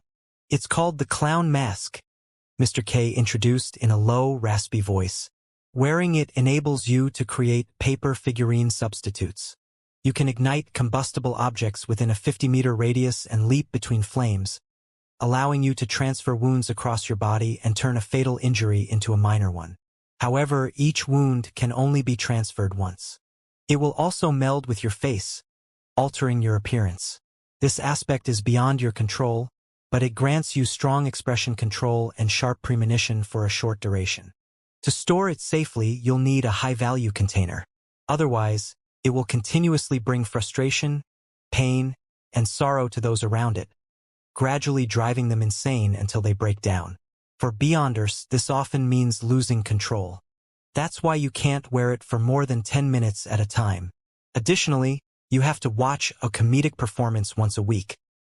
Otherwise, it will attempt to replace you when you wear it, truly becoming your face. Wound transference. This sealed artifact belongs to the seer pathway. It corresponds to the sequence of Bureau 8's Mislia or higher, Lumion quickly deduced based on his experience. He felt that the clown mask suited him well. With Pyromaniac and Flaming Jump, he could significantly increase his strength. He was in need of changing his appearance, but the limitation of wearing it for only 10 minutes made it similar to the mystery prying glasses, albeit more convenient. Moreover, paper figurine substitutes and wound transference could effectively boost his survivability, but when it came to dealing with zombies, wraiths, devils, or desire apostles, these abilities lack specificity. Emotional influences were currently a taboo for Lumion. While his psychological issues had been somewhat healed, the flames of pain couldn't be fully extinguished. They still smoldered deep in his heart. If this emotional breakdown erupted, Termaboros would undoubtedly be grinning from end to end. As Lumion pondered, Mr. K put the clown mask back into its exquisite wooden box and picked up an injector made of rubber hoses, a glass syringe, and a thin needle. At that moment, a tube of bright red liquid quietly filled the syringe, as if it had just been extracted from a person's body. Mr. K gently shook the injector and said, "It's called lifeblood. Once injected into your body, it allows you to control your flesh and blood completely for a short period. You won't need to maintain your human form deliberately, and your vital points will be safe. Moreover, you can envelop a target, corrode their body, and kill them from the inside. Simultaneously, you can transform into your own shadow and merge with the surrounding shadows. That way, you can secretly trail the enemy and avoid detection. With each injection, you'll become closer to our Lord, closer to the most ancient appearance of humanity's original form. Others and creatures won't endure it well. Their bodies will collapse gradually with each injection, and they won't be able to return to their original state. Their minds will be cloaked by shadows, making them crave flesh and blood, turning them into irrational monsters. However, we need not worry. As long as we devoutly believe in our Lord and remember to pray to Him always, there won't be many issues with our bodies and minds. I've injected myself several times before. Am I not normal now? Lumion didn't fully buy into it. I don't think you're normal. The flesh corrosion ability seems useful against zombies. Furthermore, he wasn't devout when it came to the true creator. He usually used psychological cues to seal the memories of his honorific name and didn't pray at all. If you carry lifeblood without injecting yourself, it won't affect you other than making you crave flesh and blood, Mr. K explained. He then picked up a wide-mouthed bottle filled with green liquid, filled with an alcoholic fragrance, and retrieved a golden brooch carved into a Scotch broom from it with his white palm that appeared sickly. This one's called decency. Once you wear it, you can acutely detect a target's weaknesses. By symbolically giving them items, you can complete a bribe, significantly weakening their attack, defense, or control over you for a certain period. In addition, you can distort the target's words, actions, and intentions. You can also distort certain actions of yourself or others to create an environment that's beneficial to you. Using bribe to weaken the target's attack, defense, or control, this ability is very versatile. It can be used against zombies, devils, or other beyonders. If I use distortion well, I can come up with all kinds of tricks. Lumion's spirits lifted, believing this was what he wanted. The next step was to see if the negative effects could be endured. Mr. K continued, "It must be kept in liquor that exceeds 45 proof. Otherwise, it might result in arrest from official beyonders or other factions at irregular intervals. You can't wear it for more than 15 minutes. In the following hour, you'll become repulsive and disdainful. It's best not to go out. Wait patiently until the negative effects fade. As a hunter, how can I not be repulsed and despised? And it's normal for regulars at Old Tavern to carry 2 or 3 flasks of liquor with them. Sometimes, I can even use it to attract nearby factions to capture this characteristic for fishing. It's a perfect part of certain traps." Lumion quickly made up his mind and said firmly, "I want decency." Now, the question was whether this sealed artifact could be matched with the Shadow Branch to create a mystical item with both characteristics. Mr. K respected Lumion's decision and didn't offer any persuasion. He tossed the decency brooch back into the wide-mouthed bottle of liquor, capped it, and handed it to Lumion. Lumion swiftly caught it and mumbled, "What if I'm not skilled enough to catch it and shatter the bottle? We'll exchange looks and then flee before the official beyonders come after us?" Lumion gripped the bottle of liquor suspected to be absinthe and deliberately said, "I have something to report." He briefly recounted the werewolf incident and concluded, "The Rose School of Thought suffered repeated setbacks, yet they remain arrogant. I heard they also believe in the evil god, the mother tree of desire." Mr. K's gaze turned cold, and his voice carried an oppressive metallic quality. "The evil god's believers are indeed becoming more impudent. Since some deities can't shoulder such a heavy responsibility, let us share their burden." Lumion could sense Mr. K's anger igniting as his pyromaniac potion was showing signs of digestion. After bidding farewell to Mr. K, he left the basement and closed his eyes in the corridor. Through this experiment, combined with the fire in his heart when he advanced to pyromaniac, Franca's words, the various situations in the market district, and the actions of the people of Rapus and the southern continent, he concluded his first pyromaniac acting principle. Pyromaniacs not only ignite matter but also the mind and society.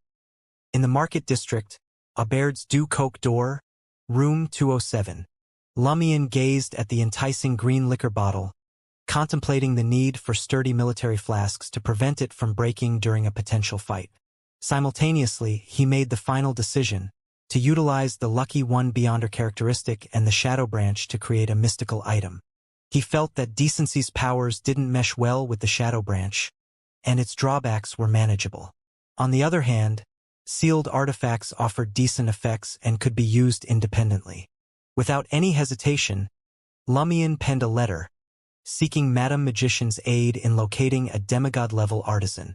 Afterward, he made his way to the safe house on Rue de Blouses Blanches, summoned the messenger, and dispatched the Shadow Branch and Lucky One Beyonder characteristic, along with the letter, to the holder of the Major Arcana card. In no time, Lumion spotted the puppet messenger materializing above the desk, dropping a thick stack of papers with a loud thud. Bang! The table groaned under the weight of the hefty object. Lumion rose to his feet and noticed a response placed on top of the stack. "No problem. I'll assist you in making contact. The process will take some time, as will the crafting of the item. If you don't mind, I'll add a condition that the final product should be portable. Additionally, while observing celestial phenomena, I sensed that you are on the verge of assimilating the pyromaniac potion and can endure a new inevitability boon. Here's information about some creatures from the spirit world. You can study it beforehand and explore which contracts you might form to borrow their abilities. Madame Magician possesses knowledge of astromancy? Her predictions are remarkably accurate." Lumion felt a bit lightheaded as he glanced at the substantial stack of papers. Having summarized the core principle of his initial pyromaniac acting, he knew he wasn't far from fully digesting it. Lumion took his time with the thick stack of information on spirit world creatures. He stowed them and Aurora's grimoires in an iron cabinet he had acquired earlier. But now there were other pressing matters at hand. Unscrewing the lid of a wide-mouthed bottle, he reached into the green liquor to retrieve the Scotch broom brooch known as Decency. His plan was to test the sealed artifact's abilities and its negative effects. Waiting for a real battle wouldn't do. He needed to familiarize himself with it now. Figuring it out on the fly during a fight would be disastrous, leaving him unable to coordinate his Beyonder powers and attacks effectively. He also wanted to test the extent of the brooch's adverse effects while he was still in good shape. After a battle that had taken a toll on his body and mind, it would be too risky to face those effects hastily. Understanding the brooch's negative effects in advance would allow Lumion to make better choices when forced to use Decency, minimizing its influence on him. A hunter who wasn't familiar with their weapon was bound to fail.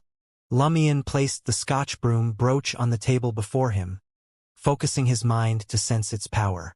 As he did so, a gust of wind blew in from the open window, making his heart race.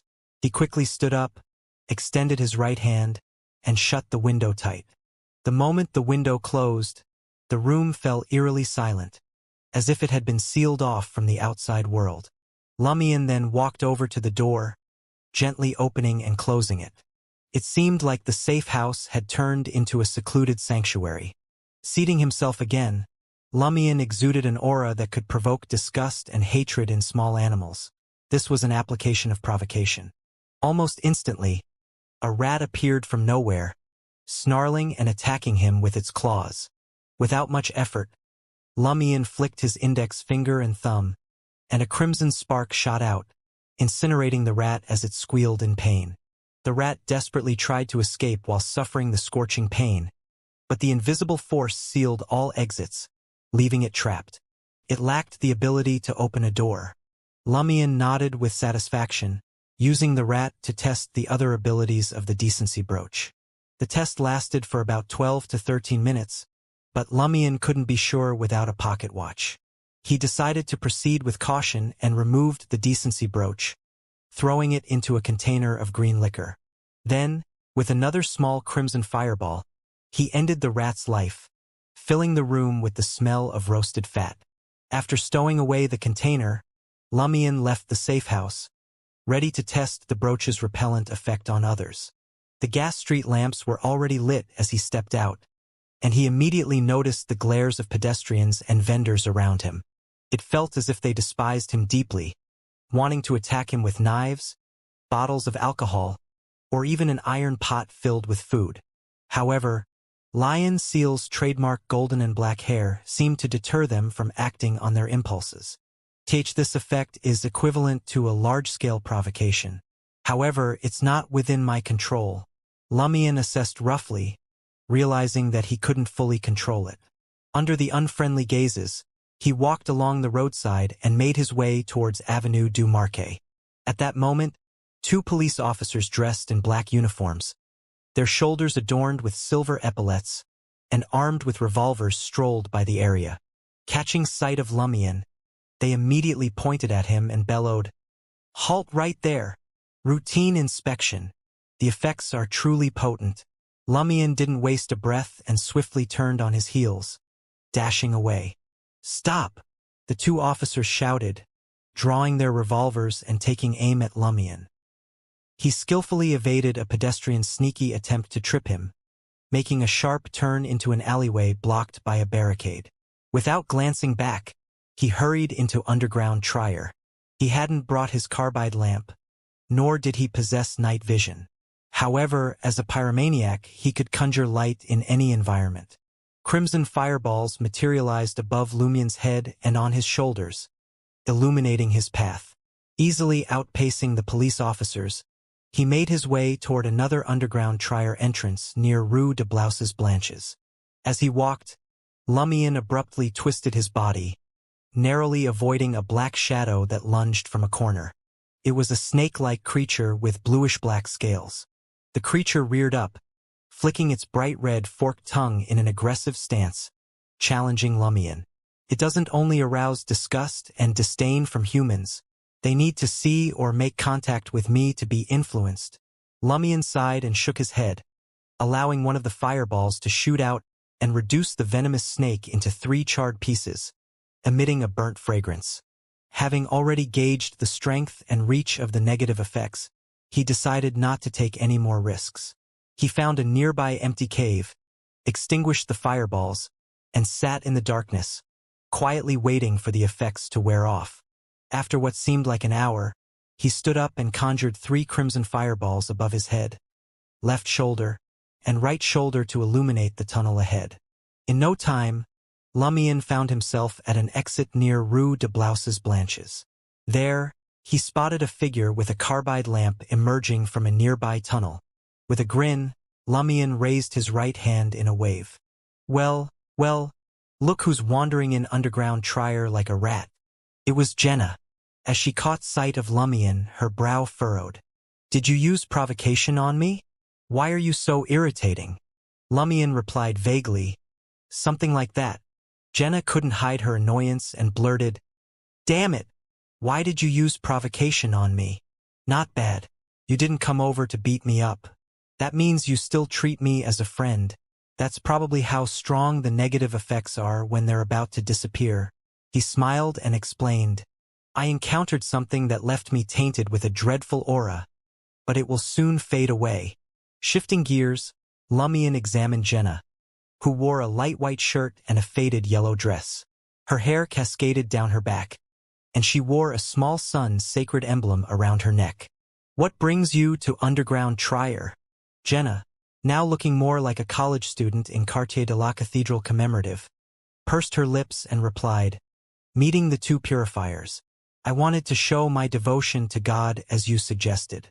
So I dressed in a way that the church advocates, even wearing a sun talisman. But they guided me to underground Trier, claiming it was to avoid crowds. Damn it, it's just absurd to go around here dressed like this." As the negative effects of decency waned, Jenna understood why she reacted strongly and calmly shared her experiences with Lumion. "Did it work?" Lumion glanced at the brown wooden box in Jenna's right hand but didn't rush to ask what it contained. Puzzled, Jenna inquired, "Yes, it did. Valentine, the purifier, became much more receptive to me. Imra also changed, but they seem to be cautious and suspicious of me for some reason.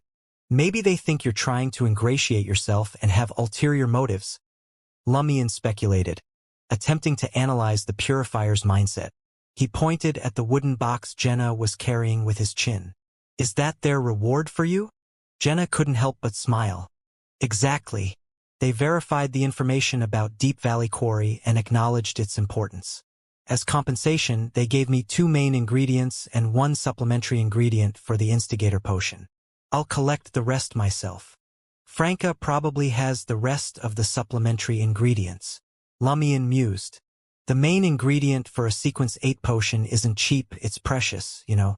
Is the information about Deep Valley Quarry really that important? What did this entail?" Jenna tersely acknowledged his words. They didn't elaborate much. The only thing they said was that the purifiers can't directly enter the quarry due to issues between the churches. But they'll keep an eye on it to prevent things from escalating.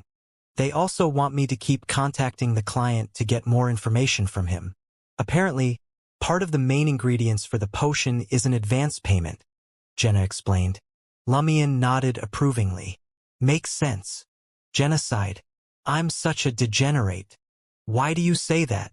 Lumion raised his eyebrows. Jenna grabbed her hair. I should have asked for enough money to pay off my debts before even thinking about the ingredients for the instigator potion. When you become an instigator, that money won't be a problem, Lumion scoffed. You're not planning to stick around as a local singer forever to repay your debts, are you? Jenna fell silent for a moment before admitting, but I don't want to harm anyone. Why not just target villains? Lumion tried to ignite Jenna's determination. Damn it, you're the instigator, not me, right? Jenna muttered, adding, how much should I pay Franca? We got the information together. It's not fair if she doesn't get anything. Lumion chuckled. Considering the potion formula she gave you, even with a friend's discount, you should pay her a minimum of 20,000 Vril d'Or. 20,000 Vril d'Or minimum. Jenna's face showed a hint of pain. For now, I can only owe her. Do you think I'll accumulate more debt the higher my sequence? The potion formula and ingredients are so expensive. But your earning potential will increase. Lumion half instigated, half comforted. He extinguished the 3 fireballs on his body and headed toward the exit of Underground Trier, Jenna's carbide lamp lighting their way. After a few steps, Jenna asked with curiosity, why did you create fireballs above your head and both shoulders? What's the point? Haven't you heard of people carrying 3 lamps? One above their head, one on their left shoulder, and one on their right shoulder? Lumion asked. No. Jenna shook her head, intrigued. Is it some mystical knowledge? Nah, just folklore, Lumion smiled. I thought it looked cool, so I went with it. Jenna couldn't help but curse. Damn it, you're so childish. As they chatted, they left Underground Trier and entered apartment 601, 3 Rue de Blouses Blanches, where Franca gave them a suspicious look. Lumion calmly recounted his encounter with Jenna in the depths of Underground Trier, while he was enduring the air of repulsion and disdain. Franca gave a slightly awkward smile and deftly changed the topic. How can you be repulsive and detestable? You didn't lose control. Franca had encountered Beyonders on the Hunter pathway succumbing to a loss of control numerous times, most of them exuding traits that attracted hostility from those around them. This was the principal reason they were swiftly dealt with. Lumion briefly explained, I obtained a sealed artifact. Its negative effects manifest an hour after I remove it, causing me to exude repulsion and disdain. Jenna, curious, interjected, what happens if you don't take it off? Lumion's lips curled as he replied. Then it turns into an alarm, drawing the attention of nearby official Beyonders who'd like to apprehend me. It's quite the attention seeker, Franca remarked with a playful grin. It does have a fondness for decency, Lumion said, his tone meaningful. Then he added nonchalantly, its abilities lean heavily towards bribe, with a touch of distortion. Given the likelihood of needing to collaborate with Franca in the future to deal with Padre Guillaume Benet, Lumion took the initiative to divulge the situation regarding the decency brooch. However, he refrained from delving into intricate details, especially regarding the strength and range of its powers. After all, mystical items were a Beyonder's ace in the hole. Exposing them risked a sense of vulnerability. Just as Franca had shared information about the Ring of Punishment while omitting the brass revolver and other items during their earlier operation. It was a delicate balance, sharing yet withholding the full truth, building trust while maintaining essential precautions. Franca didn't press further. She pondered for a moment before saying, it corresponds to a Sequence 7 Briber and a Sequence 6 Baron of Corruption from the Black Emperor pathway. It seems a Baron of Corruption met his end, melding his Beyonder traits with the objects on him to create the sealed artifact. Its abilities aren't fully revealed. Black Emperor? Lumion had never heard of this sequence, nor had Jenna. The deity appellation for the lawyer pathway, Franca whispered, excitement in her voice. Rumor has it that Emperor Roselle achieved Black Emperor status before his demise. A true deity. For a brief moment, Lumion and Jenna were rendered speechless. Their expressions mirrored their astonishment. Franca couldn't accurately fathom Emperor Roselle's standing in their eyes as genuine intentions. Had he truly ascended to godhood? Rumors, mere rumors. Franca hastened to add, lest her dependable image be tarnished in Jenna's eyes. After a few more exchanges, Jenna opened the wooden box in her right hand, revealing the smaller boxes within. They contained a small, dark, hive-like heart, a sac exuding dark green liquid, and a slender, smoked tube-like substance. Franca scrutinized them briefly before giving a nod of approval. The heart of the demon throat honey guide and the poison sac of the dark prowler. These are the main ingredients. Yes, the dark prowler is a peculiar two-headed snake. You've also acquired the demon throat honey guide syrinx. You only need blue jimsonweed juice, fern powder, walnuts, and pure water. I have the blue jimsonweed juice. The other 3 supplementary ingredients are easy to come by. Fern powder. Lumion recalled the supplemental ingredient for the provoker potion shared a similarity. It implied being susceptible to others' words. In that light, instigator and provoker bore resemblance. Hunter and Demoness truly were neighboring, interchangeable pathways. Noticing Jenna's keenness to buy ferns and walnuts from the right shops and prepare pure water overnight, Franca cautioned, hold on a moment. Set yourself straight first. You've digested the assassin potion, and chances of losing control with the instigator potion are slim these days, but why not aim for the best? Wouldn't it be wiser to minimize the chance of losing control entirely?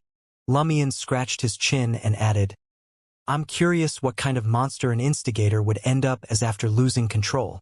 Jenna shot him a glare and settled onto the sofa, shutting her eyes and focusing on her breath. Lumion sprawled in the armchair next to him, his arms draped over the armrests. He turned to Franca and inquired, have you gotten your hands on genuine mummy ashes? Nope. Franca shook her head, a touch of helplessness in her expression. I even offered 500 Vril d'Or for 10 grams, but those guys keep pushing fakes. Worthless bunch. They can't even tell the real from the fake. Only 500 Vril d'Or? Lumion teased. Aren't you rolling in it? Normally, 10 grams go for just over 100 Vril d'Or. 500 is already a small fortune. All right? Franca snapped back, her frustration evident. And I'm not exactly swimming in money at the moment. Lumion nodded, getting why Franca's funds were running dry. Her infiltration of the Iron and Blood Cross Order wasn't a true success. It could only be considered as aiding Lumion in reaching the goal. So, the reward she received wasn't the main ingredients for the demoness of pleasure, but rather the privilege to buy them at a discount. How much more do you need? Jenna's eyes popped open, a willingness to help evident in her gaze. Franca shook her head and replied, if 500 Vril d'Or can't get me the real stuff, neither will a grand. They'll just think I'm a fool, waiting for me to bid higher. She then turned her gaze to Lumion. What's your plan for now? Given time, she could likely snag actual mummy ashes in a fortnight or a month. However, Lumion needed her assistance within the next week, pushing her to consider searching for true mummies in the Star Highlands of the southern continent. Lumion caught on to Franca's unspoken message and mused. Maybe consider a little arson and digesting the potion to some extent. This way, he could unlock the contractee boon, garnering diverse abilities from different creatures through contracts. As far as he knew, a freshly minted contractee could only forge 3 contracts. Lumion intended to cherry-pick 3 from the 4 possible abilities.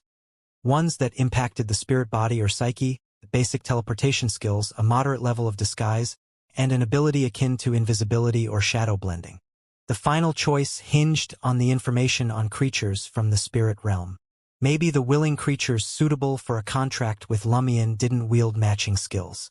Lumion was sure of one thing: all spirit world creatures could traverse the spirit realm, a basic form of teleportation.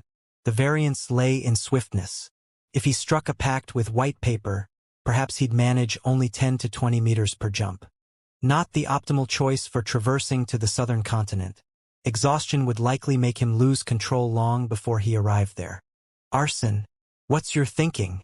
Franca sat cross-legged in the recliner.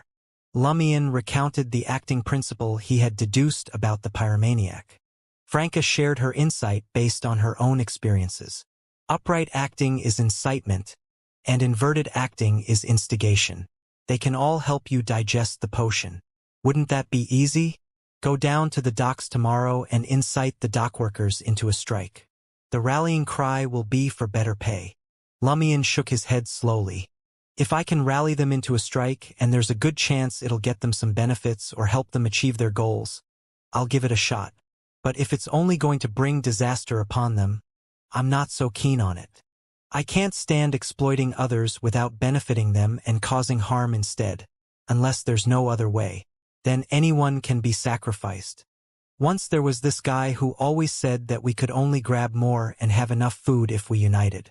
But when we did unite to fight others for food, he took advantage of the chaos and made off with the food. You've got quite a bit of experience.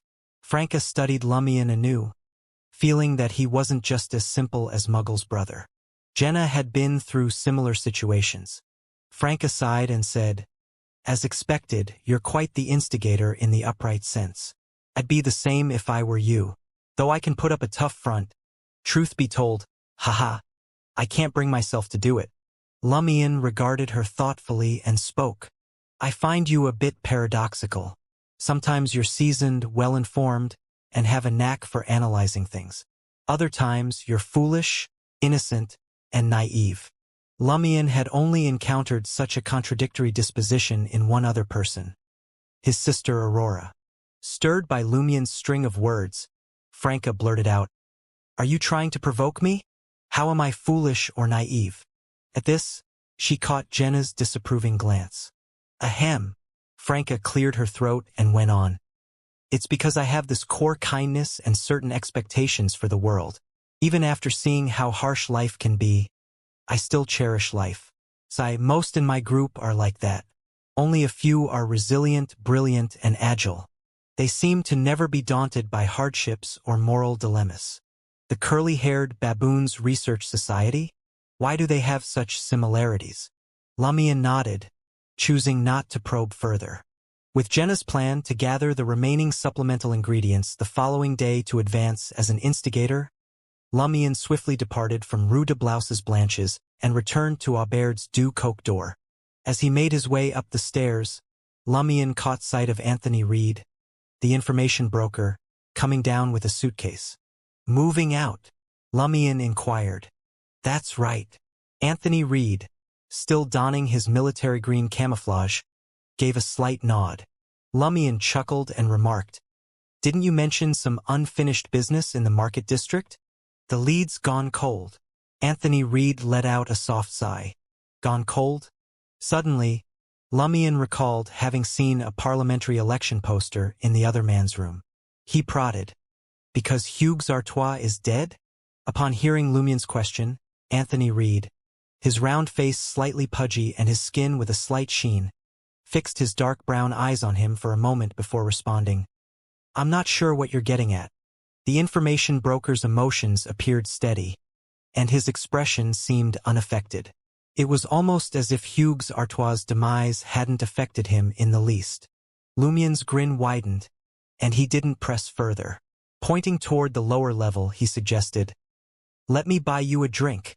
You've aided me in the past, and we've fought side by side. Consider it a parting gesture. Anthony Reed scratched his retreating, light yellow hairline with his free hand, his other holding a suitcase, pondering briefly before conceding, Okay. Descending the narrow, gaslit staircase, the duo entered the basement bar and settled at the counter. What's your poison? Lumion inquired in a casual tone, as if he'd just stepped into his own abode. Phenyl absinthe, Anthony Reed replied succinctly. Absinthe, eh? Lumion chuckled, producing a Verle d'Or silver coin and 4 Coppet copper coins. He tossed them to the barkeep, Pavard Neeson, who sported a ponytail. 2 glasses of somersault.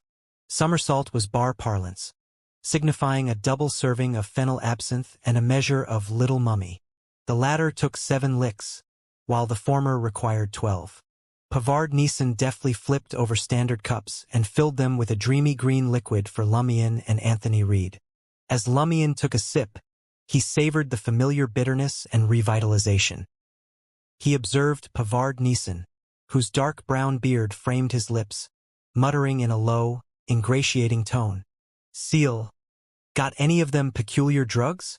The bar owner and amateur painter believed that Seal, a notorious mob leader, surely possessed a couple of routes for obtaining prescribed substances. Lumian caressed the glass with his thumb and smiled, inquiring, "What kind of drug are you after?" Recognizing that Anthony Reed was an information broker often entangled in illicit affairs, Pavard Neeson did not hold back, explaining in hushed tones, "Banned psychotropic drugs. When that odd tree affected me, I created the draft I was most proud of. Actually, it wasn't just my most satisfying piece. It embodied the aesthetics I'd always strived for but never reached, perfectly channeled my thoughts and convictions. Since then, that sensation's eluded me completely. Every stroke of mine has turned into dog's hit. I'm considering experimenting with psychotropic drugs, hoping to recapture that sensation." Lumian took another sip of the misty absinthe, his lips curling in a derisive smile. "If I were you, I'd steer clear of painting altogether. You lack the innate aptitude." Without waiting for Pavard Neeson's retort, he chuckled and stated, "Relying on drugs for passable creations signifies your dearth of talent. But many famous painters have resorted to it." Pavard Neeson began, only to be cut off by Lumian. He clicked his tongue and interjected, "That's an indication their creative faculties are waning, their fountain of inspiration drying up. Isn't that cheating? Pitting drug-fueled works against those of other artists, barely eking out a victory, earning a spot in an exhibition and proudly proclaiming to every visitor, 'Behold, I'm despicable. I possess an inferiority complex. Drugs are my prowess, and demons are my parents.'" Seeing Pavard Neeson's visage turn ashen, Lumian spread his arms slightly, probing, "Does that fill you with pride? Should you possess talent, you'd no longer be an amateur painter. Even if critical acclaim eluded you, and the world's artists' exhibition snubbed you, private galleries would come seeking. You understand the harsh reality better than I do." At this juncture, Lumian's smile broadened. "Drugs won't save you. It's available to all like a common commodity. When everyone resorts to it, won't they be pitted against their innate skill and standards?" Pavard Neeson's lips quivered, yet he remained speechless. With a somber expression, he took a couple of steps back, slumping into his seat, as if his spirit had vacated his body. Anthony Reed, who had been quietly sipping fennel absinthe, turned his gaze to Lumian. "You're not a fan of those forbidden psychiatric drugs?" "Otherwise," Lumian scoffed. Anthony Reed shifted his attention to Pavard Neeson, visibly grappling with his inner turmoil, and spoke contemplatively. "You seem to have swayed him." "I merely stoked the embers of his guilt," Lumian replied with calm composure. Anthony Reed nodded gently. "But what if your persuasion falls short?" Lumian laughed. "I'm not his godfather. If he couldn't sway him, so be it." A brief pause fell upon Anthony Reed before he turned his gaze back to Lumian. "Your method of dissuasion deviates from your usual approach. Is this acting? Impressively observant and astute, as expected from a mid-sequence beyonder of the spectator pathway. If I can kindle the inner fervor within a spectator's heart, it should greatly aid my digestion." Lumian mused inwardly. Holding his glass of verdant liquid, he looked ahead and replied, "I stumbled upon some flyers earlier. They made mention of Hugues Artois deserting his troops during the war against the Lone Kingdom a few years back, leading to countless casualties." Anthony Reed remained silent, savoring his fennel absinthe in quietude. Lumian's gaze flickered toward the vacant bar counter as he continued, "I recall you wrestled with the lingering effects of PTSD from that war a few years ago." With a gulp, Anthony Reed took a swig of the green liquor. Lumian opted to not bring up the parliamentary election poster found in the information broker's room. He glanced at the vacant shell that was Pavard Neeson and mumbled to himself, if the sole motivation is animosity towards Hugues Artois, then news of his assassination would be met with jubilation and him drinking until he dropped at the bar. But if one wishes to unravel the reason behind Hugues Artois' actions, understand how he wormed his way into politics and a parliamentary bid despite his past, and uncover the strings being pulled in his favor, one must seek out other breadcrumbs to grant the departed some semblance of peace.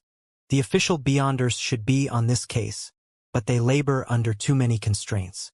They lack the untamed boldness of wild Beyonders. Seated still, Anthony Reed took another swig of fennel absinthe. Lumian chuckled.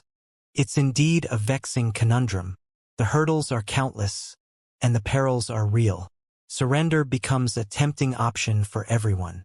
In the end, though Hugues Artois lies deceased, the instigator of that tragedy rests in the grave. The departed souls should find some solace. Anthony Reed ceased his imbibing, his middle-aged visage betraying no emotion. Lumian glanced his way, lowered his tone, and smiled knowingly. Folks plagued by severe mental ills can't ascend far in the spectator path. And even if they do plateau, external stimuli can trigger catastrophic lapses, transforming them into monstrosities. In this ever more perilous world, stability is but a distant wish for flawed Beyonders. At this juncture, Lumian reined in his expression and fixed his gaze upon Anthony Reed's profile. He inquired, his voice resonating with gravitas. Do you fancy departing laden with remorse and reluctance, languishing in the throes of becoming a monster, shying away from your former comrades, or do you dare venture forth in pursuit of the truth, courting danger, and crafting your own heroic saga? Without acknowledging Anthony Reed's response, Lumian gracefully alighted from the barstool, lifted his fennel absinthe, and downed the remainder in a single gulp. With that, he whispered into Anthony Reed's ear, I contributed to Hugues Artois' demise. We're still untangling his problem. Observing Anthony Reed's slight tremor, Lumian straightened up and exited the subterranean bar without casting a backward glance. He strolled back into room 207, not bothering to shut the door behind him, and lit the carbide lamp. With a casual swivel, he spun the chair around and settled into it, his posture easy as he fixated on the dim corridor outside. Lumian waited in abnormal silence, as he held a certainty that the figure he awaited would materialize. As moments ticked away, the couple's voices escalated into a quarrel anew, and the rowdy drunkards began to trickle onto the street.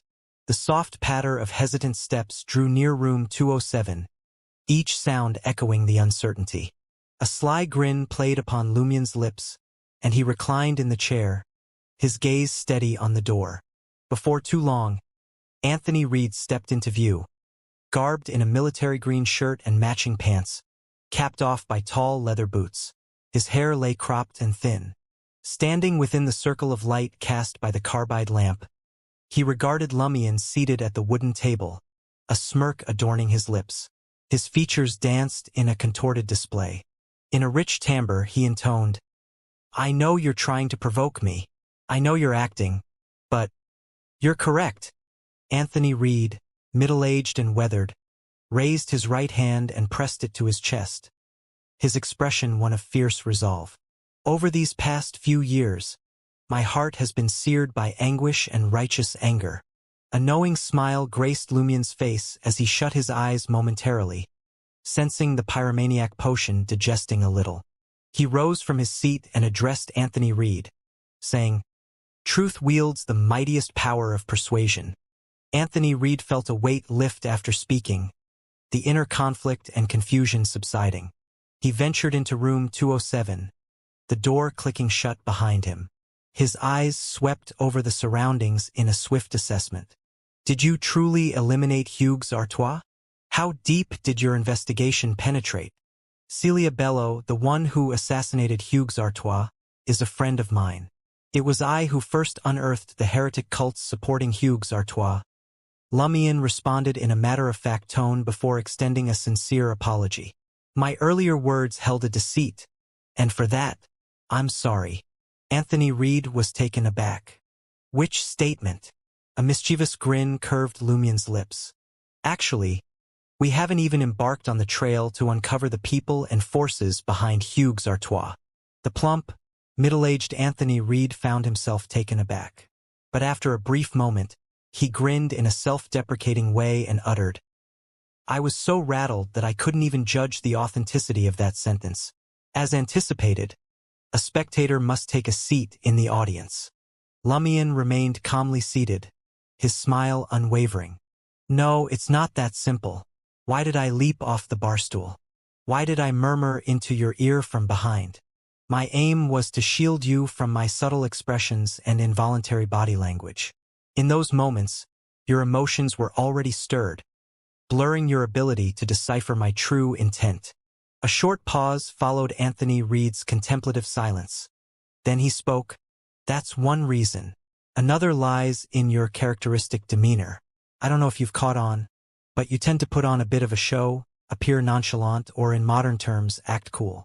Just then, I believed those actions, given the circumstances, were in line with your usual behavior, aimed at lending weight to your words. So, suspicion didn't even cross my mind. A chuckle escaped Lumien's lips. It's only natural for a lad like me to yearn for a touch of coolness, a bit of swagger. It also conveniently masks my true motives. Actually, both are genuine. That's why they remain impervious to scrutiny. It was akin to him having fire ravens circling him with one hand in his pocket, unleashing them on his adversaries as he advanced. First, it was undeniably cool, and second, he seized the chance to grasp Mr. K's finger to avert any potential mishaps. Anthony Reed pondered momentarily before nodding. Only a superficial motive, steeped in authenticity, can truly deceive a spectator. Raising his right foot over his left knee, Lumien steered the conversation back on track. Our journey to unveil the people and forces behind Hugues Artois hasn't yet commenced, as we are engaged in more pressing matters. But fear not, we shall delve into this matter next week. We possess the relevant sources of information as well. Lumien's strategy involved Jenna delving deeper into Hugues Artois' background through the purifiers, exploring ways she could assist. As the one responsible for Hugues Artois' demise, it was logical for Jenna to keep tabs on the investigation's progress, hoping to unearth all details without arousing the official Beyonder's suspicion. These thoughts and tendencies were inherent in Jenna, so Lumien didn't need to fuel them further. Just a reminder would suffice.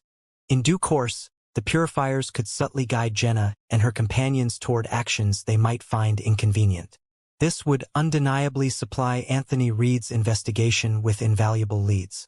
Anthony Reed's deep brown eyes mirrored Lumien's figure as he absorbed the discourse in silence. The information broker offered an almost imperceptible nod. I'll stay a while longer. Engaging with spectators of the Beyonder path is straightforward. There's no need to concoct another tale or search for an excuse to sway him. He can ascertain the truth for himself. Lumien flashed a grin and gestured toward the bed. Take a seat. This way, he needn't expose Jenna's true identity or her role as a purifier informant. Anthony Reed stood near the door, rooted in place, and spoke. You've more or less sussed out what's happened to me. Is there something else you want me to add? I'd prefer a more detailed account. Lumien responded without much ceremony. Having been through the Poison Spur mob, the Bliss Society, the Court of Catastrophe, Rour and Michelle's deaths, and the explosion at the Goodville chemical factory, Lumien found the evil gods and their minions abnormally repulsive. His casual demeanor had been replaced by a newfound seriousness. Once, he'd believed that people could fancy whatever beliefs they pleased, that it didn't concern him. Now, his perspective had entirely changed. He held that only heretics who'd gone to their grave were the good ones. The living ones were ticking time bombs of doom, liable to unleash havoc on him and his companions sooner or later. So, he wasn't just spinning tales for Anthony Reed. He truly planned on delving into Hugues Artois affairs and uncovering more of those heretics when he could spare a moment.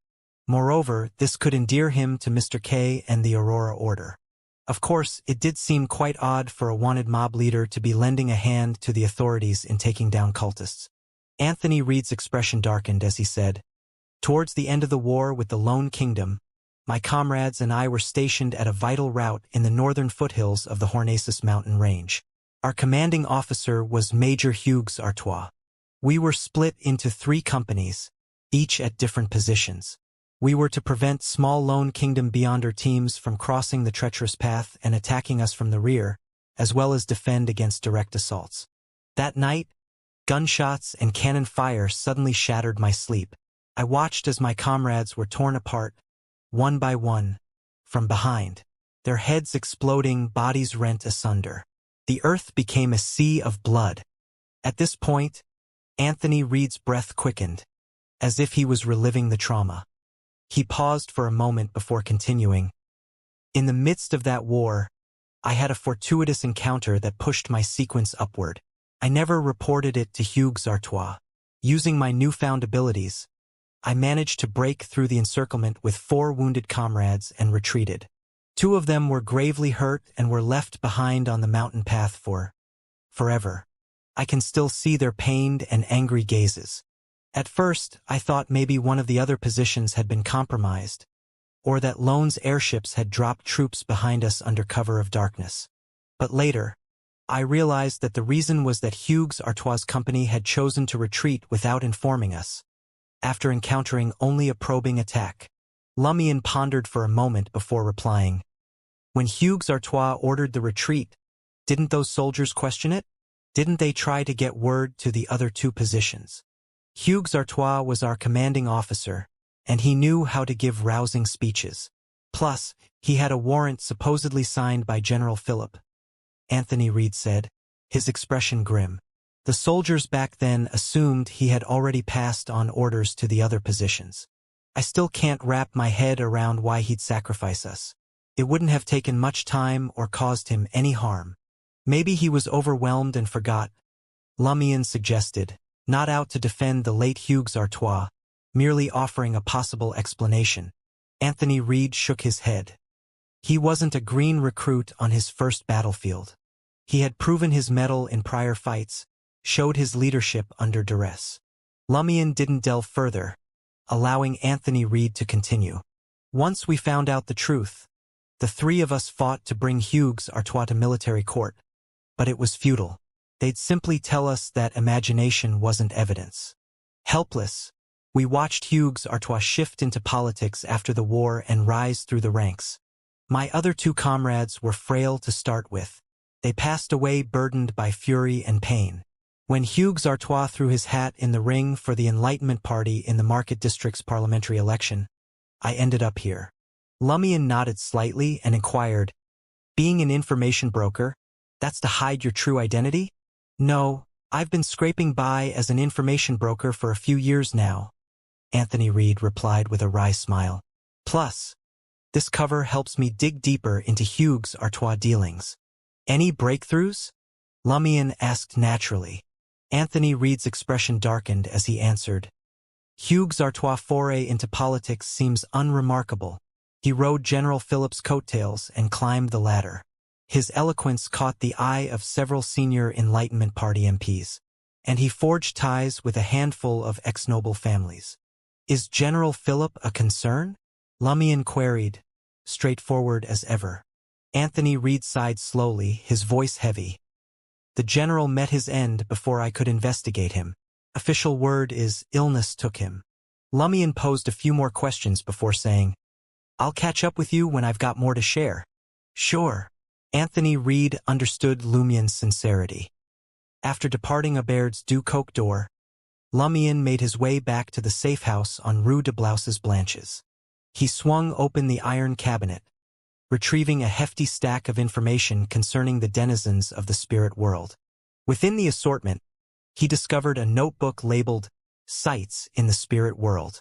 Flipping through a couple of pages, he could feel a surge of frustration and anxiety creeping into his mind. His immediate aim wasn't to grasp the intricacies of the spirit world, but rather to pinpoint suitable creatures from that realm. Thus, he closed the notebook and delved into the introductions of the various spirit world entities. Somewhat inexplicably, after poring over the pages for over half an hour, Lumion sensed his mental energy draining away. His thoughts seemed to evaporate, forcing him to bring his study session to an abrupt close. He sprawled out on the bed, drifting into slumber. Early the next morning, Lumion arrived at apartment 601, 3 Rue de Blouses Blanches, and rang the doorbell. Franca had already risen from her sleep, attired in her customary shirt and breeches. She directed her gaze towards Lumion and inquired, "What brings you here so early?" Lumion's eyes flicked towards Jenna, who occupied the living room, a smile tugging at his lips. "Isn't today the day Jenna advances to being an instigator? I'm here to witness the moment." A frown played across Franca's features as she muttered, "You seem quite concerned about her." "Absolutely," Lumion affirmed, his grin widening. "Once she's an instigator, she can aid me in dealing with Guillaume Benet. While I can't exactly count on her for a direct confrontation, she'll excel at launching sneak attacks and surveying the surroundings to forestall any potential mishaps." Jenna emitted a derisive snort, while Franca offered a mix of exasperation and amusement through a tongue click. "Your words are like honey. The kind that's already been digested?" Lumion chuckled, his self-awareness evident. Naturally, Franca caught onto Lumion's true intentions. Otherwise, her instigator potion would have been a wasted effort. She felt satisfied that Lumion was one who wouldn't falter in a battle of sophistry, and she hoped he could maintain that. "Come on in." Franca gestured for Lumion to step into the living room. Right then, boxes already occupied the coffee table, containing demon throat honey guide and other ingredients. Simply glancing at these items stirred something in Lumion, an urge to devour them. Thankfully, it wasn't overwhelming.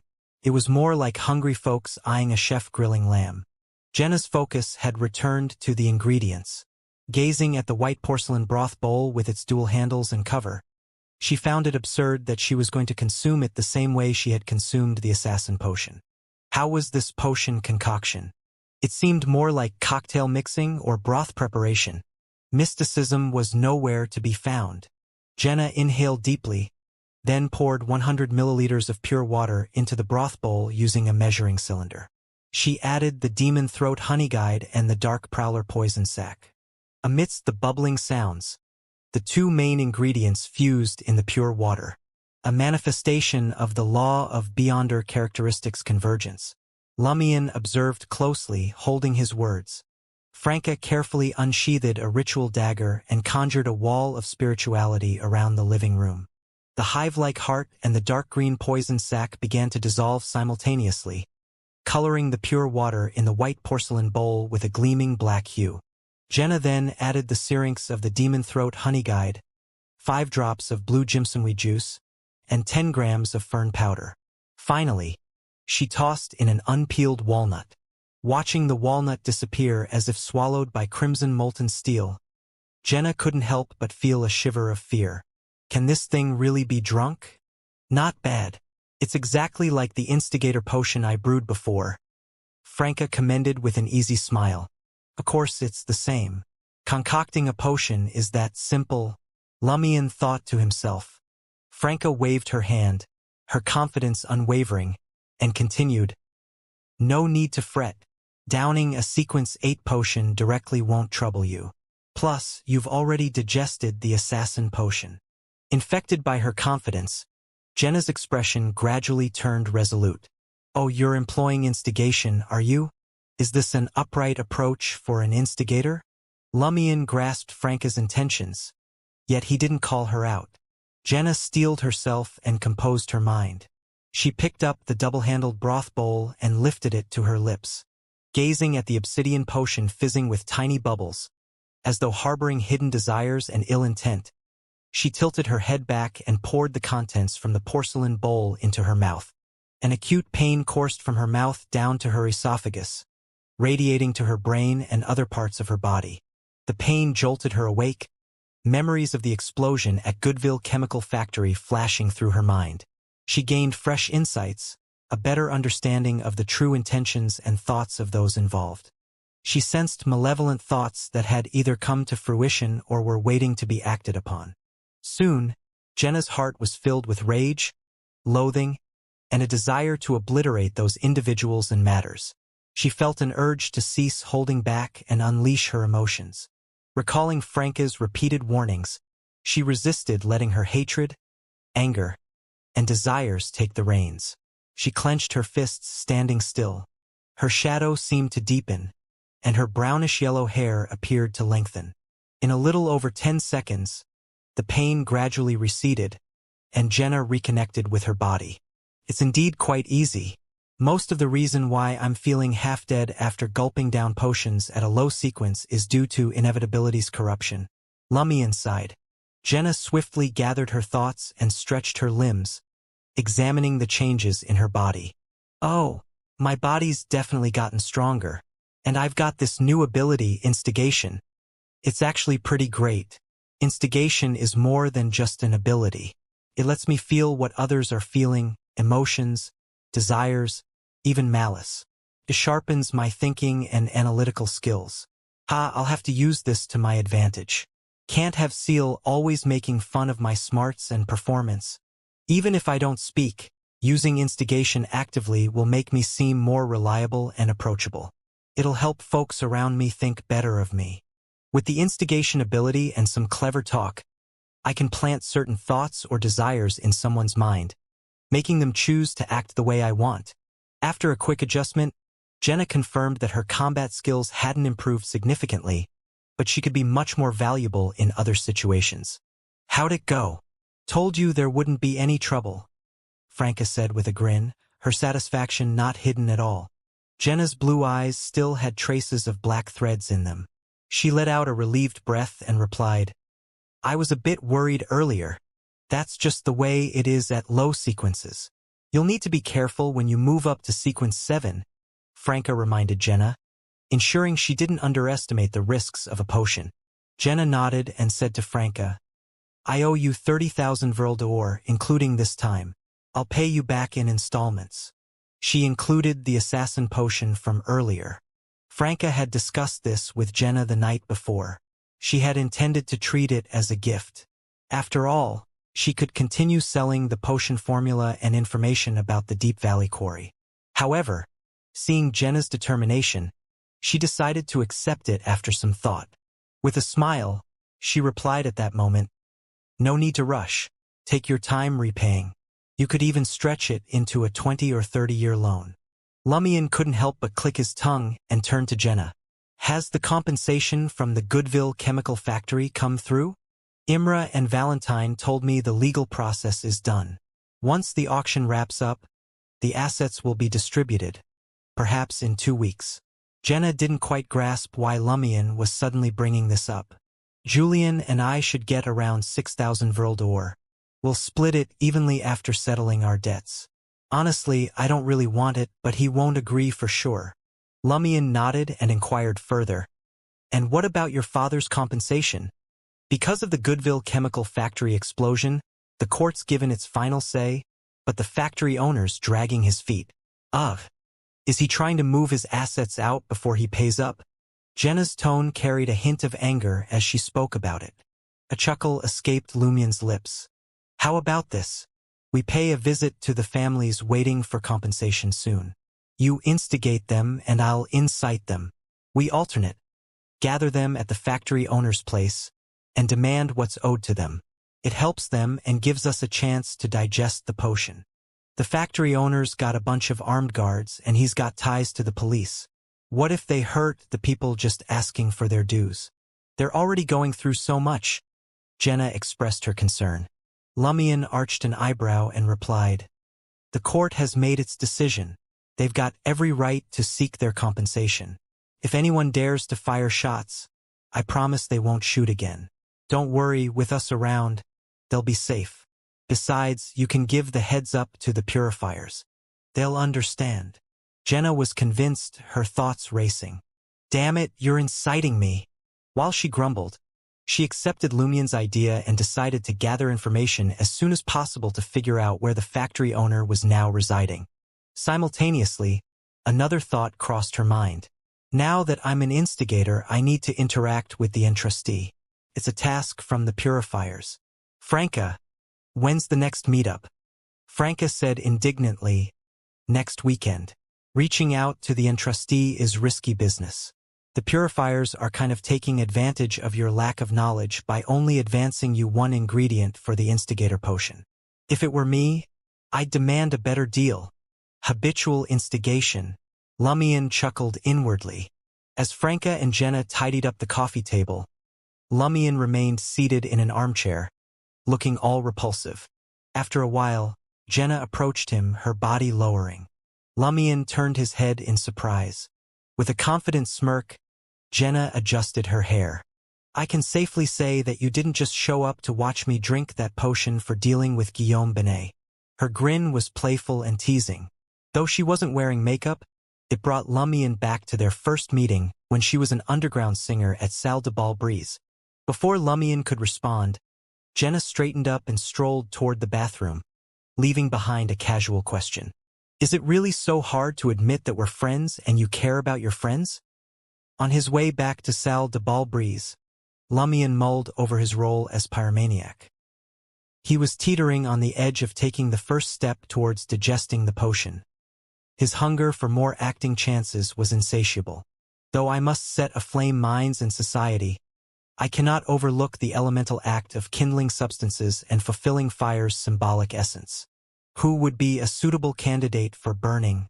As these thoughts raced through his mind, Lumion's gaze spotted Baron Brignaise. The mob leader, who usually emulated Guerman Sparrow, had discarded his customary poise and genteel demeanor. Instead, he marched restlessly and agitatedly along Avenue du Marquet, his eyes darting around incessantly. Lumion fixated on him briefly, though Baron Brignaise remained oblivious. Baffled, he retraced his steps to Salle de Bal Brise and inquired of Sarkota, who had once served under Baron Brignaise. Do you have any knowledge of what happened to Brignaise? I observed him in a state of great unease just now. The reticent Sarkota glanced towards the café's glass window and replied, Baron Brignaise's illegitimate son has gone missing. Illegitimate son? Gone missing? Lumion's thoughts immediately turned to the young lad Baron Brignaise had picked up from the Suet steam locomotive station.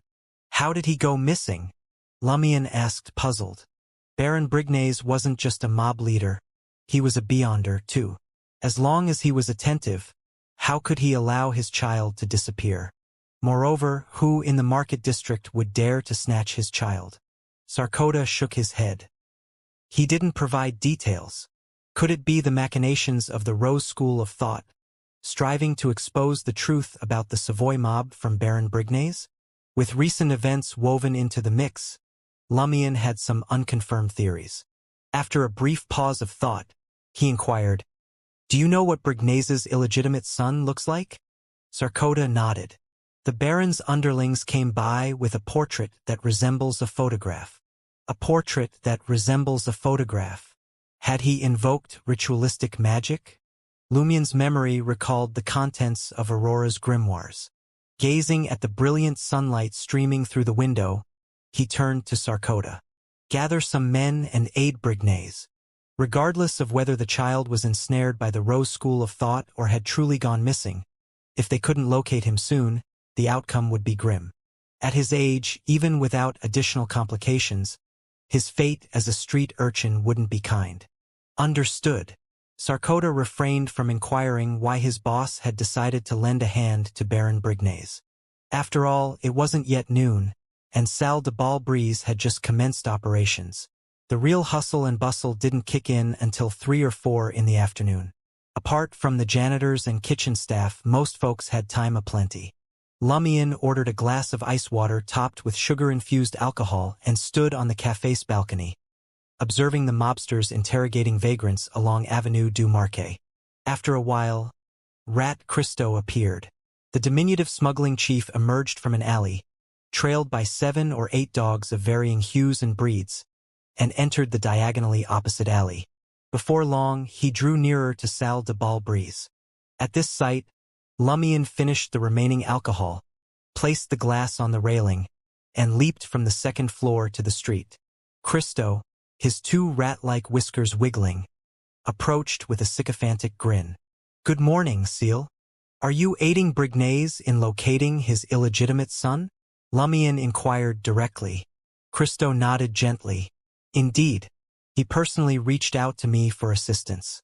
Coincidentally, these kids excel at tracking down people. As the rat spoke, he affectionately patted the dogs' heads.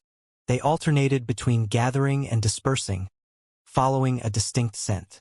Baron Brignaise truly cares for that illegitimate son, Lumion advised Rat Christo with a pensive air. There might be something peculiar about this situation. Stay vigilant. I don't want you to go missing before finding the boy.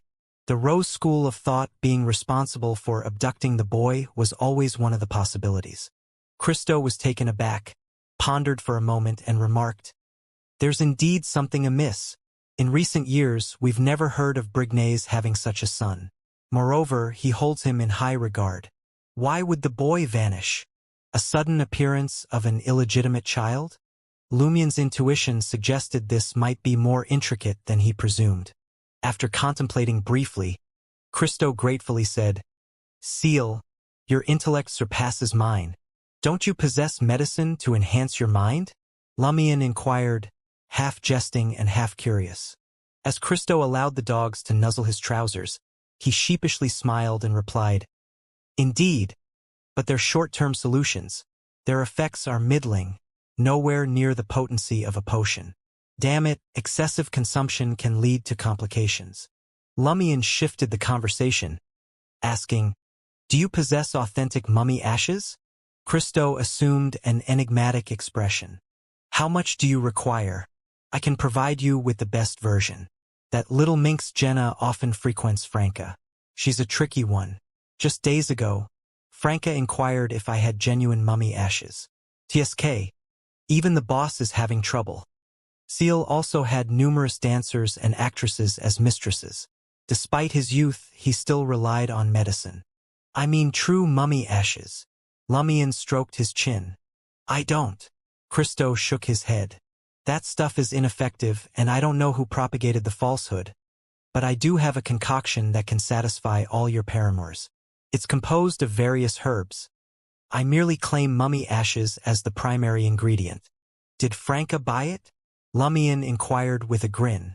"She did." Christo cooperatively chuckled. "Probably because the boss is too embarrassed to approach me. Her facade was impeccable. She concealed her true desires from the rat, seeking the so-called ineffective mummy ashes." Lumion sighed and confessed openly, "I need genuine mummy ashes. They possess mystical uses. Keep an eye out since you often engage with merchants trading in alchemical materials." "No problem." Christo suspected that Seal aimed to preserve his dignity and wouldn't acknowledge his quest for such a remedy. He insisted on mysticism as a pretext for seeking mummy ashes but didn't expose him. After all, it was a minor matter. Observing Christo's persistent search for Baron Brignaise's missing illegitimate son with his dogs, Lumion turned on his heel and made his way back to the dance hall. As he was about to approach the bar counter, Termaboros's commanding voice reverberated in his ears. "To the cellar! To the cellar!" Lumion's initial thought was that the inevitability angel had something planned. "Which cellar?" he inquired. "The one used to store ingredients," replied Termaboros. "So proactive, so eager. What's he plotting?" Lumion began to wonder if there was an underlying scheme at play. Termaboros continued, "It's a stroke of fate for you. Even if you don't go, it will find its way to you. It's destined. You're giving me chills. Termaboros won't likely put me in immediate danger right now. What could be in that cellar?" Lumion contemplated briefly and reckoned that the ingredient storage cellar was usually bustling around noon. In theory, there shouldn't be anything unusual or perilous. After careful consideration, he decided to head to the cellar, listen at the door, and take a look. If he sensed anything awry, he would write to Madame Magician and inquire if he should heed Termaboros's advice and enter. Amidst the greetings of the chefs, kitchen helpers, handymen, and dishwashing maids, Lumion crossed through the kitchen and descended the stairs to the ingredient storage cellar. The cellar's dark brown wooden door was securely shut, as usual. Lumion strained his ears, intently listening for any signs of activity. A faint chewing sound reached his ears. It wasn't a dramatic sound, devoid of the horrifying notion of a creature devouring flesh. Rather, it resembled a tramp gnawing on food after a long bout of hunger. Something's definitely amiss. Lumion cautiously pushed open the cellar door. The light from the stairs seeped in, revealing a figure. It was a boy of 7 or 8, his back to Lumion. He had short yellow hair, a caramel coat, white stockings, and black strapless leather shoes. Behind him lay a dark red school bag that seemed somewhat weighty and sturdy. Lumion found the attire oddly familiar. Suddenly, he recalled where he'd seen it before.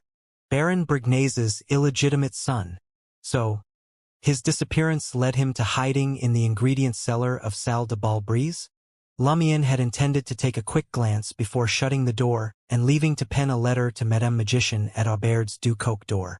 Yet, upon realizing that the person in the cellar was likely Baron Brignase's illegitimate son, he furrowed his brow slightly and swung open the dark brown wooden door a bit more. Additional light streamed in, causing the boy to instinctively turn and face the door. Lumion caught sight of the brass buttons on his clothes, a black and white checkered shirt, and a linen coat. He saw a face with evident baby fat, unperturbed but vacant brown eyes, and a mouth smeared with blood. The boy clutched a few raw steaks tinged with a dark red hue in his hand. His mouth kept opening and closing as he chewed on a vague mass of flesh resembling a rat. Its thin black tail gently swayed near his lips. Lumion narrowed his eyes and slipped his left hand into his pocket. The boy remained unperturbed, his gaze vacant as he continued staring at Lumion. He chewed a few more times before swallowing the bloody rat, tail and all. Lumion arched an eyebrow and asked, "Are you Brignase's illegitimate son?" "No," the boy mumbled, nibbling at a piece of raw steak. "Then what's your connection?" Lumion queried in a peaceful manner. After a while of eating raw steak, the boy answered, "He's my godfather and guardian in Trier." Remarkably precise incision, hardly any accent. Lumion regarded the peculiar boy with puzzlement and probed, "Are you running away from home?"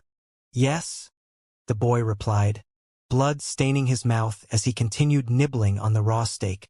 Behind him stretched a thick darkness, enveloped by the dim light from the corridor. "Why did you flee from your godfather? Do you need me to help you return?" Lumion asked, offering a friendly smile, noticing that the other party was more amicable in conversation. The boy shook his head vigorously. "No, I don't want to go back to attending classes, studying, doing homework, taking practice tests, and sitting for exams. The boy's reasoning left Lumion oddly bewildered, as if he had glimpsed his own past. He was intelligent and had no trouble attending classes, reading, or taking exams. He absorbed knowledge swiftly, but he disliked homework or practice tests. He relied on Aurora's heartfelt education to barely persevere. He often wished he could rope in Raimund, Ava, and his friends to do those tasks for him. Is this rat-chewing enigma the fateful encounter Termaboros alluded to? Lumion pondered and inquired, "You don't seem to be from Intis?" With an honest demeanor and a bloodied mouth, the boy responded, "I'm from Lenberg." Lenberg? Baron Brignase's illegitimate son or godchild resides in Lenberg. Lumion was puzzled, his mind racing with playful guesses. Baron Brignase places a high value on education, entrusting his most beloved child to the kingdom of the god of knowledge and wisdom for learning. Lumion studied the young lad before him and asked in a laid-back tone, "Aren't you supposed to be hitting the books in Lenberg at your age? The education there is leagues ahead of what Trier offers." The boy's face lit up with an oddly animated expression. "Nah, I'm not up for the daily grind of school, burning the midnight oil over homework, and tackling exams every month. Sounds a little terrifying." A shiver trickled down Lumion's spine at the thought of such a life. At the very least, it didn't sit right with him. Agreeing with a nod, Lumion casually asked, "Are live rats tasty?" The boy regained his composure. "It's not exactly gourmet, but I can't be choosy when hunger gnaws. Waiting till midday to raid the kitchen doesn't cut it. True bliss is savoring a meal whipped up by a maestro chef." and some mild hunger pangs do add a certain flair. After explaining, he must have felt he came across too mature and quickly recalibrated. Can't blame me if your kitchen's dragging its feet until noon. Well, that's hardly the point now, is it? When I was wandering about without a proper place to stay, I sure as heck didn't have any notions of munching on live rats. The big issue, of course, was that I couldn't even catch the pesky things. And if by some miracle I did, then I had to somehow figure out how to set up a fire, skin them, and roast them. But this kid right here? He's out here grabbing rats, using nothing but his own bare hands. His strength, or maybe just his good luck, isn't half bad. I'll give him that. It's not even an hour away from noon, and he's acting like he's got an insatiable hunger?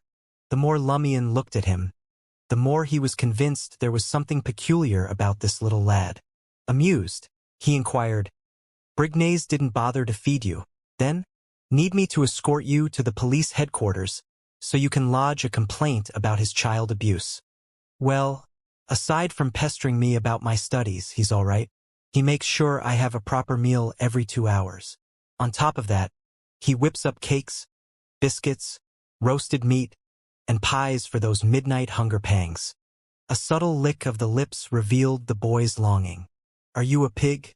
Lumion had never eaten so much while undergoing puberty. And yet, the lad didn't appear overweight, only solidly built. In the blink of an eye, the boy's gaze shifted as he spoke in rapid succession. "Perhaps studying demands a lot of energy. I need all this sustenance to keep my brain firing on all cylinders.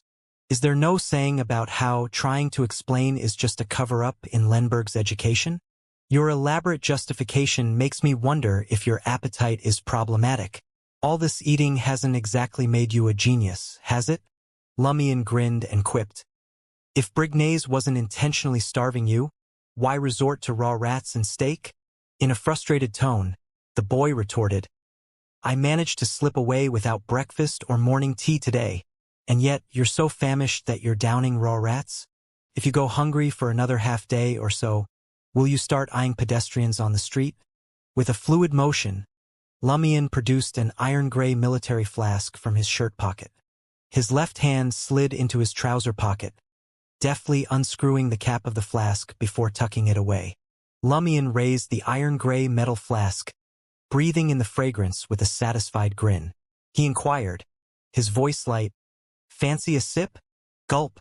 The boy's Adam's apple bobbed as he swallowed his saliva. Struggling, he responded, "I'm not of age yet. I'm just a kid. He's tasted it before and he's taken a liking to it." Lumion passed his judgment and swallowed a mouthful of the spirit. Maintaining the military flask at his lips, he spoke in a casual tone, a question hanging in the air. "Which deity do you believe in? Why re you asking?" the boy inquired cautiously. Seeing the lack of alarm, Lumion breathed a sigh of relief. He tipped the flask again, the liquid gurgling. He lowered the military flask, his expression bright as he spoke with clarity. "As a devout follower of the god of steam and machinery, I've got to verify the faith of those with uncertain origins. By steam." This time, Lumion spoke without the veil of alcohol. Subconsciously, the boy shook his head. "Words don't mean much. Just saying I believe in whichever deity doesn't make it true." Lumion studied the boy's reaction. It's true that folks from the Orthodox churches can sometimes claim belief in any deity without much sincerity, but they're harmless. I'm more concerned about worshippers of evil gods. They're fervent and unpredictable. They won't fake it to deceive others, believing that to be against their faith and blasphemous. Instinctively, the boy retorted, "Not always. Some followers of evil gods will pose as adherents of the Orthodox gods to further their holy missions. They can pray, attend rituals, join mass, and chant the names of other gods without a second thought. As long as they repent to their own deity afterward, they reckon there's no issue." At that moment, the young lad abruptly halted. He exchanged gazes with Lumion and lapsed into a prolonged silence. After a spell, he took a bite out of his uncooked steak and introduced himself. "I'm a believer of the God of knowledge and wisdom. The devoted faithful in our church have this peculiar knack for pointing out slip-ups in the other party's speech. just like before. Yep, just like before. Lumion fixed a piercing gaze on the lad for a few beats before inquiring, what might be the usual prayers at the God of Knowledge and Wisdom Church? Quick as a flash, the boy responded. Like I was saying earlier, folks who believe in those evil gods can mutter the honorific name of an orthodox god with a heavy heart and toss out those prayers. You can't rightly figure out what's in others' minds unless you're a card-carrying member of the Eternal Blazing Sun Church and you've got it notarized that you won't lie. With that, the lad clammed up once more, his gaze fixed vacantly on Lumion. After a brief pause, he stretched out his empty right hand and pressed it to his forehead. May wisdom be with you. Such a foolish fellow shouldn't be a spy sent by an evil god. From his intelligence, he's really a child. Lumion struggled to maintain his composure, requiring a concealed deep breath to regain control over his facial muscles. Indeed, he concurred, his lips curving into a smile, mirroring the boy's action. He brushed his head with the base of the iron-gray military flask and uttered with significance, May wisdom be with you. Without affording the boy a chance to reply, Lumion adopted an alluring tone. Would you care to join me at the cafe on the second floor? I'll treat you to a proper meal. The chefs here are quite remarkable. The boy swallowed visibly. You won't turn against me, will you? You can tail me the entire time. That way, I won't ever get a shot at double-crossing you. Lumion initiated a little trial, testing if the other guy's brains matched his looks and age, or maybe they lagged behind. And mind you, we only prohibit the God of Knowledge and Wisdom Church from preaching in Intis or setting up a cathedral. We do let their believers cross the border. Trier's got the Lemberg Chamber of Commerce, you see. The boy pondered for a moment and said, Okay. Lumion sized him up, withdrew his left hand, sealed the liquor flask, and tucked the iron-gray flask back in his brown coat. Then he pressed his forehead again. May wisdom be with you. With that, Lumion pivoted and ascended the stairs. The kid stuck to him, politely shutting the cellar's deep brown door behind him. Seeing Lumion whirl around, the kid explained earnestly, If it's left open, the food inside will spoil. True enough. Lumion pulled his gaze and climbed up the stairs. The kid trailed him close, eyes peeled for any odd moves, any signs of betrayal. Lumion steered him into the kitchen, then upstairs to the cafe on the second floor and ordered a set meal. In no time, the spread hit the table.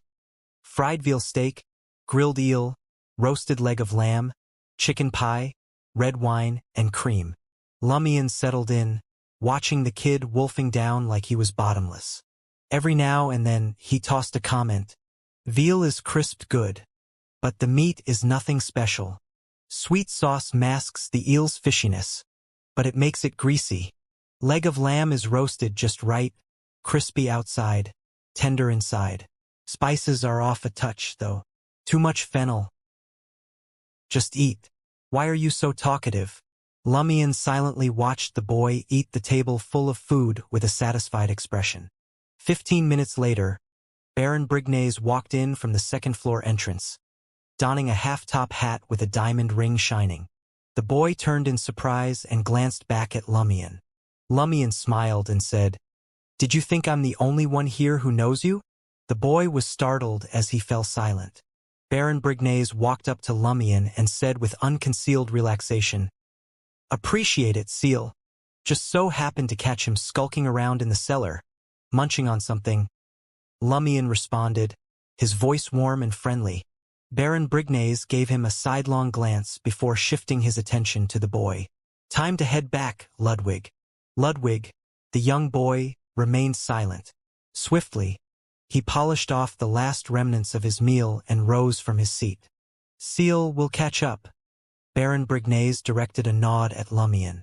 Seated opposite, Lumion observed as Baron Brignaise clasped Ludwig's hand, their departure imminent. Lumion's lips curved again before saying, Don't forget to settle the tab. Baron Brignaise displayed a hint of surprise. His eyes flickered, suggesting a momentary uncertainty in his initial assessment. Yet, without uttering a word, he withdrew a wallet brimming with banknotes and promptly covered the cost of Ludwig's meal. Lumion maintained a contemplative silence, watching the duo disappear down the stairwell. Leaning back in his chair, he murmured softly, his voice a mere whisper. Temaboros, where exactly is the stroke of fate you mentioned?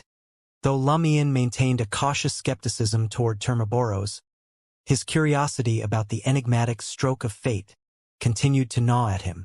The way Temaboros had alluded to the Earthblood or as an encounter had caught his attention. Could this time involve Ludwig, the young boy? There was something off about this fellow, something amiss. Yet, as their conversation unfolded, Lumion came to acknowledge Ludwig's intelligence, origins, and apparent devotion to the god of knowledge and wisdom.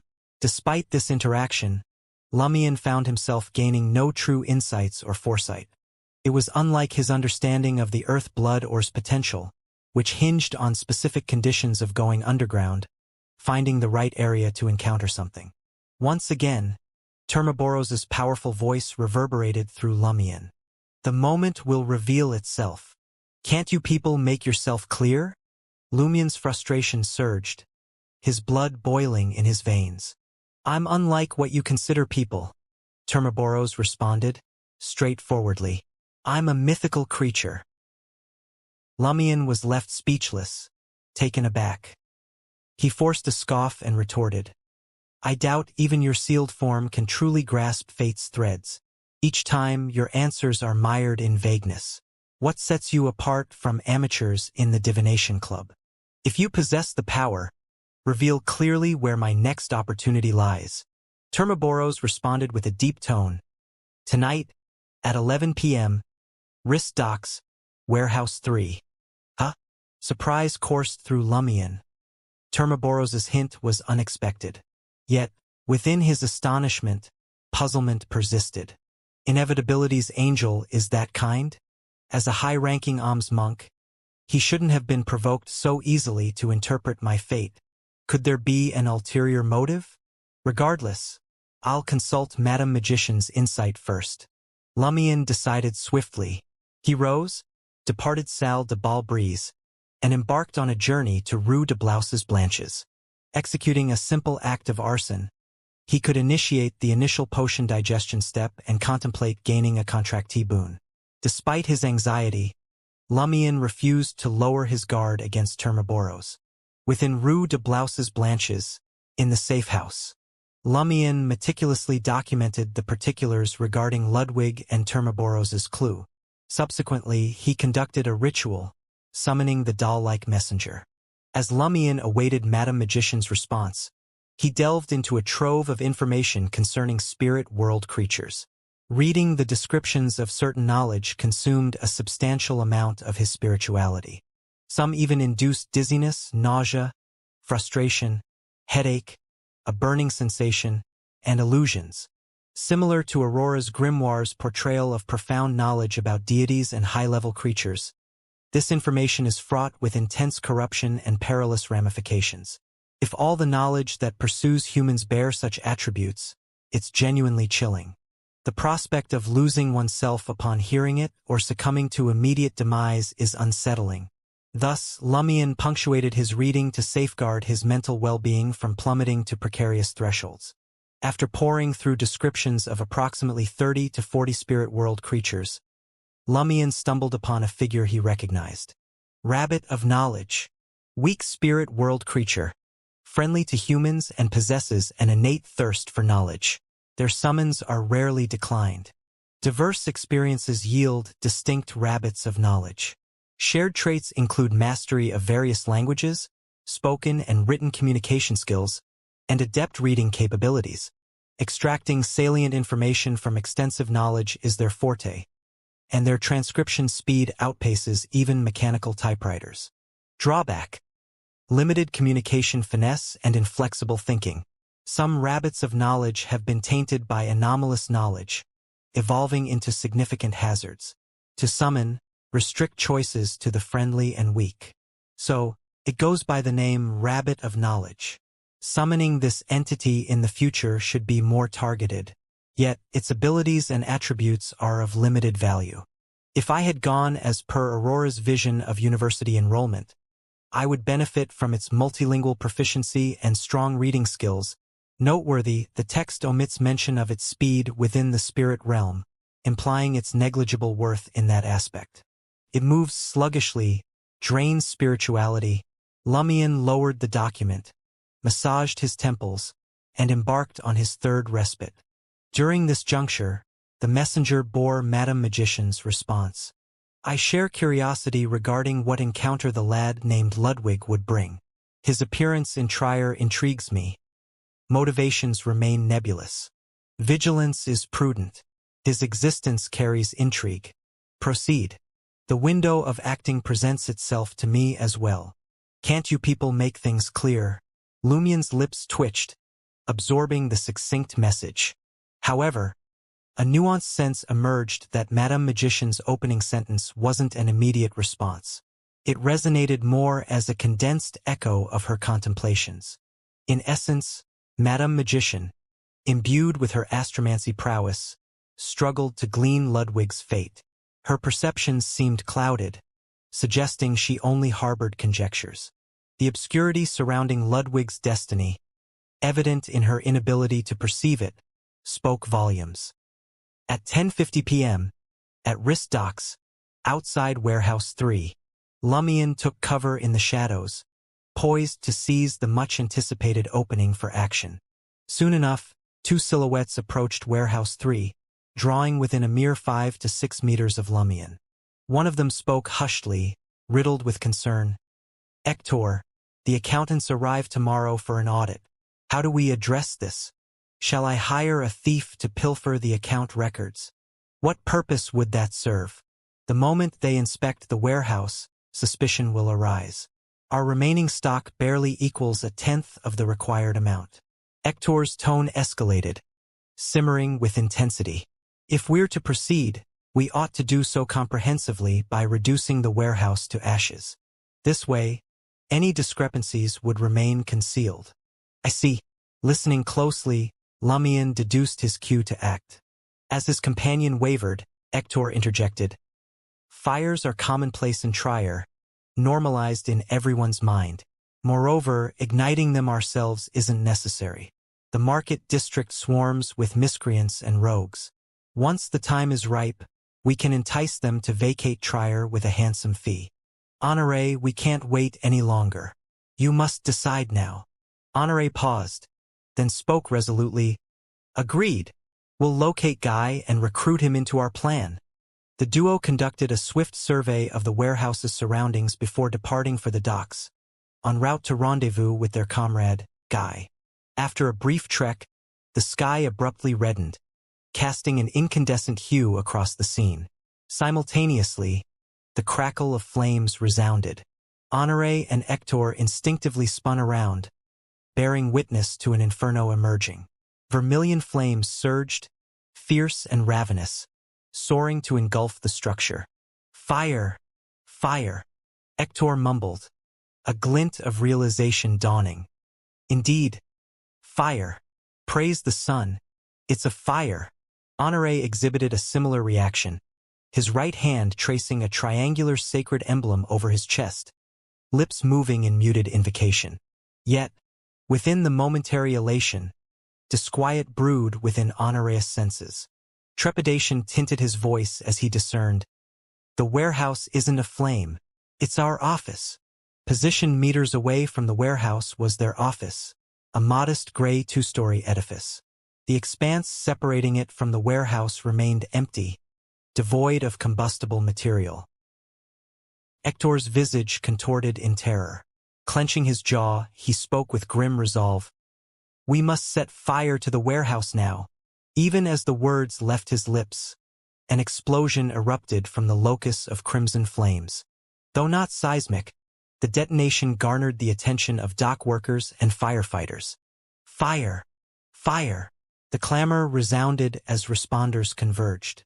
In Trier, a city renowned for frequent conflagrations, firefighters were seasoned in addressing such crises. Observing the scene, Hector and Honoré, who hadn't reached Warehouse 3, slumped onto the roadside, their vigor sapped. At the entrance of the dock, Albus, his hair now a fiery hue, averted his gaze from the raging blaze to the middle-aged man at his side. "Monsieur Guy, your colleague seems even more agitated than you." Guy's complexion paled as he shook his head in bewilderment. The warehouse wasn't the target of the fire. A pause lingered before Albus sneered. "I warned you already. Hesitation begets mishaps. Now ponder your escape. May you be more decisive this time." Beside the unassuming two-story structure, Lumion gazed upon the soaring flames. The timber and flammable materials metamorphosed into an ephemeral dragon, casting his countenance in fiery red, eyes alight with fervor. With a grin, he advanced toward the blaze. The duo's intent to commit arson entailed erasing incriminating evidence by reducing the warehouse to ashes. However, Lumion's purpose was to generate turmoil, inviting scrutiny that would unearth the discrepancies within the warehouse.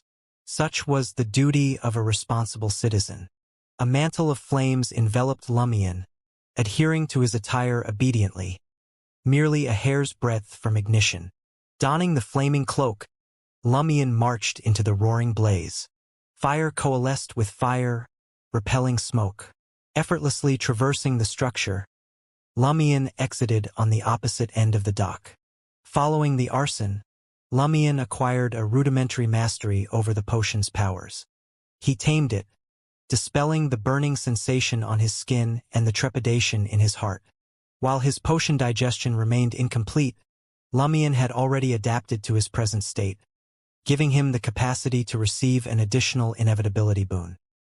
After carrying out a few rounds of anti-tracking, Lumion returned to the safe house on Rue de Blouses Blanches. Initiating the initial step of digesting the pyromaniac potion prior to tracking down the Padre filled him with satisfaction. He maintained a smile, yet his demeanor faltered upon glimpsing the towering pile of dense information within the iron cabinet. It would take at least a month or two to finish reading them. How could he identify an apt contracted creature in so brief a span?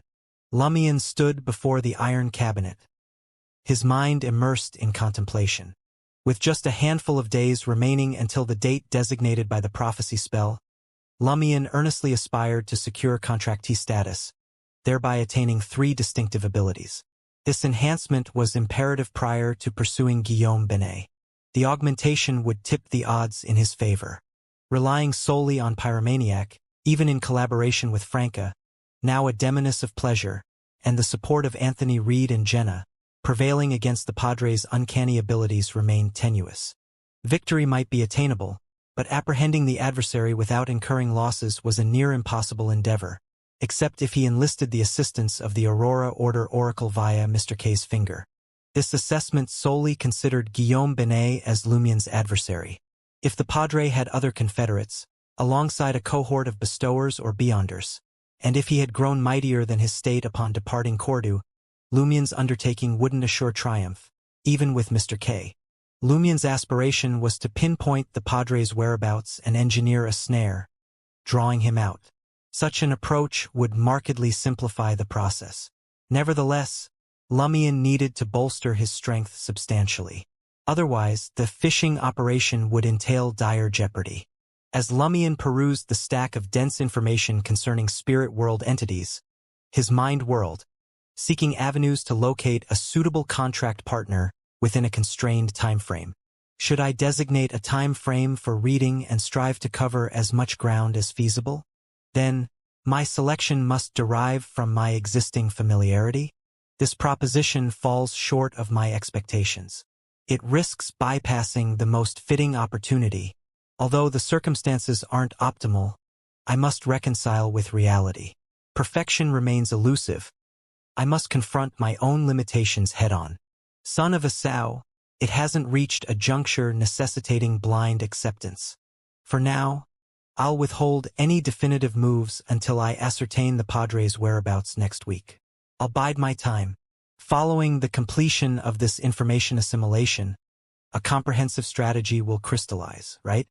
It will take approximately a month. The potential for accidents looms large. The rabbit of knowledge appears to have the ability to read and extract key points. Can I summon one to help me read the information and extract the keywords of every spirit world creature? Like when I whistleblowed. Then, I'll carefully study the corresponding spirit world creatures based on the keywords. It's a creature of the spirit world to begin with.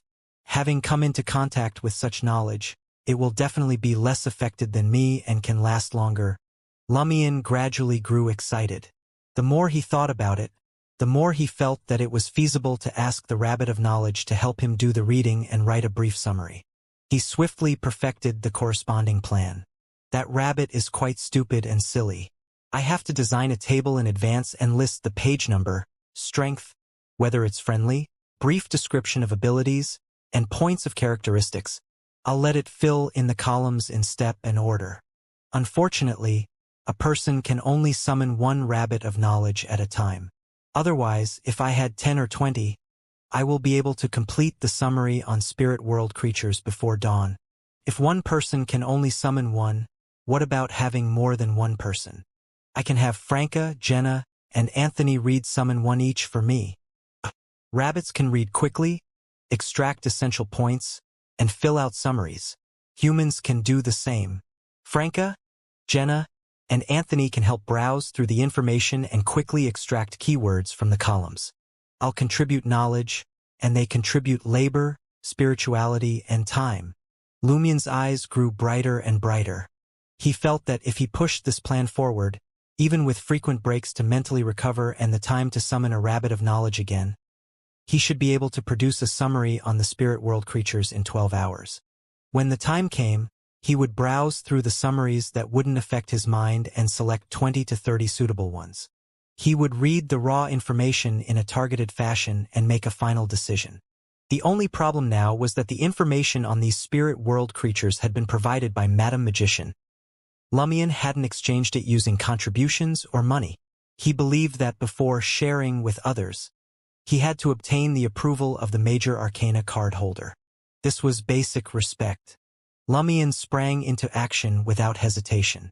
Swiftly, he composed a letter outlining his inquiry and the comprehensive plan he had crafted. Soon, Madame Magician responded, "For a moment, I don't know what to say about your idea. It appears you possess an aptitude for such considerations. Sharing your knowledge with your friends is permissible, but remember to advise them against engaging with powerful or perilous spirit world creatures. These entities hold no sway over you, thanks to Mr. Fool's seal. It serves as a deterrent in the spirit world, offering you a measure of protection that others lack. Actually, there are simpler and easier ways. Take the information to Two of Cups and spread it in every corner of the room. Then, get Two of Cups to recite the divination statement repeatedly and throw out 3 tarot cards or 3 coins. Choose whichever spirit world creature they land on. Even if it's not the most suitable for you, it's relatively suitable. It might be useful in a future occasion." Hiss! What a brilliant charlatan! Madame Magician is indeed skilled in divination. Her style is completely different from mine. Lumion hadn't considered divination. After careful consideration, he decided to follow his plan. The answer chosen through divination always felt unreliable and unreal.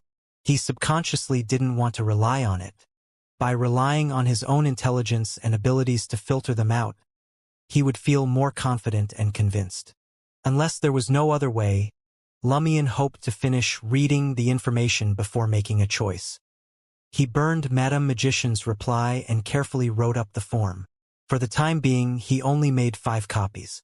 Immediately after, he set up the altar to see if he could accurately summon the Rabbit of Knowledge. To this end, the summoning incantation he had devised was Rabbit-shaped spirit wandering in the void, a friendly creature that can be communicated with, a weakling who pursues knowledge. The choice to avoid using the human-coined Rabbit of Knowledge, as its name spoke of Lumion's respect for the enigmatic nature of these creatures. Having carefully considered his approach, Lumion ignited a solitary candle and made a summoning in his own name. His incantation concluded, and the candle's flame transformed into a deep shade of green, expanding to resemble a human head in size. From within the luminous green flame, a translucent creature emerged, its appearance reminiscent of an amusingly awkward rabbit. Relief washed over Lumion as the ritual proved successful. The creature's presence signaled a triumph, and Lumien's experienced voice addressed it. I wish to share knowledge with you, seeking your assistance in distilling key points and completing a form. The rabbit's eyes brightened, and in a tone that mimicked Lumien's voice and Trier's Intisian accent, it inquired, "Where is the knowledge?" This was the first time Lumien had heard such a creature speak. He didn't expect it to imitate his tone and pronunciation. With purpose, Lumien retrieved a stack of information about spirit world creatures he had yet to delve into. He gestured towards the form on the table, articulating the task's parameters in a manner befitting a creature of limited intellect. The rabbit absorbed Lumien's guidance, its long ears drooping as it committed the instructions to memory. Eventually, it nodded in comprehension. Seated at Lumien's desk, the rabbit's eyes sparkled as it engaged with the information. Lumien noted with satisfaction that, despite its unwilling nature, the rabbit demonstrated proficiency in its repetitive task. It diligently extracted pertinent details and methodically filled out the form with words like powerful and dangerous. Although it's not very smart, doing such repetitive work isn't a problem for it. It's at least twice as fast as my reading. Lumien nodded in satisfaction and lay on the bed, preparing to close his eyes and rest while the rabbit of knowledge was busy working to alleviate his fatigue. After an unknown period of time, he suddenly sensed danger and hurriedly sat up. He saw that the transparent rabbit had grown to 2 meters tall, constantly flipping through the information and extracting. Stop! Lumien didn't understand what was happening and instinctively stopped the other party from coming into contact with the knowledge. The rabbit turned its head, its eyes bloodshot. After staring at Lumien for a few seconds, it reluctantly halted its work. Lumien's introspection led him to deduce the cause behind this transformation. As a creature of the spirit world, the rabbit of knowledge was similarly affected by that knowledge, albeit to a relatively mild extent. However, it wasn't like ordinary humans due to its lacking intelligence. It didn't know to stop and rest after an abnormality unless it directly endangered its life. As it accumulated, it inevitably underwent a certain mutation. Phew, it's useful, that's true, but not having much intelligence is a huge problem. Lumien ended the summoning and allowed the rabbit of knowledge to return to the spirit world and slowly recover. He washed up briefly, lay on the bed, and prepared to rest. An idea surfaced just before sleep claimed him. Lumien summoned the rabbit once more and directed it to replicate 100 copies of the form he had devised. Only then did he truly relax and fall asleep. The following morning, Lumien was brimming with vigor as he set off for Rue Anarchy. His first stop was to locate Anthony Reed, the information broker, and discuss the potential of his assistance. As he approached a Baird's Du Coq door, a figure emerged from a nearby side alley. It was Baron Brignaise, adorned in a half-top hat and a formal black suit, mahogany-colored pipe in hand. I promised to catch up with you and express my gratitude for aiding me in finding Ludwig. Baron Brignaise began with a smile. It's quite surprising to find you neither at Salle de Balbrise nor à Baird's Du Coq door. Gratitude? Then help me read and write a summary. Lumien muttered subconsciously before swiftly dismissing the notion. Compared to Anthony Reed, an information broker with a mental illness, Baron Brignaise was not only a member of the Savoy mob, but his background also seemed problematic. It was best not to let him discover that his relationship with Franca didn't rely solely on Jenna. A smile tugged at Lumien's lips. The night offers its own beauty. It's pointless to remain confined within one's room. How do you intend to express your gratitude? Rather than providing a direct answer, Baron Brignaise diverted the conversation. I may not have mentioned this earlier, but I converted to the worship of the God of knowledge and wisdom a few years back. Did you communicate with your godson and come to me to confirm the situation? Lumien maintained his smile. What you believe has no bearing on me, as long as you don't subscribe to an evil god. Furthermore, devotees of the God of knowledge and wisdom are not wanted criminals in Trier. His implication was clear. I'm still a wanted criminal. Believe what you will. Baron Brignaise had always been astute. He changed the subject and continued. Thank you for aiding me in locating Ludwig. I'm unsure how to adequately express my gratitude. He refrained from specifying a thank you gift, hoping to gauge Lumien's stance and thoughts. Lumien pondered briefly before recalling the idea he had set aside. Getting Baron Brignaise to assist with reading and summarizing didn't necessitate his presence alongside Franca, Jenna, and Anthony Reed. He could impart some information, clarify what he needed to focus on, and allow him to return home to peruse and transcribe. Likewise, before Anthony Reed committed to joining the pursuit of Padre Guillaume Binet, direct contact with Jenna and Franca couldn't be allowed. An isolated office could be arranged for him at a later time. Lumien glanced at Baron Brignaise and inquired deliberately, "Are you proficient in reading and drafting notes?" Aurora's grimoires had denoted that the pathway under the Church of the God of Knowledge and Wisdom was labeled Reader. This was also the title of Sequence 9 potion. Sequence 8 was Student of Ratiocination, and Sequence 7 was Detective. Given Baron Brignaise rarely exhibited special abilities and mostly leveraged his exceptional intellect, above-average combat skills, and sharp marksmanship to lead the Savoy mob, coupled with his present faith, Lumien speculated he was a beyonder of the Reader path. From the potion's nomenclature alone, one could infer such an individual excelled in reading. Baron Brignaise drew from his pipe and responded, "In contrast to the illiterate, my reading and learning aptitude is rather commendable." He couldn't entirely fathom Seal's intentions, yet he suspected Seal was prying into his beyonder pathway. And it wasn't confidential. Gardner Martin had long been privy to this. Lumien unveiled a genuine smile. "Of late, I've acquired a trove of information concerning creatures from the spirit world. However, as you're aware, you should be aware, correct? Delving into such knowledge extensively exerts a significant toll on the mind. As a beyonder of the Hunter Path, I shan't require this information for an extended period. Nevertheless, I wish to have access to the pertinent knowledge when necessity arises, without squandering precious time. Therefore, I intend to furnish you with a portion of the data. Kindly assist me in reading and extracting the key terms. Much akin to constructing an index for a library." Baron Brignaise promptly grasped. He grinned and remarked, "Truthfully, this would prove advantageous to me. That knowledge holds considerable value. Library index, as anticipated of an adherent of the God of Knowledge and Wisdom. How professional." Lumien rejoiced, sensing Baron Brignaise was roughly on par with Anthony Reed combined with a rabbit of knowledge. Simultaneously, he harbored a cautious sentiment toward Baron Brignaise. For instance, he would furnish this God of Knowledge and Wisdom follower with 10 pages of information. He would peruse them in advance and jot down notes.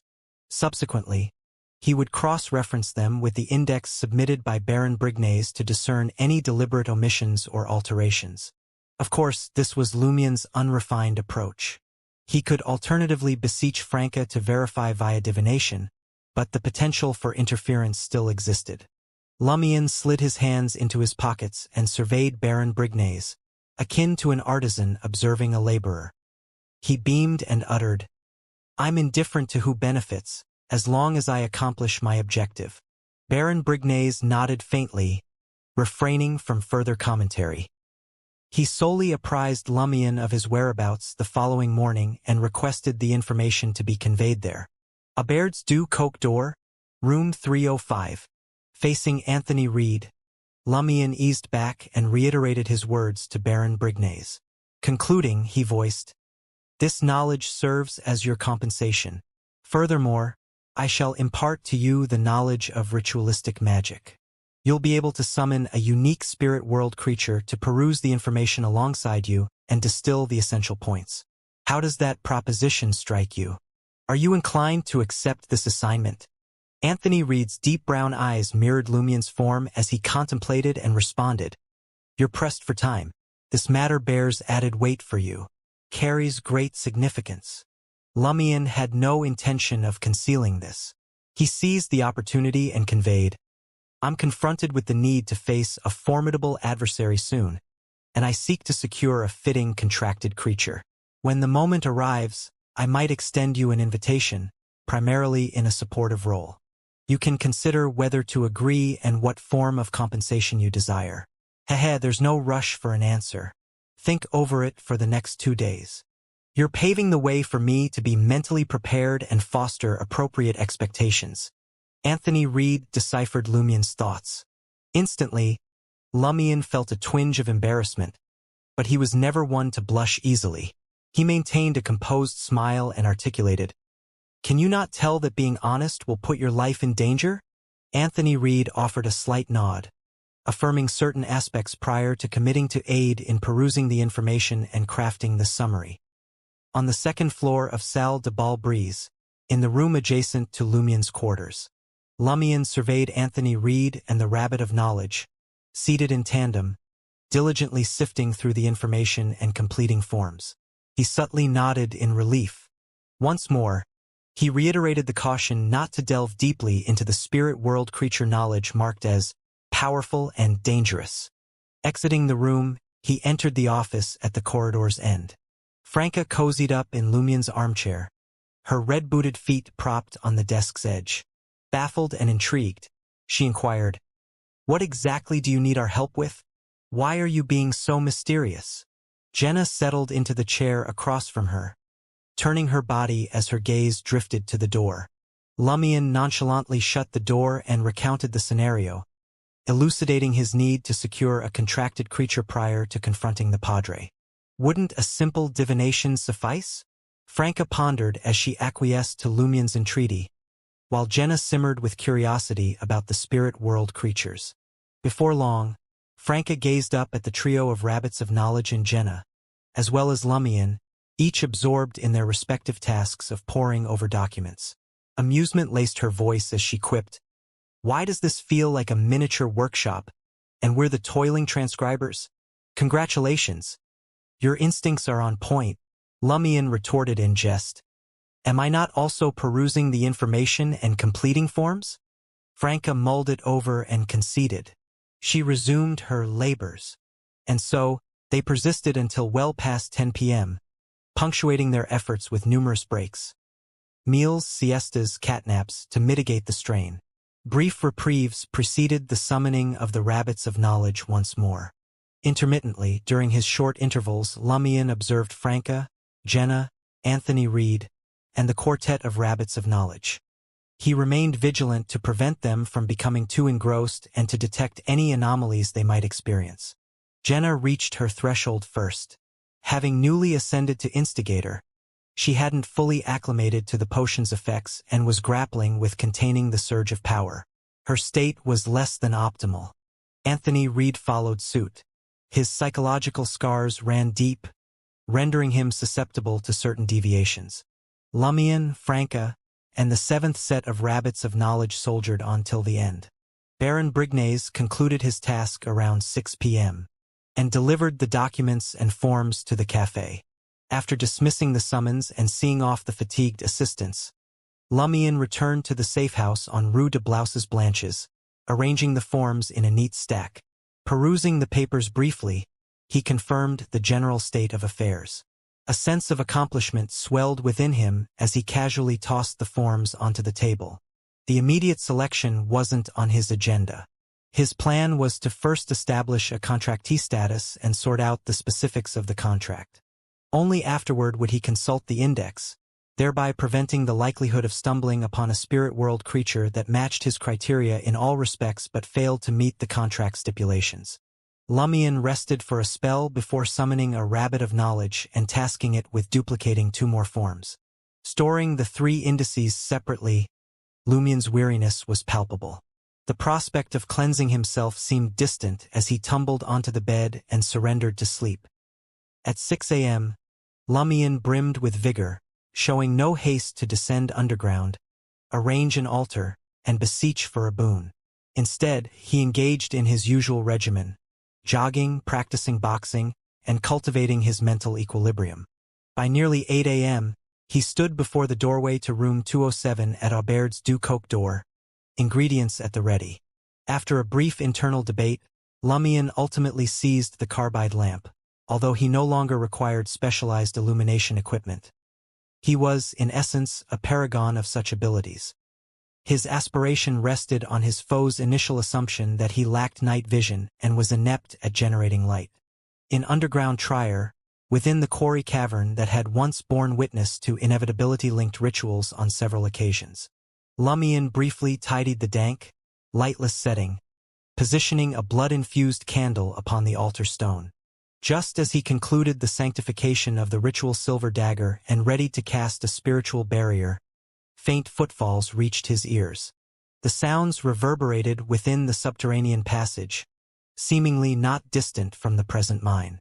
Someone is passing by? Lumion's pulse quickened, his intent fixated on swiftly restoring the area to order and concealing himself.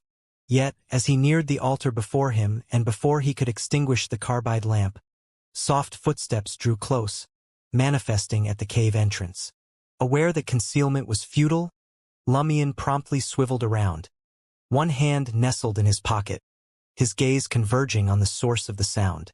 A slender man of brownish-black complexion stood there, clutching a carbide lamp. His black hair bore a slight curl, and his eyes held a profound allure. He sported a black seer's cloak reminiscent of those seen in a circus.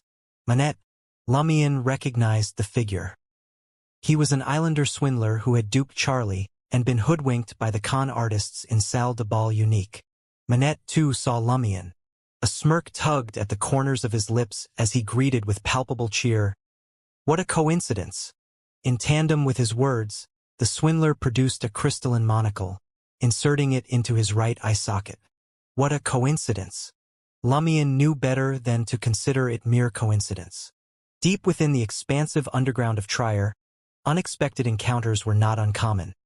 Given the diverse cast of characters that frequented its depths, quarry police, smugglers, cave adventurers, mineral researchers, wandering university students, members of secret organizations, wanted criminals, mobsters, heretics, and anti-government militants were active here.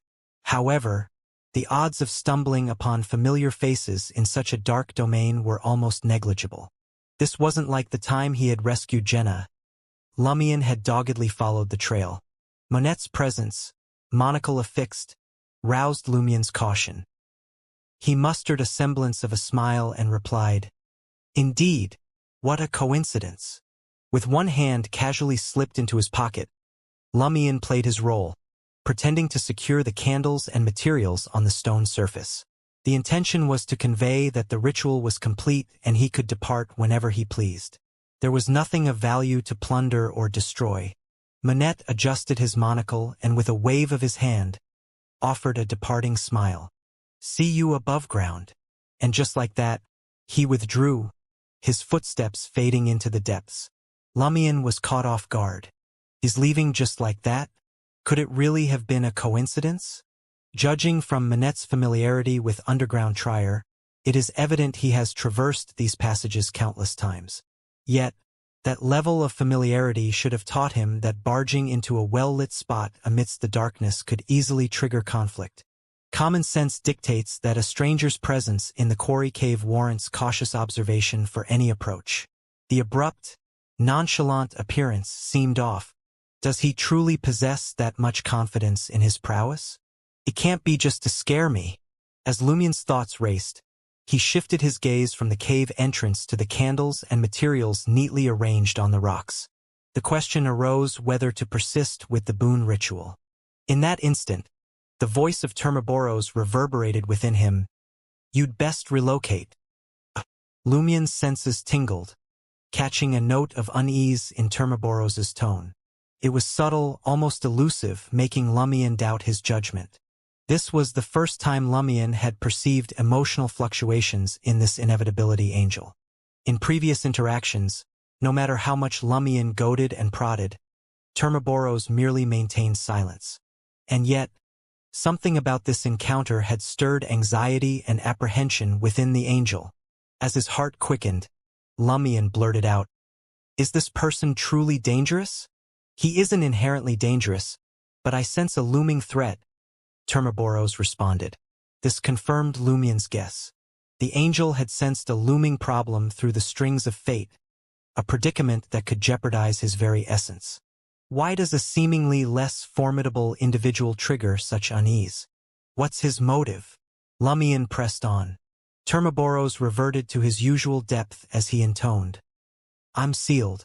I can only perceive the outside world through you, so I lack ample information. To uncover the answers to these queries, the seal must first be weakened. Do I look like an idiot to you? I even suspect that your anxiety and worry might be fabricated to exert pressure and intimidate, but given Termaboros's previous conduct, even if progress hadn't been made, such overt intentions should not have been revealed so swiftly. Monet's appearance was indeed oddly coincidental, his actions shrouded in inexplicable bizarreness. If possible, I must evade him.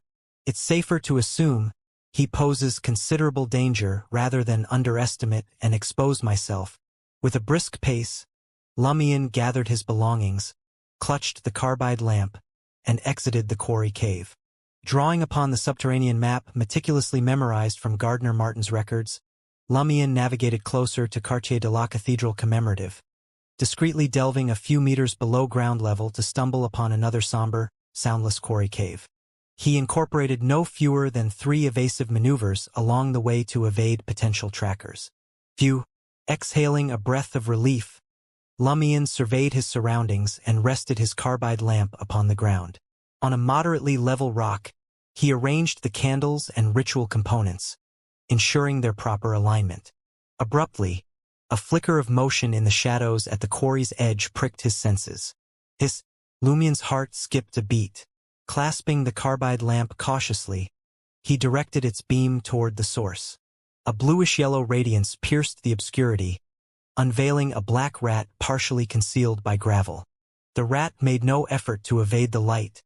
It stood still. After a few heartbeats, it pivoted languidly and vanished into a minuscule crevice at the rock wall's base. For some reason, Lumion sensed a disproportion between the rat's right and left eyes. Gripping the carbide lamp, tension once again coursed through Lumion. He hushed. Termaboros, is there a problem here too? Termaboros's voice resonated within Lumion's being, emanating a regal aura. It's best if you pray to the fool immediately for angelic protection before moving elsewhere. Could the situation be that grave? Lumion's pupils dilated. Swiftly producing an additional candle, he hastily constructed the altar. Not a shred of concern lingered regarding Termaboros potentially manipulating him into a detrimental choice. After all, supplicating the fool was Lumion's last resort, and it undeniably served his interests. From a different vantage, the very fact that circumstances compelled an inevitability angel to indirectly beseech the fool's protection implied that something far amiss was afoot. Unleashed, the peril would prove unfathomable. Being both mentally and physically optimal, Lumion's adept hands fashioned the candles, a process lasting just over 10 seconds. He sanctified the dagger and forged a wall of spirituality that enshrouded solely him and the altar. Methodically, he ignited the 3 candles sequentially, from deity to humanity, from left to right, punctuating with drops of essential oil and extract. Amidst the haze and wisps of fog, Lumion exhaled, reciting gravely, "The fool that doesn't belong to this era, the mysterious ruler above the gray fog, the king of yellow and black who wields good luck. I implore you, I implore your protection." As the ritual unfolded, Lumion surrendered to the mist's embrace, the prickle of his skin, the lassitude of his mind. Once more, he glimpsed the 12-winged seraph, pure luminescence descending from infinite heights to envelop him. As the radiant wings receded and dissolved, Lumion's senses jolted back to him. Gauging his state, he hastened to pack up the altar items and hastily exited the mine's confines. Descending beneath the bustling market district, Lumion maintained his vigilant, practiced evasiveness, pushing forward with meticulous attention. Almost 20 minutes elapsed before Lumion stumbled upon another concealed quarry cave, secured by its discreet location, courtesy of his map. Stepping inside, he assessed the surroundings. His voice hushed. He inquired, "Termaboros, is there any issue here?" "Presently, none," Termaboros responded. Lumion shut his eyes, a newfound calm settling over him. He mulled over his options. Should I surface and await the anomaly's dissipation before seeking out a secluded haven for the boon-praying ritual? Or should I seize the moment, briefly escape the abnormality, and hasten my progression to contractee, capitalizing on the fool's angelic protection? In keeping with Lumien's disposition, he leaned towards the risk. The scenario wouldn't change later. He couldn't ascertain if the anomaly had genuinely dissipated. He needed the counsel of someone higher in rank. In that case, he might as well seek that counsel now. The altar was reinstated. Yet, this time, he bypassed protection or boons, summoning instead Madame Magician's messenger. The doll messenger, clad in a gown of light gold, coalesced above the flickering candle flame. Observing Lumien, it grumbled, "This isn't a good place." With that, it retrieved the hastily inscribed letter from Lumien's hand. The letter briefly recounted Manette's behavior and Termaboros's response, querying the possibility of initiating the boon prayer ritual at present. Lumien exercised some cunning here. He didn't outright solicit Madame Magician's protection, merely inquired about feasibility. Hiring a demigod came at a steep price. Lumien deemed it currently unaffordable. Instead, he aimed to draw her attention by inquiring. Of course, if push came to shove, he'd consider it. Debts could be repaid. Or if the person was deceased, repayment became moot. This isn't a good place. Does this pertain to the current quarry cave or the entirety of underground Trier? Lumien contemplated the messenger's words. Swiftly, the messenger returned, bearing Madame Magician's response. "That's a big problem." Madame Magician's opening remark twitched Lumien's eyelids. "Of course, the situation isn't dire, at least, I haven't discovered the gravest entity's return to this world yet. What we must ascertain is his true intent. Termaboros's reaction implies he's the target, but this individual excels at concealing motives. This may well be a calculated illusion meant to deceive us or another party. For the time being and the foreseeable future, anomalies should be absent. Stabilize yourself and proceed with the boon prayer." That's an angel? The entity whose hostility Manette exhibited is an angel? Lumien hissed involuntarily, engulfed by a renewed surge of trepidation. This brought to mind the uniqueness of Salle de Bal Unique. He suspected that confronting them to reclaim a debt might entangle him with a host of angelic blessed.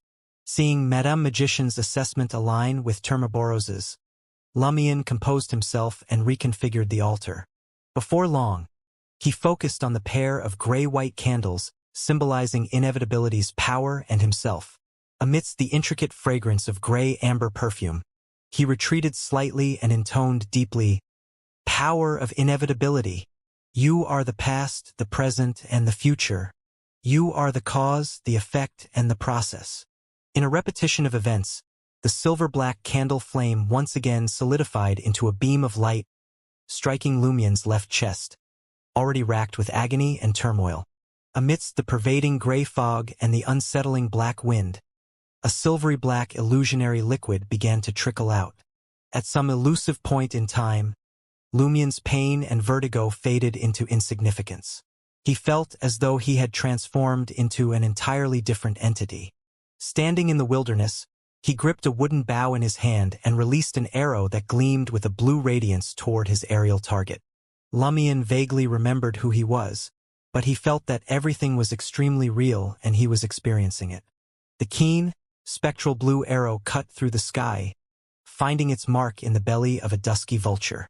An acute agony surged into Lumien's consciousness. He observed himself beating his wings, descending with an arrow lodged perilously close to his abdomen. No, why have I become a vulture? Amidst the present experience, Lumien maintained a fragment of awareness about his own state and condition. Bang! He collided brutally with the ground, each bone fracturing with excruciating force. Agony pierced his core. Lumien teetered on the brink of unconsciousness as a hyena lunged, its sights set on him. Warm, repulsively scented flesh filled his mouth. He found himself ravaging the lifeless form of the grayish-black vulture. The bluish-tinged arrowhead had snapped within the avian creature. "This taste is nauseating. I'm no Ludwig, the monstrous child. Lumien's internal complaint resounded. He didn't completely mistake himself for a hyena, but he continued to bite and devour his prey uncontrollably, not letting go of the poisoned parts. Abruptly, a searing pain stabbed into his back, and he was thrust onto the ground by razor-sharp claws. His attacker, an uncanny lion marred by decay, oozing blood-yellow pus from its wounds. Lumien tore the hyena's throat apart and retreated with it into the nearby underbrush. As he witnessed the scene through an observer's lens, he systematically dismantled the hyena. Amidst a mix of satisfaction and revulsion, Lumien's abdomen seethed. His beyonder powers, teetering on the edge of control, were fully ignited by the venom, resulting in a chaotic anomaly. His sanity waned, spiraling into insanity. All that remained was an insatiable urge to obliterate the beings before him, to unleash chaos. No, I mustn't succumb. The paramount objective remains incomplete. Lumien drew in the faint, sweet aroma of gray amber, resisting complete surrender to madness. In the midst of his cathartic sprint, his attention fixed on a hunter, and he lunged at the figure. With a wooden bough in his grasp, Lumien caught a whiff of a repugnant odor and sighted a decaying lion, 2 wart-like growths on its shoulders. Its mouth, adorned with remnants of vibrant red flesh and blood, stretched to its limit. A jolt of alarm coursed through Lumien as his full self-awareness returned. He discerned that the hunter's form had turned ethereal, akin to the vulture, hyena, and lion, morphing into intricate silver-black words and bizarre symbols. The words linked with the symbol, weaving a ring that abruptly contracted into his body. Lumien's eyes opened, and he confronted the flickering silver-black candle flame. A half-meter-tall stone, functioning as an altar, met his gaze.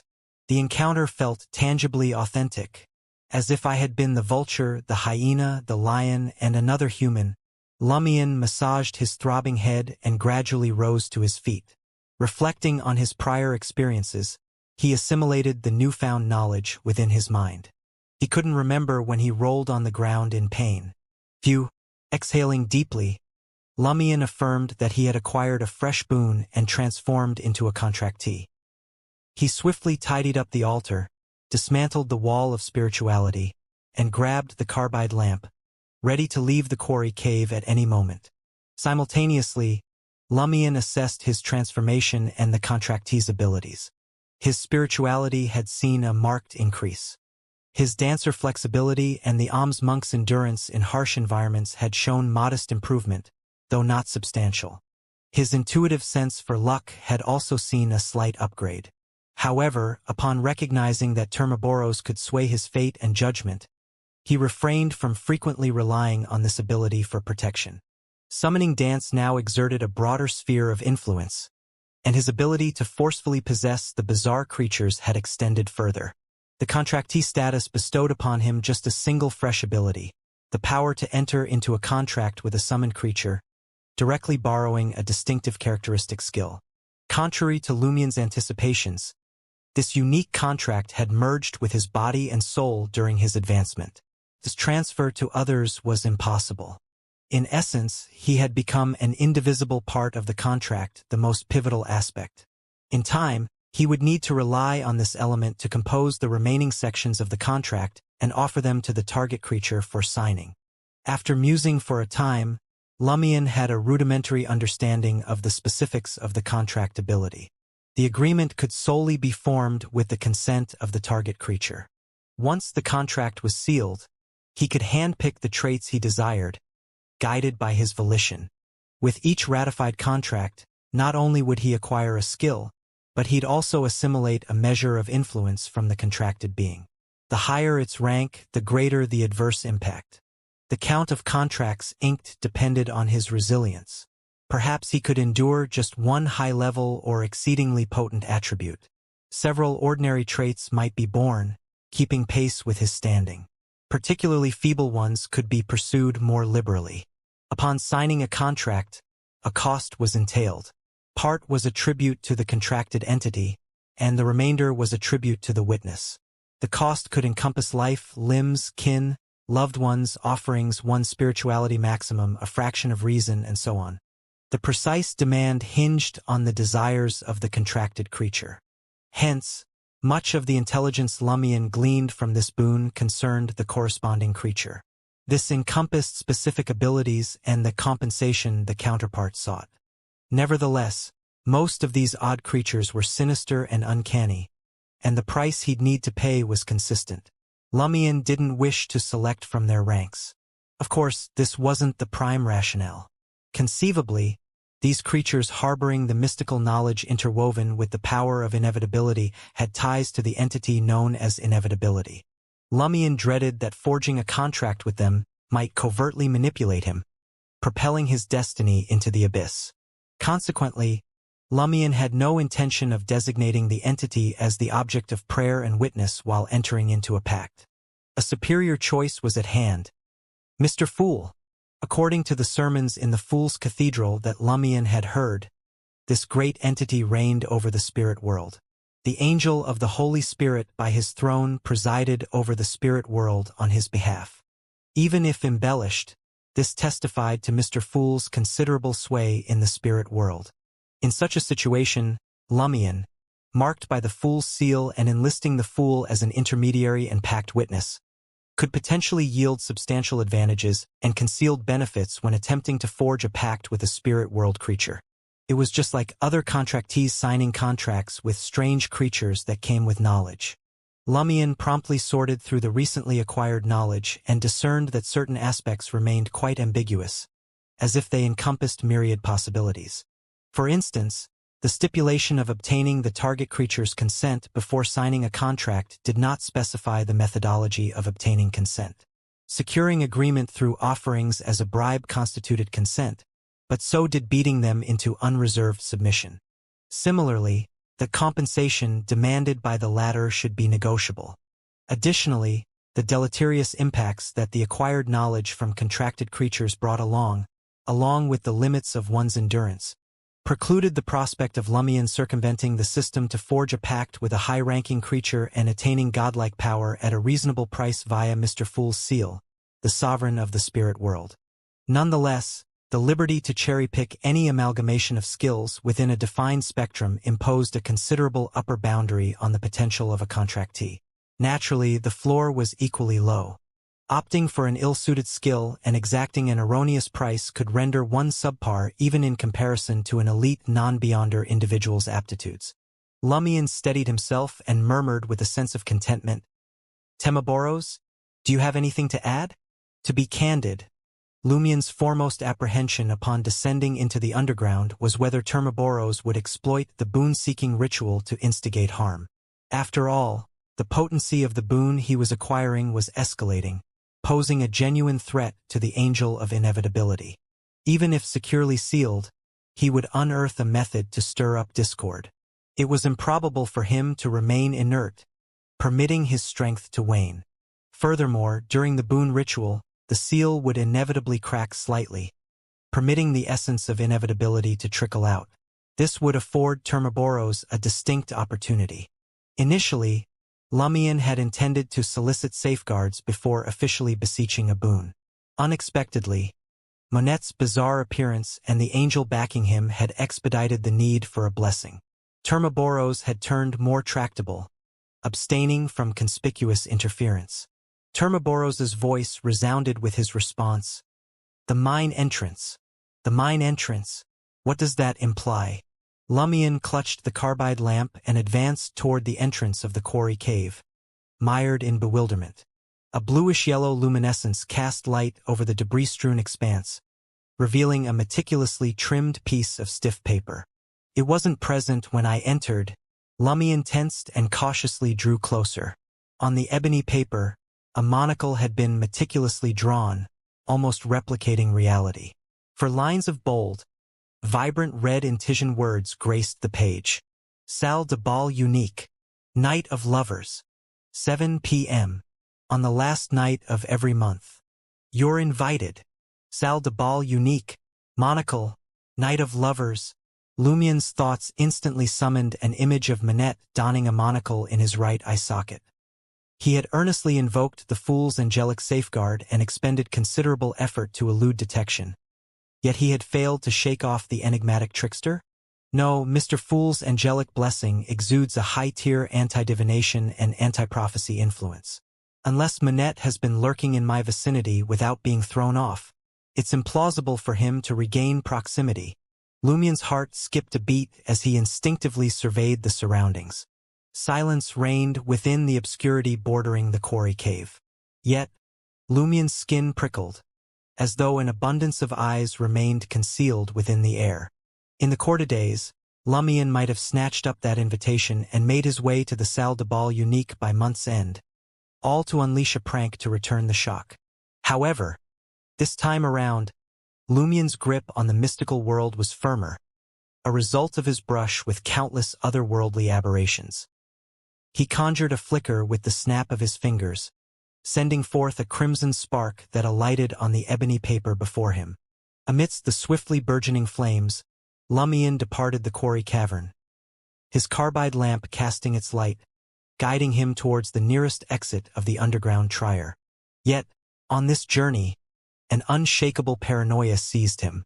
The moss on the rocky walls, the unseen insects within the shadows, even the intangible entities that traversed the air. It was as if Manette's eyes bore into him from all angles. It wasn't mere illusion but rather a reality that wound Lumien's mind taut, each heartbeat a gallop of unease. Termaboros's unwavering quiet provided the lone solace, a lack of agitation hinting that the quandary hadn't escalated yet. A quarter-hour's passage led Lumien to ascend the steel stairs, emerging onto solid ground once more. As sunbeams pierced the sky, penetrating a sea of white clouds and bathing his visage in their glow, he felt as though he'd been reborn. Phew, no wonder Madame Magician said to live under the sun in Trier as much as possible. Exhaling a sigh, Lumien snuffed the carbide lamp, locked in his bearings, and charted his course back to Rue de Blouses Blanches.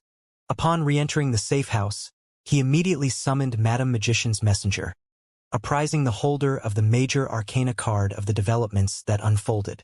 Madame Magician's reply was simple. Exemplary work. Steer clear of Salle de Bal Unique. The Lord's Angel of Time shall keep vigilant watch over this affair. Why would Mr. Fool's Angel of Time direct his attention toward Salle de Bal Unique? Is there indeed an Angel of Time? The angelic entity whom the charlatans of Salle de Bal Unique revere bears a link to Mr. Fool's Angel of Time. Or perhaps an animosity. Lumien ruminated, momentarily adrift in the murk of comprehension.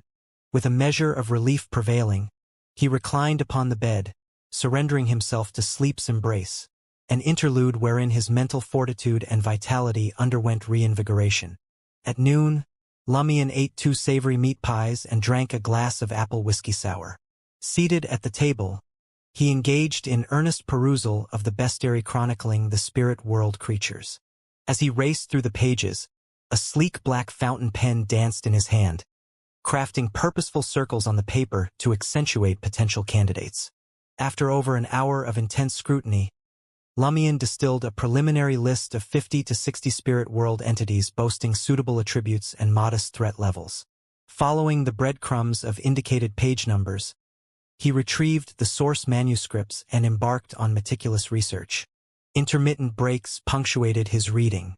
As evening painted the sky in hues of twilight, Lumien at last concluded his meticulous perusal of the source materials, now in possession of their profound knowledge. A final selection had been forged. First in line was the abscessed hand.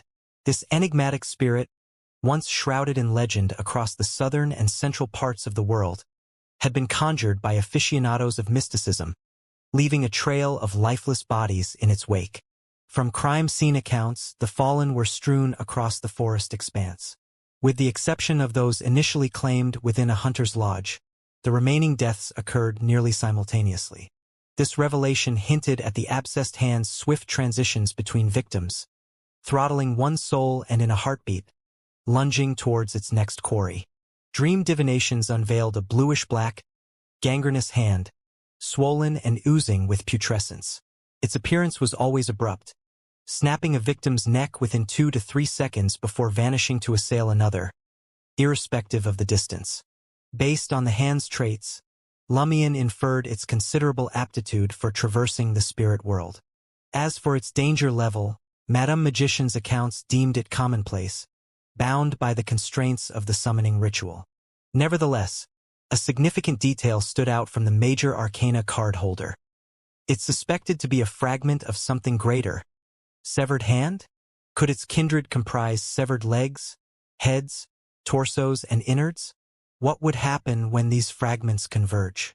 If reassembled, what would manifest? Lumion scoured the index in vain, failing to unearth analogous entities. His focus rested on abilities, traits, and threat levels, with little heed to nomenclature. An alternative theory remained afoot. The remaining abscessed hand counterparts might reside within the powerful and dangerous categories, evading the scrutiny of Franca, Jenna, and the rabbits of knowledge. Should the anticipated spirit world traversal prowess prove elusive, or if the cost demanded an untenable toll, Lumion had an arsenal of alternatives at his disposal. With regards to disguising abilities, he found a peculiar fondness for a spirit world creature known as the Headless Bride. This mythical tale was woven within the heart of the Hagenti kingdom in the southern continent. It began with the story of a young girl who dared to elope with her beloved. In the shadowed chambers of their hidden nuptials, her kin unveiled the shrouded ceremony. Amidst the assembly of family and kin, her own brother exacted a swift, brutal end, severing her head in the name of matrimonial transgression and ancestral decree. Perhaps this girl was special to begin with, or perhaps she had come into contact with something related to the spirit world during her elopement. Thus, ignited by the agony, fury, and rancor that gripped her before her demise, she imbibed the essence of the spirit world, transmuting into a creature akin to an evil spirit. Dressed in scarlet bridal raiment adorned with gilded motifs, she hunted and hexed her lineage, subjecting them to an unending torrent of catastrophes spanning 3 decades, until the tapestry of their lineage was all but erased. In the present, the Headless Bride prowled the spirit world, shape-shifting with calculated artistry. Its transformations beguiled unwary beings and unsuspecting travelers, drawing them closer to their doom in its relentless embrace. For a pyromaniac, this was an easy target with the protection of a ritual. Headless Bride's alternative was human-faced mantis. This is a unique creature from the spirit world. When he was alive, he was a playboy with elegance and good looks. As an educator in Shaun within the Intis Republic's Hornacis province, he was embraced by admiration and ardor from both distinguished dames and youthful maidens. He was gifted in literature, skilled in poetry, and had numerous lovers. This idyllic existence found an abrupt termination when a spurned spouse denounced him to the church as a warlock, accusing him of employing sorcery to control his wife. Agents dispatched by the Eternal Blazing Sun Church probed into the matter, gathering accounts from a multitude of local men. Astonishingly, their testimonies echoed the allegations in the complaint letter. Strangers to one another, these men's narratives converged in unsettling symmetry. In contrast, the dames and young maidens adamantly attested to their willing involvement, fervently defending the playboy's actions. Amid simmering resentment from the local men, the trial raced to a conclusion. The playboy met his end at the stake. Upon later investigation, officials confirmed his innocence, unveiling the accusations as a construct of collective envy and enmity. It suggested that an instigator was behind the scenes. In the spirit world, the playboy's essence metamorphosed into a mantis bearing a human visage. Festering within him was an all-consuming loathing, mingling with a mastery over metamorphosis and relentless predation. Lumion turned emotional as he read the 2 pieces of information. 6 years in the countryside had acquainted him with the ignorance that shadowed village life. From this, he deduced that not all spirit world denizens sprang from nature's womb. Rather, under exceptional circumstances, the souls of departed humans could transmute into enduring spirit creatures. A plausible explanation for hauntings. Pondering meticulously, Lumion relinquished his aspiration for invisibility and concealment. Instead, he earmarked his final contract slot for traits with direct influence over his spirit body. His choices boiled down to the thousand-eyed evil and the shadow of Shriek. These two entities were quintessential natives of the spirit world, venturing forth only in the realms of nightmares and tomes of authentic warlock craft. The thousand-eyed evil comprised fleshy forms, exuding a pink ichor, each adorned with an eye bereft of lashes. Gazing into the ebony pupils of these multitudes, whether human, beast, or mere spirit bodies, led to swift slumber. Their connection to dreams was palpable. They occasionally manifested in the darkest recesses of the most harrowing nightmares. The shadow of Shriek, on the other hand, manifested as a confluence of translucent shadows. With frequent outbursts of shrieks, they induced unconsciousness in those who dared to draw near. Beyond their shrieks, they bore the attributes of ordinary shadows. Lumion meticulously transcribed all the details concerning the alternative contenders onto fresh paper, folding it as he slipped the paper into his pocket. He lingered within the precincts of Salle de Balbrise for a period, eventually departing from Avenue du Marquet around 10 p.m. Navigating the pathways along wrist docks, he ultimately gained entry into the two-story edifice he had once reduced to smoldering ruins. Though the inferno that had previously ravaged the building had long since been quelled, the structure now stood cloaked in inky darkness and utter desolation. Recognizing that his intended audience was none other than Mr. Fool, rather than the entity called Inevitability, Lumion had no intentions of executing the summoning ritual underground. This strategic choice was to avoid any potential encounters with the odd and dangerous swindlers of Salle de Bal Unique. His primary objective was to locate a secluded enclave, far removed from prying eyes. This calculated approach would ensure that even in the event of an unforeseen mishap during the conjuration, should the summoned entity lose control, the collateral damage would be contained, thereby facilitating a swift resolution. Having meticulously arranged a relatively unscathed chamber ensconced within the obsidian heart of the decrepit building, Lumion proceeded to meticulously arrange the altar. Relying on the insights gleaned from his role as a contractee, Lumion diverged from the norm by invoking 2 additional candles, each symbolizing a deity. In this ritual, Mr. Fool was both the focal point of supplication and the solemn observer. With a wall of spirituality set in place and candles aglow, Lumion didn't rush to commence the incantation. Instead, he extracted an iron-gray flask from the inner pocket of his worn brown jacket.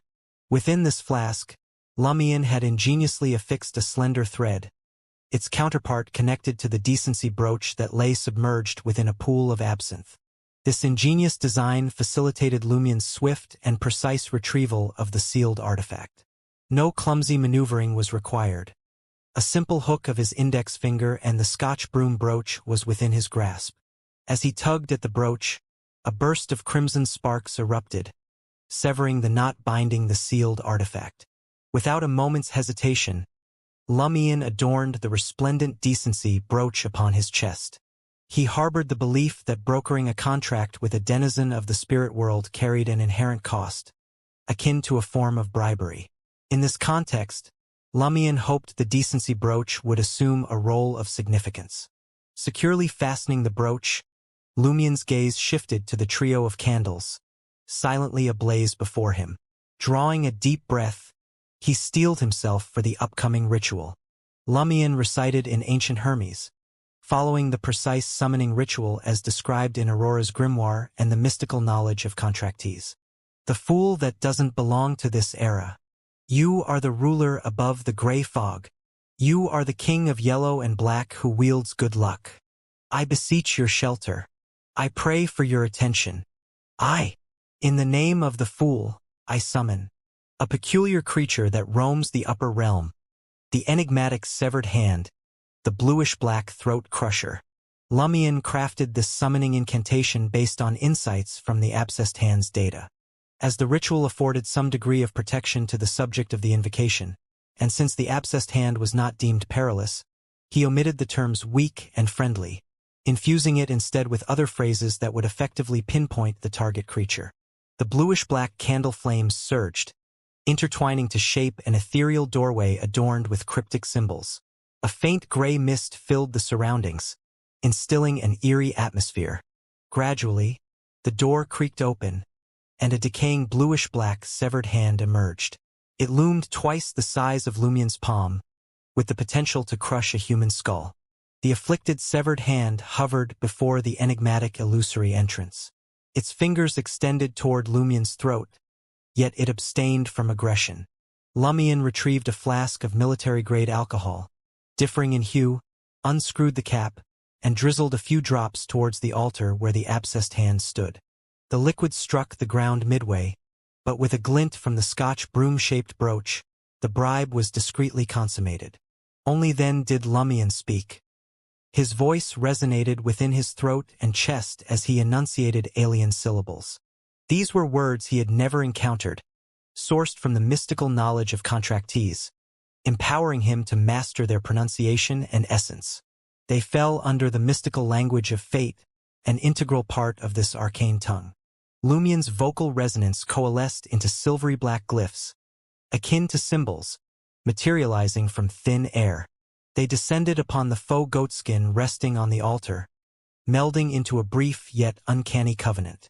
As the pact solidified, Lumien established an intricate connection with the abscessed hand, akin to utilizing the summoning dance to anchor it to his very being. Through this conduit, Lumien gleaned the rudimentary abilities and traits of the abscessed hand, sensing its yearnings in the process. These yearnings were the price Lumien had to pay. Locate my body, or godhood shall elude you forever.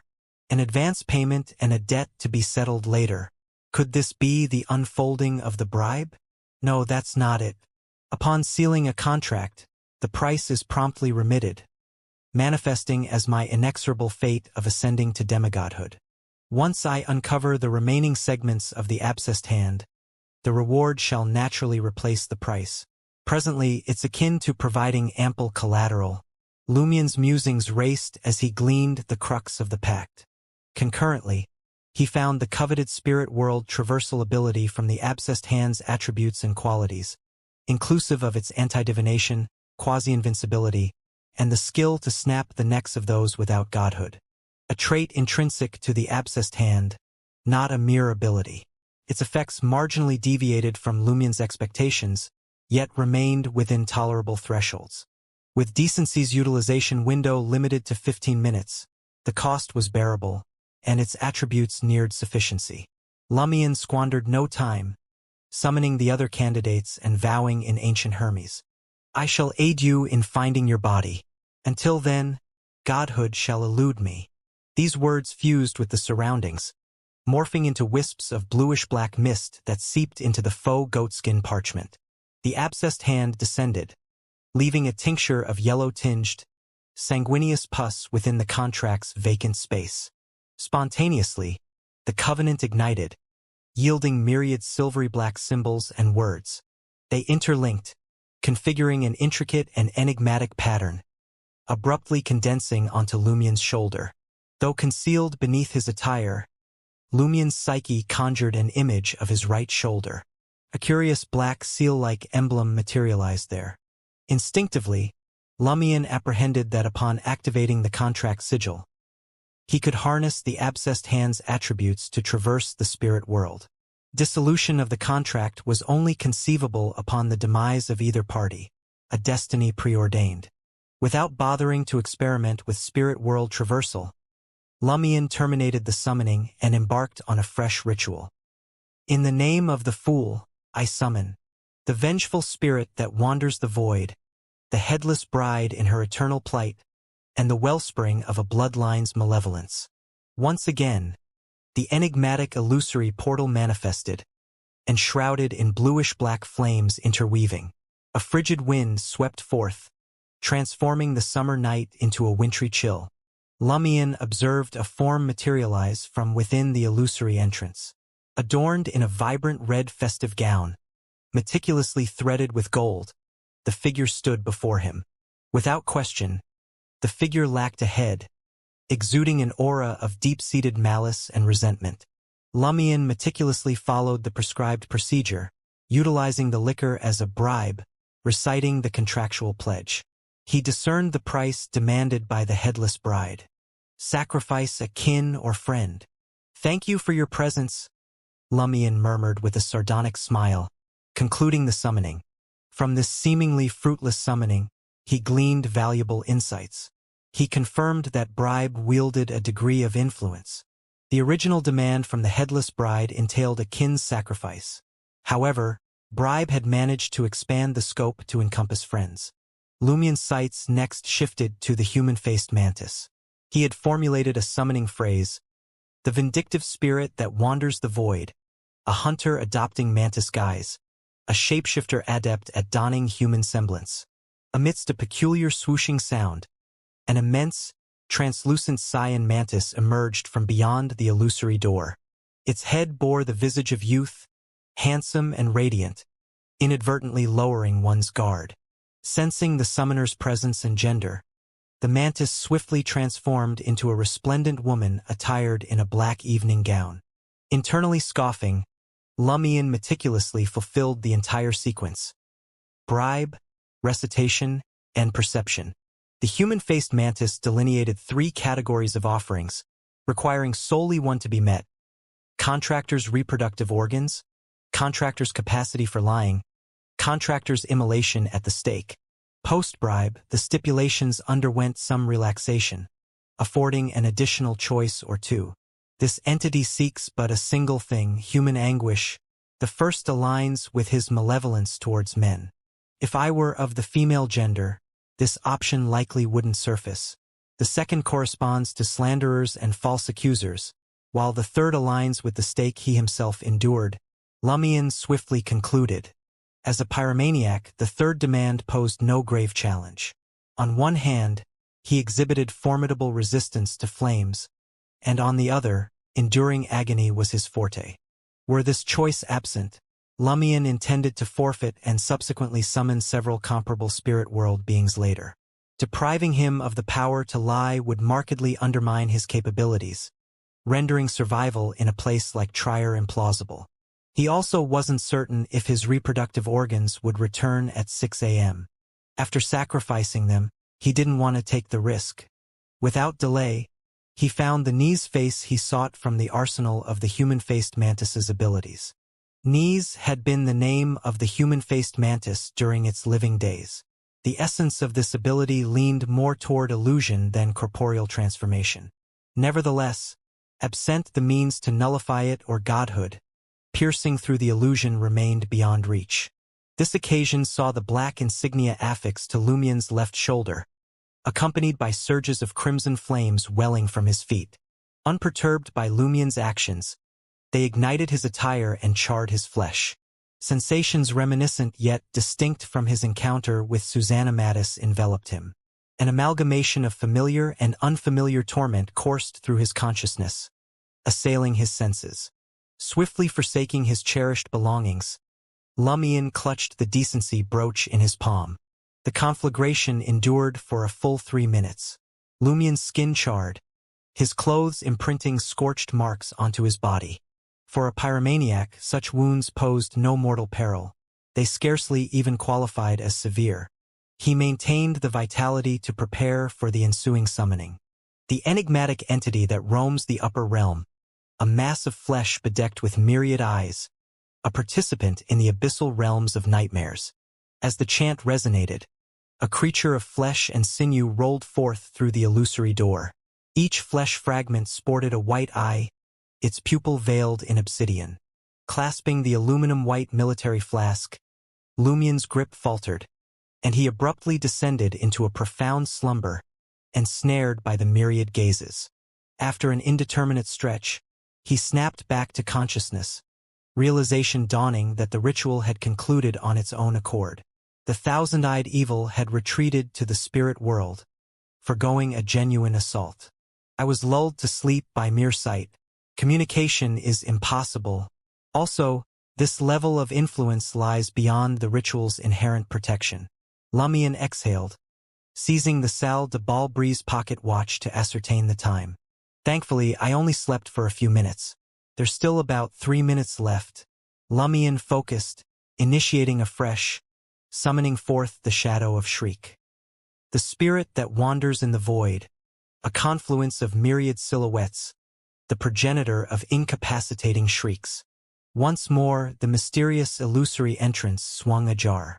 Yet, what met Lumien's gaze wasn't an anomalous shadow coiled into a blob, but a nebulous silhouette draped in a pitch-black armor resembling fish scales. Distinct from all armors documented in newspapers and magazines, this suit bore scales each akin to miniature, writhing shadows. Could the summoning incantation have been imprecise, yielding a kindred spirit world creature? It seemingly boasts an incapacitating shriek.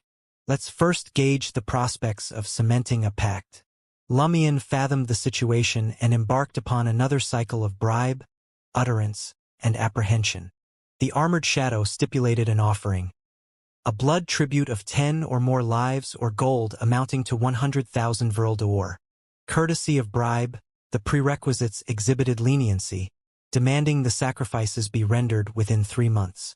Failing to comply would precipitate contract retribution, a potentiality encompassing control loss or, worse yet, fatality. A sum of 100,000 Vril d'Or. Lumien discerned this to be modestly manageable, thereby delving into the ability roster and traits of the armored shadow to locate the coveted incapacitating shriek. While scouring, he happened upon an ability bearing an intriguing nomenclature, Spell of Harumph. The Spell of Harumph derived its name from a combination of a snort from the nose and a harumph from the mouth, giving it a distinct quality that Lumien found intriguing. Moreover, the enigmatic armored shadow, while alive, was believed to be either human or a humanoid intelligent creature. Many of its distinct attributes and abilities had been given their own names. These attributes weren't like the dense individuals who relied on Lumien to simplify and assign labels for their ease of remembrance.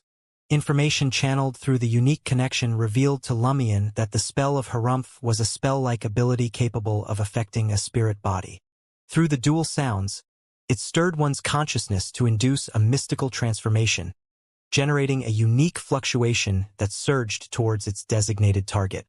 Any creature touched by such a fluctuation would experience severe dizziness at a minimum or even a psychic piercing assault at its worst, potentially rendering the target unconscious.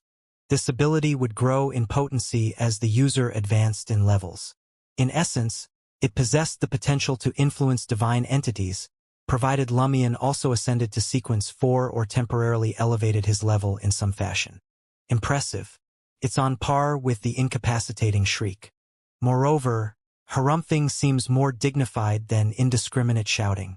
Realizing time was of the essence, Lumien made a commitment and formalized the agreement. He harbored a genuine curiosity about the additional attributes and capabilities of the armored shadow. Their names held a certain uncanny quality, such as the night parade of 10,000 demons and the soul-devouring scream. This instance, the seal-like object descended onto Lumien's right chest, marking the conclusion of the ritual. Swiftly, he secured a thread around the decency brooch and returned it to the iron-gray military flask. Dismissing the spiritual barrier, he cleared the altar and retrieved the objects he had laid out. Subsequently, a ghostly light emanated from Lumien's right shoulder, and he abruptly vanished, traversing into a mystical realm drenched in layers of hues and peculiar creatures. In the subsequent moment, he exited the spirit world, dazed, reappearing in his bedroom on the second story of Salle de Bal Brise.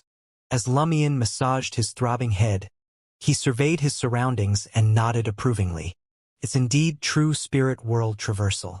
This ability is very useful. The only problem rested in its exorbitant spirituality cost. With Lumien's contractee and pyromaniac enhancements, he could only execute it 3 to 4 times. Considering the consumption of flames and the contingency allocation for safety measures, he could employ it once or twice in a relatively intense confrontation. For a pure contractee, they could merely teleport twice as standard procedure, excluding any other expenditure. Furthermore, this was contingent on selecting a proximate coordinate. Of course, proximity didn't exclusively signify the immediate vicinity. The spirit world encompassed a realm of mystique and peculiarity. Up, down, left, right, front, back, even time intermingled there. It intersected with the real world, governed by its distinct chaos. Beyond concepts linked in nature, everything else seemed scattered without deliberate arrangement. In essence, Trier as a holistic notion held sway. It boasted a corresponding domain in the spirit world, unsullied by fragmentation or dispersal. Nonetheless, its surroundings extended beyond neighboring towns and villages. It might correlate to a river's conceptual presence in the southern continent, or manifest as a settlement projection for undersea beings. Minus precise coordinates, Lumion could solely teleport within Trier's immediate ambit. Otherwise, he risked straying into the spirit world's treacherous realm, a hazardous endeavor indeed. When he had endeavored to traverse the spirit world previously, all of Trier's locations had materialized within his consciousness as unfamiliar coordinates. This granted him the capacity to teleport back to Sal de Balbreeze, instead of venturing to remote corners of the metropolis. Concurrently, Lumion faintly perceived the Highlands Kingdom city of White, Rapis, his former destination. It wasn't overtly distant in the spirit world from Trier, but neither was it nearby. Directly teleporting there remained infeasible for Lumion. He needed to ascertain one or two intermediate coordinates between the two locations. Remarkable, Lumion acknowledged with satisfaction. Inclusive of limited uses and range, his spirit world traversal from Abscessed Hand perfectly met his expectations. Lumion proceeded to the full-length mirror. Activating the black mark on his left shoulder, he observed his charred form transition into that of a middle-aged man, featuring a few strands of silver at his temples. His cheeks were rounded, eyes amber-red, and facial contours dignified. The features were sharp, radiating an approachable aura. Gardner Martin, it can replicate one's appearance, physique, and demeanor. Yet actions and mannerisms must stem solely from myself. Lumion evaluated Nee's face's potential. The transformation had expended a notable degree of spirituality, but its maintenance necessitated but a fraction. He could adopt Gardner Martin's likeness for more than 10 hours.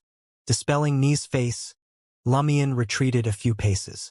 Gazing upon the mirror, he opened his mouth. Ha! In response, his spirit surged into the black mark on his right chest.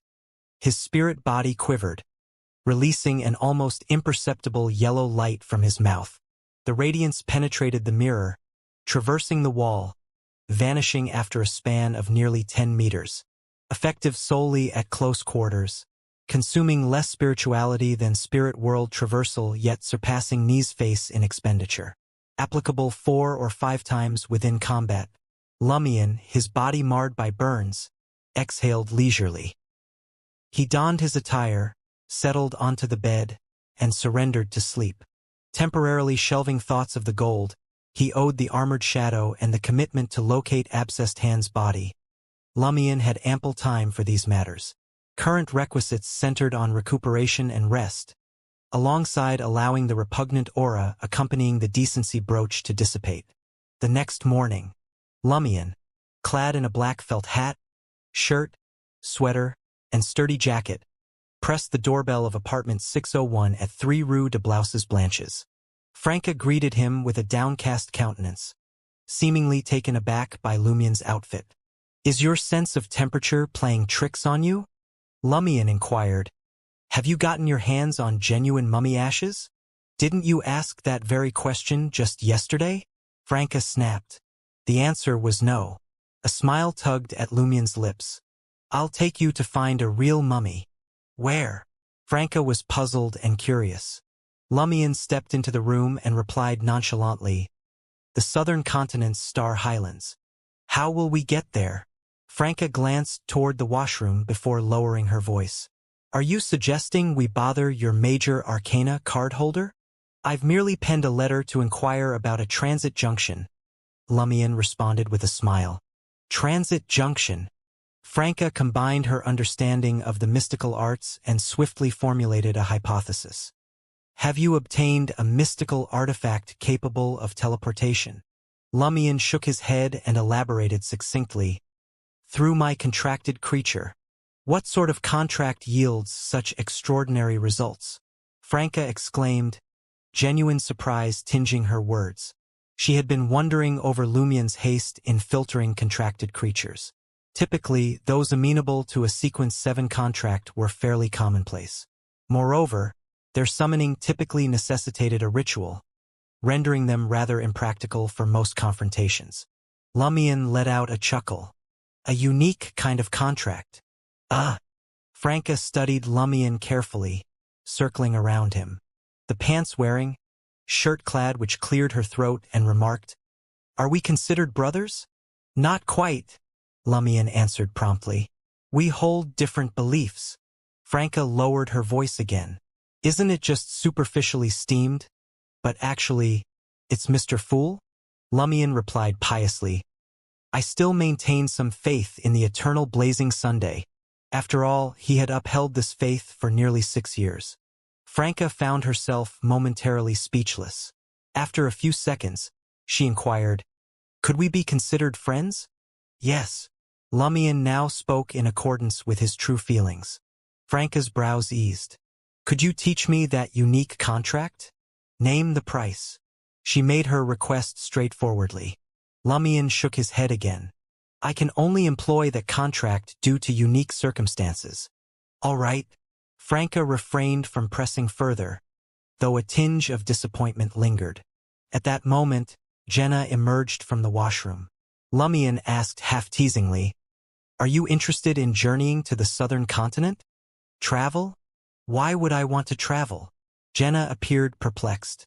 Franca swiftly recounted her need for genuine mummy ashes and Lumion's method of teleporting to the Star Highlands. Ultimately, she queried, "Do you wish to come along and observe?" Jenna deliberated briefly and responded, "Okay." She recognized her need for greater experience in the realm of beyond her powers, a necessity for observation, learning, and training. Furthermore, her maximum geographical range had been confined to Trier's Quartier de la Maison d'Opéra. For a while, she had been captivated by tales of the southern continent circulating in the taverns and dance halls.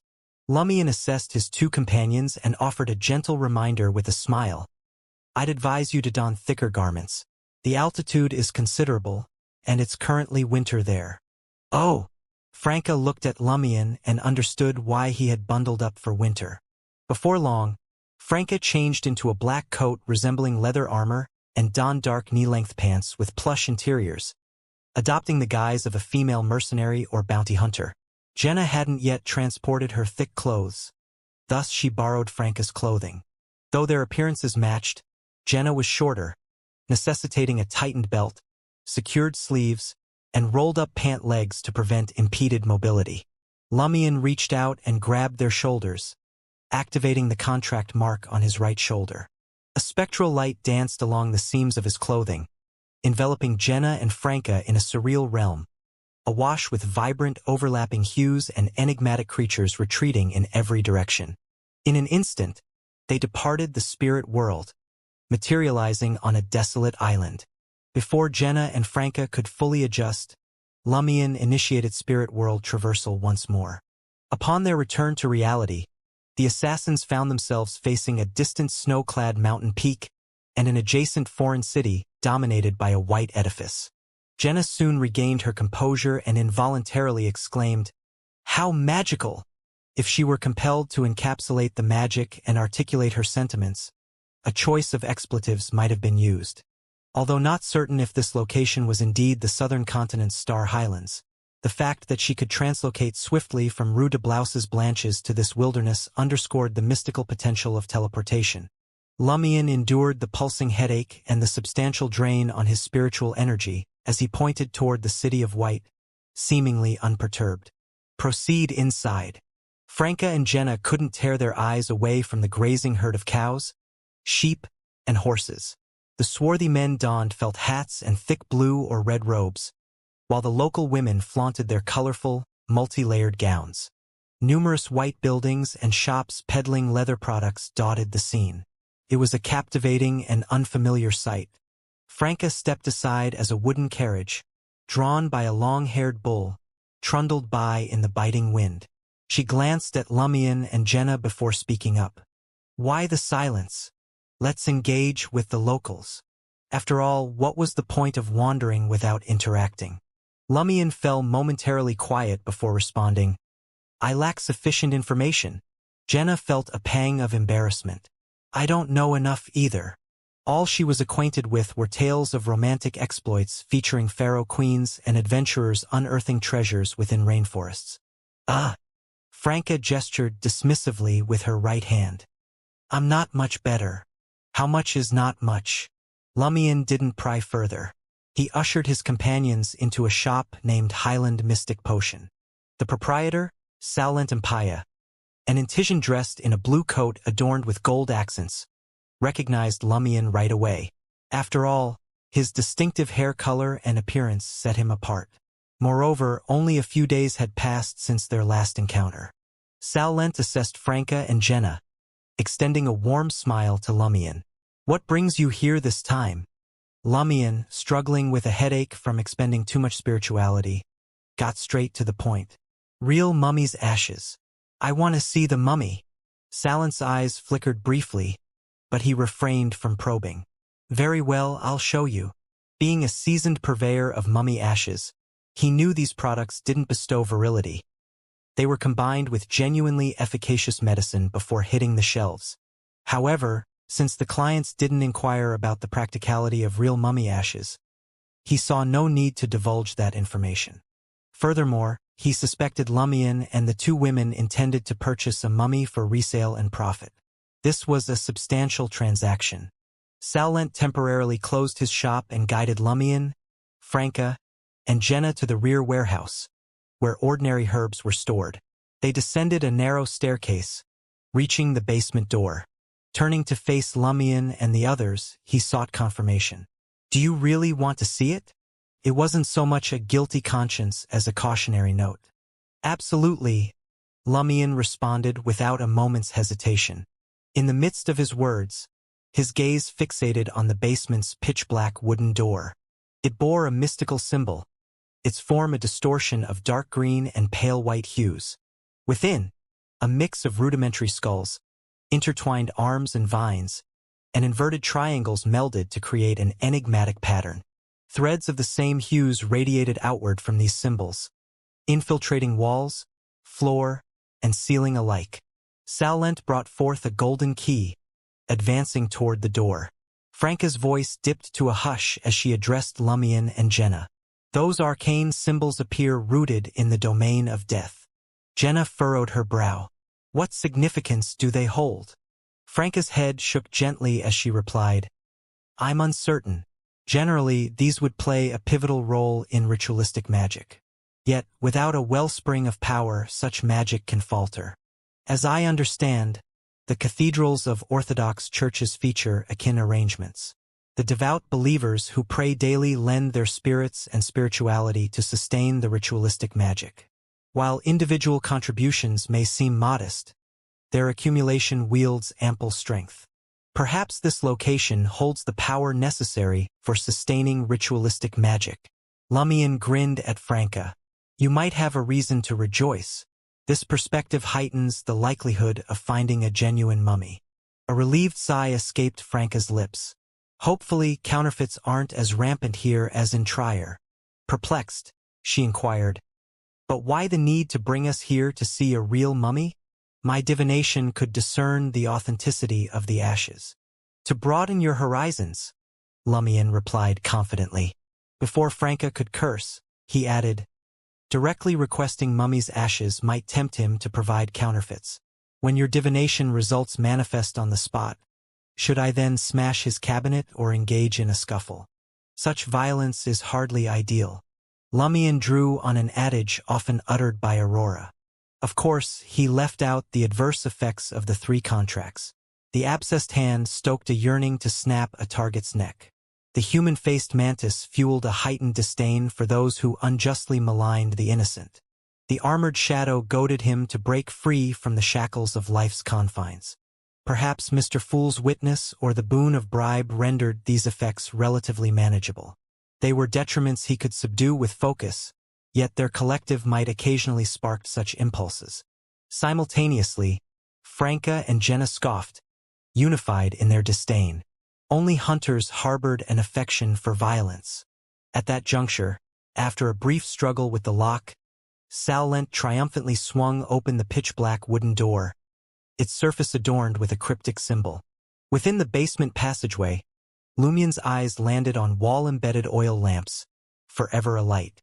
Drenched in the dancing hues of dark green firelight, Franca and her companions trailed behind Salent, the shopkeeper of concealed curatives, as they ventured into the corridor that lay beyond the portal. Light permeated the space, yet an illusion of advancing into darkness seized them step by step. The already cold atmosphere seemed to plummet several degrees Celsius lower. Salent proceeded 7 to 8 meters ahead, navigating past firmly shut grayish-white stone doors. He halted before a chamber positioned at the corridor's midpoint. These stone doors and the encompassing walls bore symbols akin to those at the basement entrance. Salent nudged open the stone door confronting him, unveiling a diminutive sepulchre to Lumien and his comrades. In the chamber's heart rested an exotic humanoid sarcophagus adorned with a golden base and a kaleidoscope of colors. "This mummy hails from 5 centuries ago," Salent introduced, drawing near the stone casket and pressing down its lid. "He seems rather unconcerned about us making off with the mummy," Lumien mused under his breath. Franca emitted a soft chuckle, her voice hushed. "Perhaps he simply thinks nothing of us." Jenna remained silent during their exchange, her curiosity and trepidation fixated on the innards of the golden sarcophagus. Within, a corpse swathed in yellowish-brown fabric lay. Its lips were slightly parted, while faint voids marked the spots where eyes once resided. Hints of seeped oil stained its form. Unrestrained by the foreign surroundings, Franca extracted a mirror and initiated a divination before Salent's presence. His eyes flickered momentarily, swiftly reverting to their prior state, as if he'd encountered such phenomena too frequently. Before long, an aged voice resonated from Franca's mirror, its cadence accompanied by the gentle rush of water. "A bona fide mummy, albeit not ancient in origin." Franca's gaze snapped up at Salent, the proprietor of the Mystic Potion Store. Salent offered an awkward smile in return. "I fibbed earlier. This mummy isn't a relic from 5 centuries past. Truth be told, it was crafted just a fortnight ago and dispatched here. However, regardless of origin, it underwent a comprehensive and protracted mummification process. The sole disparity from ancient mummies is the brevity of its interment." "An ancient mummy born a mere fortnight prior?" Lumien quirked an eyebrow at Salent, his tone casual. "Do you hunt down the living to fashion mummies?" Salent gently shook his head. "No need for such methods. The southern continent witnesses countless daily deaths. Procuring fresh cadavers requires only a nominal fee. Hiring hunters to track and capture would entail far greater expenses. Undertaking the task personally would exact an exorbitant temporal toll." He involuntarily assessed the advantages and drawbacks of multiple strategies. Post this explanation, Jenna regarded the mummy with a newfound perspective. It was the body of someone who hadn't long been dead. His motionless form stood exhibited as a tradable commodity. Though the 2-week-old mummy served its purpose and met the requisites, Franca yearned for superior specimens. With a sigh, she averted her gaze from the recently minted mummy, prompting Salent with a question. "Are there older mummies available?" Salent hesitated momentarily before treading cautiously. "How about those from last year?" This constituted the most ancient mummy within the basement. Franca emitted a rueful sigh. "That works too." Less enthused, Salent led the trio to another sepulchre. Initially presuming Lumien and his companions intended to purchase an entire mummy, Salent had showcased the most well-preserved specimen. Now, it seemed Lumien merely sought a segment. The yellowish-brown mummy dating back to the prior year already displayed signs of fragmentation. Not only were lower extremities absent, but its chest and abdomen also sported gaping voids. With Franca's divination validating its authenticity, Salent posed his inquiry with diminished enthusiasm. "How much do you require?" 50 grams, Franca responded, intending to amass a larger reserve. Salent mulled over the request before pronouncing, 500 vril d'or. Promptly, Franca remitted the payment, her eyes fixed as Salent procured a hammer and dirk, employing them to sever a portion of the mummy's arm, akin to extracting ore. Jenna stood dumbfounded. To her, it seemed somewhat gruesome and brutal. Though she'd witnessed mob fights and personally taken a life, she'd never encountered someone treating human remains as inexpensive commodities. Internally, Franca sighed and suppressed her emotions. This was the stark reality of the Beyonder world and its potion system, yet compared to the boons it was strangely appealing. With the fraction of a mummy's arm now in her possession, Franca wordlessly led Jenna out of the tomb, trailed by Lumion and Salent. They had traversed scarcely 3 meters when the kerosene lamps lining the corridor receded, casting an eerie dimness. Salent swiveled his head, his demeanor a mix of surprise and uncertainty.